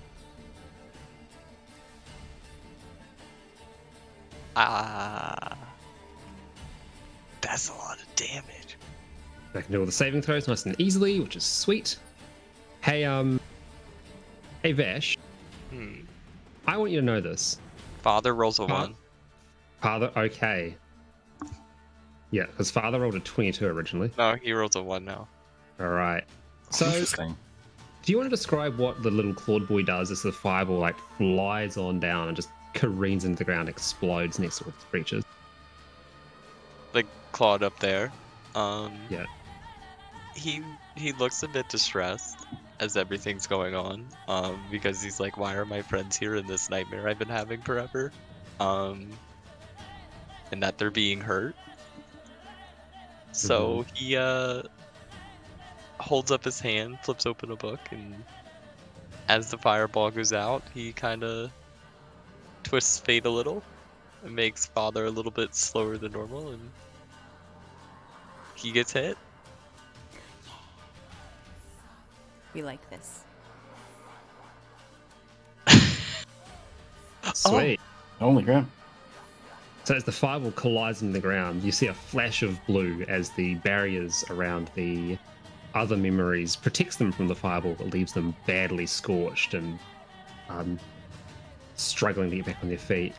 Father himself, though, lets out a loud yell of pain before his entire body is engulfed with flame, and just a split second, he just disintegrates and is gone. Cool, I like that. You like my divination? That's good. Alright. Did that big raven up there not take damage? Giant raven. Bird, why you no take damage? Yeah, I just 'cause moused over it and click said... okay, there you go. I didn't click the right tick for him. He's dead. Reese in pieces. He fucking exploded. Coolly cool. But yes, I'm glad that I asked you to move, because... Yeah, I wouldn't have been able if I took damage. I can't divine. Also, Now, his- for clarification's sake, I had to use metamagic to even do that, so I don't think I mentioned that. Oh, okay. Because Yeah, you would have had to quicken the spell, right? Yeah, I used cantrip first, so... Well, Milky, Mouky. you're up.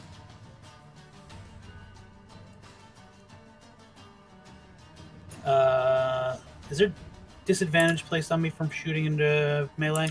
There used to be. Or Yes. That. Range attacks when there's someone in close quarters to you is a done disadvantage. Okay.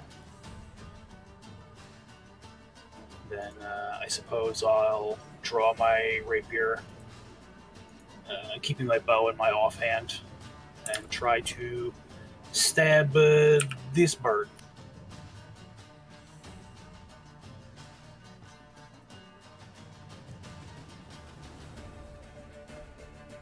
Can't you? Before you do that, You could just back up, right? Get attacks of opportunity. Yeah, attacks of opportunity. From two birds. Not However, to disengage. well, yeah, but that takes his action, which means he couldn't attack. Oh no, you're right. Bonus action. Thief, yeah, or rogue stuff. Yeah, so you could just back up and shoot him. The 23 is But- really good. Well, on top of that, though, I'm gonna. If you're not going to move, you can. Yeah, steady aim affects melee attacks as well. It's any attack, so you could get sneak attack damage on these guys. I'm a swashbuckler. I get it as long as nobody's in no friendlies are in 5 feet of me, so I already Oh, get it. perfect. Doesn't even matter. Yeah. This is why I do such things. Milky, click the damage button.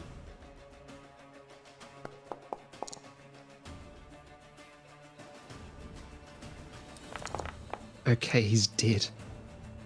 Stop, he's already dead. Nope. More dead bard. Yeah. He after the bird pecked him, Malkeith just draws his rapier and slashes the one in front of him across the throat and kicks him away. And it is end of my turn. No, you can't because you're dead.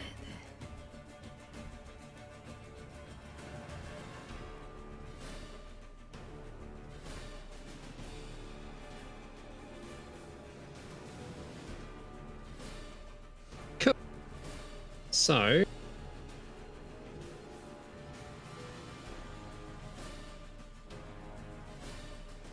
a number of the creatures start moving forward, and those creatures include good old Mother. Can we remove the fireball template? Yes. Thank you.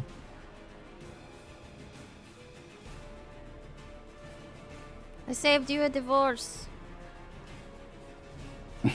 Pushes forward. So, does it get 4? This happens.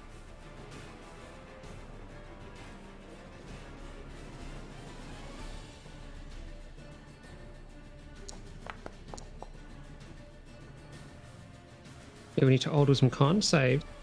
As she rushes forward, she opens her arms out. They're feathered arms, and you just see spores, like toxic green mist, start emanating from under the arms and start spreading around her as she howls, getting into melee range.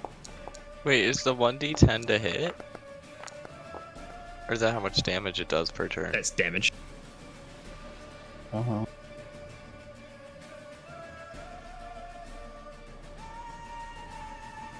Sorry, I didn't see the die here on the side, but I rolled a 17.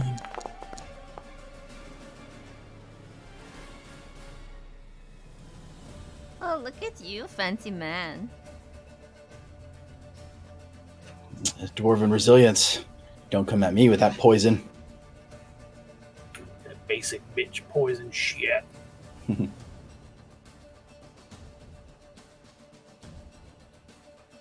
Does the Echo Knight need to roll? Yeah, it does, but it uses his bonus. So it also gets the advantage. All right, everyone's fine. Is it all or nothing? Let's see. Each creature in the area must save or become poisoned. While poisoned, they take 9 poison damage or take X poison damage at the start of each of their turns. So if you succeed the saving throw, you take no damage. Okay. And we're not poisoned, which is really nice, because being poisoned sucks. Nope. However, this were-raven over here, or this memory, does die due to the poison, so that's good. Hilarious. What about the swarm of ravens? Do they have to roll? Yep, everyone's rolled, and they've all taken damage accordingly. Good.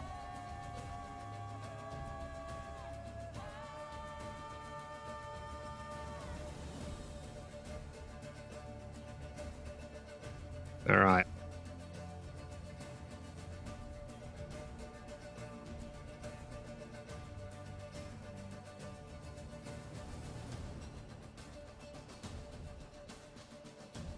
Oh yeah, I need to select. Oop.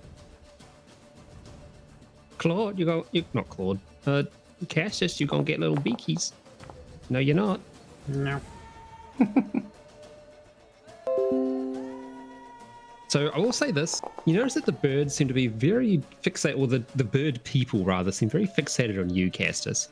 And every time they come over you feel like you can just hear, like, in the back of your mind, Malky, Malky, Malky. I just want you to know I did not do this. This was not me. Just want to go on record. I hope you know I can't believe you.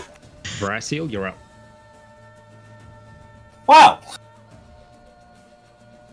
Well, as we all know, Horacia likes to, she plays by prison rules. She comes into a situation like this, she picks the biggest, meanest motherfucker in the room, and she goes for it. Mm-hmm. And as Mother comes over, kind of like emanating spores, she just looks at her and is like, "You just made the biggest mistake of your very short life, you bitch." And I'm gonna go for it. From the distance, you hear, woo! Oh, funny fact, I also, because of the necklace of adaptation I have, I actually would have had advantage on that saving throw, so I'm fine, but there you go. Anyway, you all know my combo by now. Mm-hmm.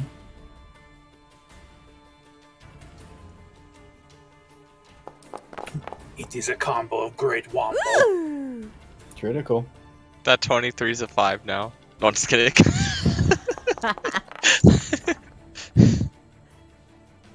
So first attack, 30 points of damage. Wow.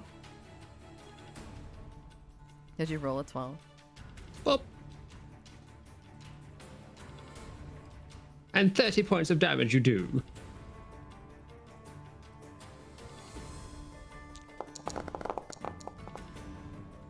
That one misses.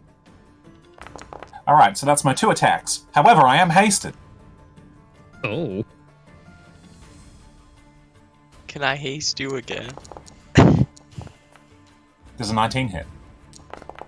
Yes, it does.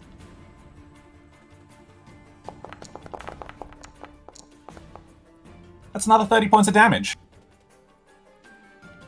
Alright. And because I crit, I trigger my feat and can make another attack as a bonus action. How did you deal? How'd you crit? What'd you crit on? The 20. My first attack. His first attack. Right, yes, you did. Well, Oh. my question is, on your first attack, you rolled the same thing as on your second. Well, your first and your third. You rolled the same damage, but one was a crit and one wasn't? Did your first attack actually do critical damage? So, 13... Well, hold on. Let me have a look here. That's a good question. 30. So, 2d12. So, 6 plus 7 is 13. That's just the dice roll. Plus, I do an extra 12. Hang on. Yeah, your first one, I think, should have given you another dice, because it only rolled 2d12 plus 1 plus 4 plus 12. Shouldn't it have been 3d12 for a crit? Hang on. No, my second attack shouldn't have done that much damage. That's a mistake, because I only do 1d12. So, why did it do critical damage on the second roll? What the fuck is that? So, let me have a look here. So, let's take the first die. So, the first one was 6 slashing damage, plus... 23 would have been. Plus 4, plus 5, so 6 plus 5 is 11, plus 12. So it would have been 25 damage on that second attack. Wait, no. Okay. Yeah, so how did it... I just thought the first one should have been higher. Isn't there a... No, the first one was fine, because it's 12 plus 1 is 13, because I rolled the 2 dice, 13. Plus 5 is 18, plus 12 is 30. So 30 is fine. So she has 5 extra hit points. Isn't there a type of barbarian that crits on 19s? I don't... That's for a certain type of fighter, and the crit benefits that I don't have yet. Okay. Anyway, We'll figure that mystery out next time we spot it. Hoo-hoo. I just undid the attack quickly and then read it. I'm assuming an 11 does not hit. No, 11 does not hit. Oh well. Sorry, I can't divine you a 20, buddy. It's okay. Next time. Okay. Okay. Get away from me, birds. The scorching ray's coming for you, but all 3 are going to hit you. Oh. Does a 17 hit? No. Alright. Does a 11 hit? Nope. Alright. Does a 10 hit? Nope. God, that was close. That was almost that was rolling around the 16. But yeah, because of that ring, I get the +2 to range attacks. So Yeah, it must be good. I mean, just stop that first attack from hitting. That's good though. 19 hit Thulgrim. Yes, a 19 will hit me. Whoa! Damn, the fucking shitty little swarm of birds is popping off. Alright. Bash, does Claude do anything at this point? How's he feeling? I mean, kind of upset that their attack, that, Horacio just called his mom a bitch. But, can I use an ability? Yeah, I've put you into the initiative tracker. It's your turn. Oh, okay. Who would like a haste? Who deserves a haste?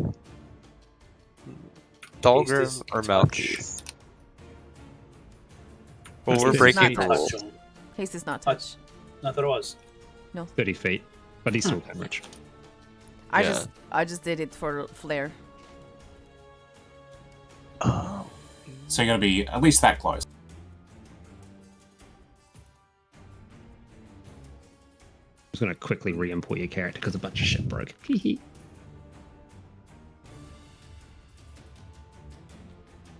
My character? Yeah. Oh, okay. There you go. Now you're good. Well, who needs some haste? I guess we already got. Either one of us. Me or You can't Malky reach anyone will with work. haste. Oh, I can't reach. Okay. Well, you have to move rather if you want to reach them. Because it's 6 tiles away from you. It's the range. Maybe because somebody needs some healing. Does somebody need some healing? I can't heal. I'm not a healer. But you were the healer. Oh wait, I can heal. Who needs healing? Fulgra. Okay. I would like to use heroism. Wait, how do you target people? Mouse over them and press T. I would like to use heroism on Thulgrim. So heroism is usually touch, but I'm going to say since you're in your dream dimension, sure. Okay. Why does it say damage? Do I click damage? I don't actually know. No, because it's Not a based damage on. spell. Fine, I'll just click damage. Oh, And I can you got- apply. That is healing. Look at that. It's not even a roll, though. You just, at the start of each of Thulgrim's turns, he gets 5 temporary hit points. Look at that build up. You have so much HP. Put me back over half. Nice. Oh, so it doesn't heal you, it gives you temporary hit points at the start of your turns. Mm-hmm. The only bonus action I have is Misty Step, so I can't really do much. But Claude does not like Thulgrim getting hurt. He's very fond of Thulgrim, so he tries his best to shield him. And that's all I can do. Alright, sweet. Which means the birds are cometh again. They do not successfully Wait, they hit. advantage on their attacks because I attacked recklessly. I'll just roll again then. Whoop. Alright. It's a 23 hit. It sure does. As I say as clicking the roll button. You take 6 damage divided 3 by damage. 2.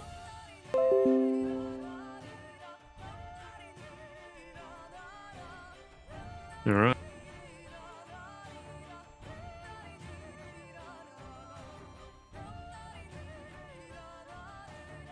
Next up, another one of the Were Ravens lashes out with a beak attack to Thulgrim, trying to wedge its little beaky boys in between his armor.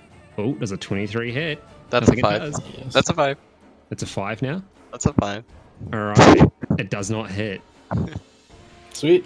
So, Thulgrim, to explain what happens, as the bird reaches over, picks its beak into you, you feel it go between your armor and get into your neck, let out a yell, and then you blink, and it's like you've gone back in time 2 seconds. You know what's going to happen next. You manage to get up and stop the attack from hitting you.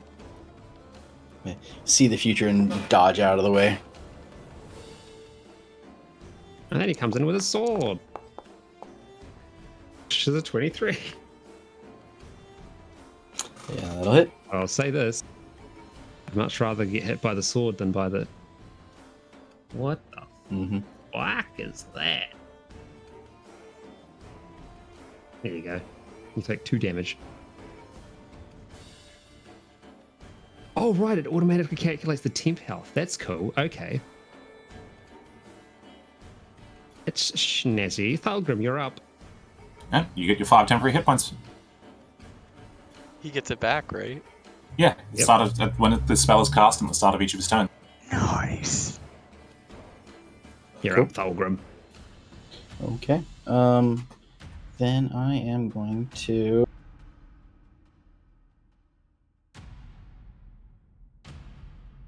Do I have Mother targeted? I think I do.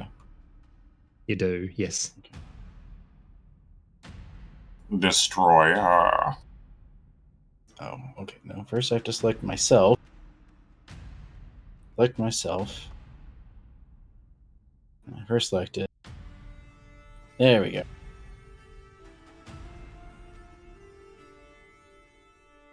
Did it? There it goes. Okay. Inflict wounds. All right. Wah. I'm guessing a 10 doesn't hit. 10 unfortunately does not hit, no. Action surge. All right, fuck her up. Mother.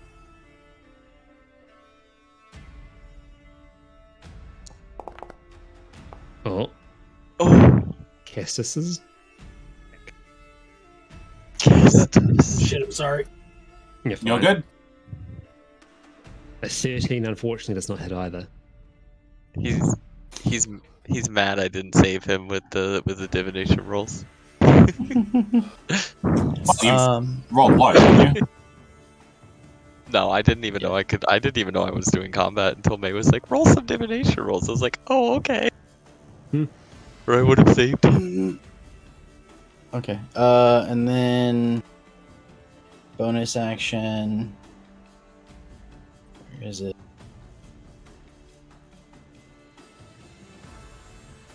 Second wind. Now, do I have to select myself for this? I think second wind will just do a target self, so you should be fine. Just click the healing button, you'll be good to go, I think.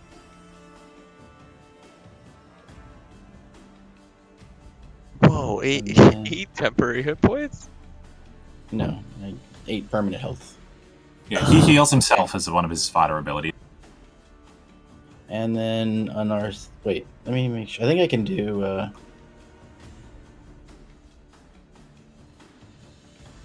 Whenever you take the attack action, which I did not do because I cast inflict wounds, so I can't do that. What are you trying to do? I was gonna have my my clone, my soul, do an attack as well, Unleashed Arcana, but because I cast inflict wounds and not made the attack action, I can't make an attack for my soul. So I don't actually. Just to say, like, just go for it. Like, might as well. Especially since both your attacks missed. So go on, live dangerously.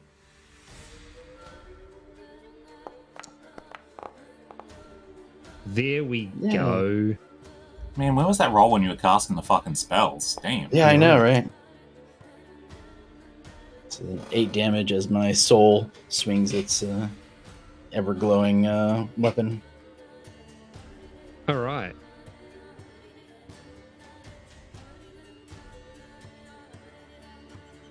There you go. Sweet. So, describe how you fight Mother. Describe what happens to us, Philip. So I, reach out to inflict wounds, and she dodges back, and I was like, "Oh!" And I throw out my other hand to inflict wounds again. She dodges back again, and I'm like, "Ah!" And then my soul, as she stepped back, just like, "Okay," and can easily hit her in the back. She backed right up into his blade, and in the I heal from the exhilaration of the kill. Yes, my wounds are being knitted back together. So, as she dies and as the axe digs into her, sort of similar to father, she's there for a split second and then it's like her form just like rapidly dissipates into smoke and she's just gone. And similarly, all the creatures that she had summoned in also disappear in that same action. Very cool. Which leaves just the one entity. Natvara, you're up.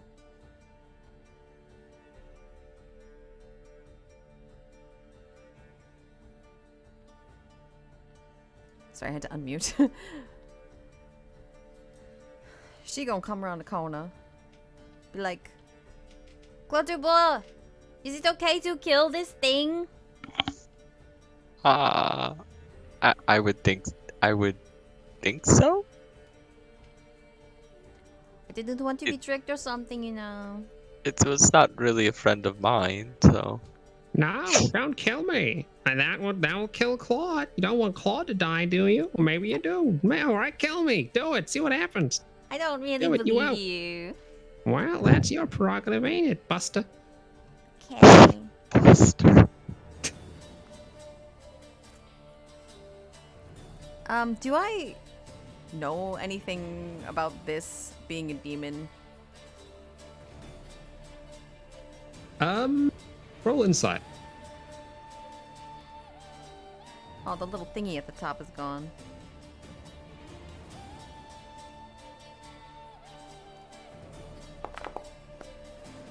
$19. This feels like strangely familiar. That is the only thing that you can glean from it. There's like this weird sense of deja vu to everything that's happening right now. Okay. It's not. It doesn't seem like it's a known type of demon or anything per se, but just certain themes and mannerisms are reminding you of something. Okay. Give me but a moment, if you don't mind, everyone.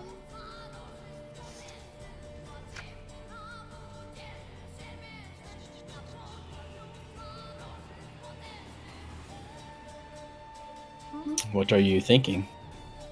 I'm just looking back at my notes to see the kind of demons I have come across before. She's gonna risk damaging this thing and use Firebolt. Wow, cool. All right.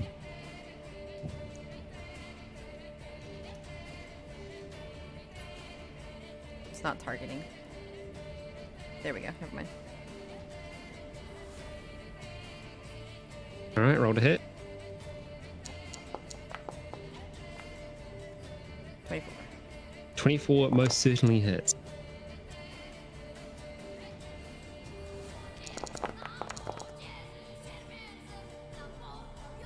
That's +5, right? Yes.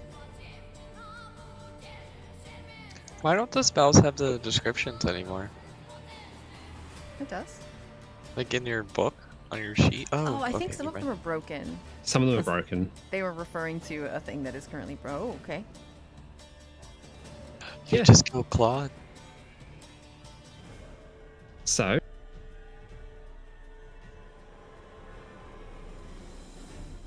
hang on. I'm kidding.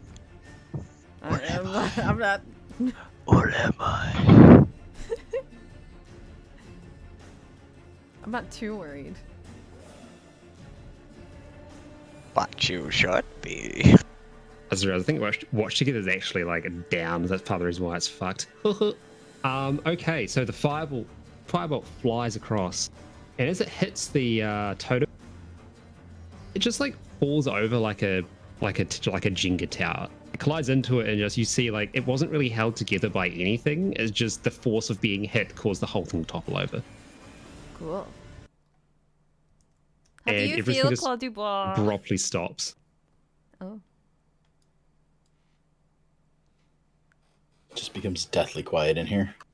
Yep, Oh. Where did the music go? it stopped. Yeah. How do you feel, Claude Dubois? How do you feel, Claude Dubois? I don't like being here. But you feel okay, so you're not dead because I killed that thingy? No, I'm not dead. I'm still here, as you can see, and we're talking. So, no, I'm not dead. Okay. Do you know what has happened to you? Nay? No. No. Remember not to kill your microphone. Sorry. So when mother said, "Hey, you don't even know how to get out of here, do you?" I lied. We don't know how to get out of here, do you?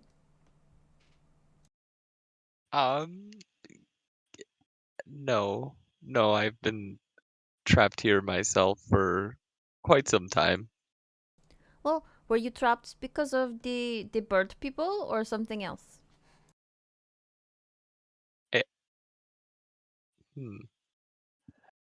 I would say there's more to that. Then you should say what it is. Well, oh. Okay. What is that? What is moving? Sorry, So as you're Mr. talking, you see a little mechanical bird fly out, the clawed homunculus, as you may recognize. Sort of like hummingbirds its way up and like flitters around for a little, like it's looking at you with its little robo eyes. And it flies Hello. over to Claude, looks at you for a bit. Mm-hmm. And it flies back to the middle. And then it sort of twitches for a bit in the air, falls to pieces and collides into the ground. And as it hits the ground, the metal and fragments that touch the ground dissipate, and you see that the earth beneath you starts to fade away and disappear, and the scene very rapidly shifts.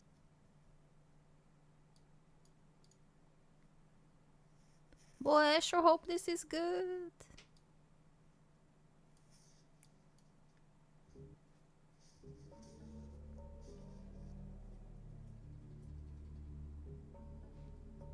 What is this? Oh, you're a bird again.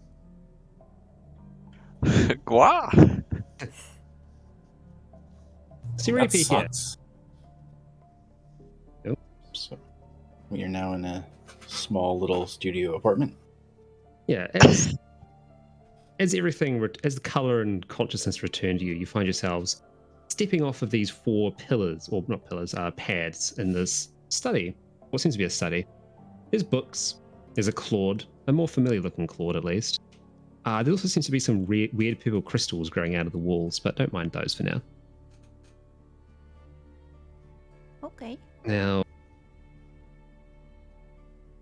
as you look around, the bird Claude goes, "Well, that was weird, wasn't it? Yes. You're allowed to say yes. Okay. So, Okay. Thorgrim's still kind of like, the hell? Like looking around, kind of spinning in a circle. you're in the bird dimension. It just happens like that. So, okay. So here's the tea. You know how he like points over to Horacio, how you, and then towards Navari, and you, how you're both demons, right? Or kind of. You were. Sure. And you know how when demons enter the material plane, their mind gets all fucky wucky, right? Okay. It splinters into different pieces. That's what D&Diablo told us, right? Sure. Well, hypothetically speaking, let's say that a demon went into the material plane and got fucky wucky, and then has been trying to maybe worm its way into the minds of passers-by that may or may not be Claude de Bois, and maybe as time went on, the boundaries between the two got a little blurry. I don't even know which one I am anymore, but I do know that I agree with myself. I don't really want to be here anymore. Okay. So, here we are. It's study day. You like studying? Yes. That's good. Oh, okay, well, Not been in school for many years. that's what I was hoping to hear. So, if you look around you, you like walks forward, walks onto the table. Like, so, you might see that there are these little pads that you came in on. Hmm. You're going to want to bring something to them. They're going to take you to wherever the bad man is. Bad man? Bad lady? Bad bird? The bad thing. You need to study hard, okay? Okay. Well, actually, I'm going to be studying, or have I? There will be studying involved. That's What for are we sure. studying? You're studying what? How are you gonna have me help you?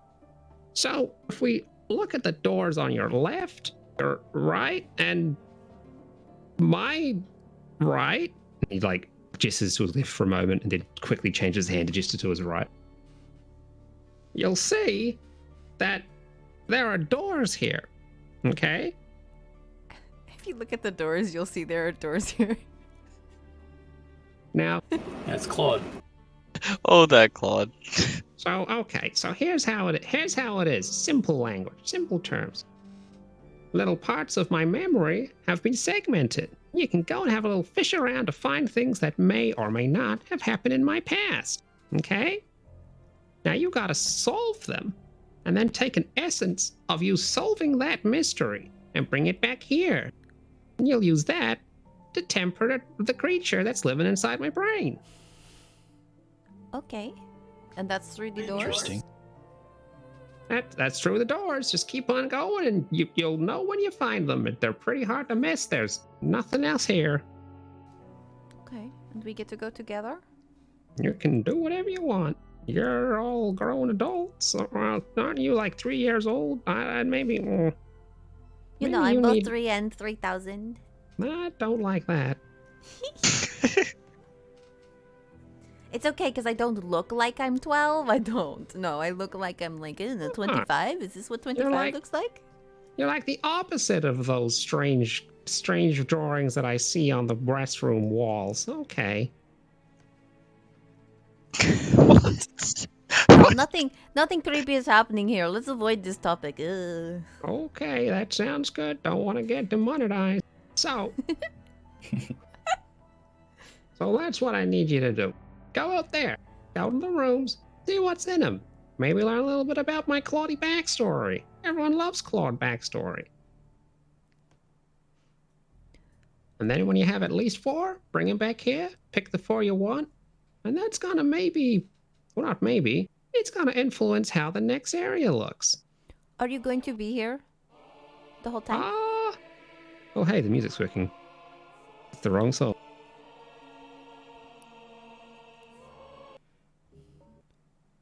I'm gonna be here, and I'm gonna be in the next place. We're just gonna use this as a bridge to try and get to the demon.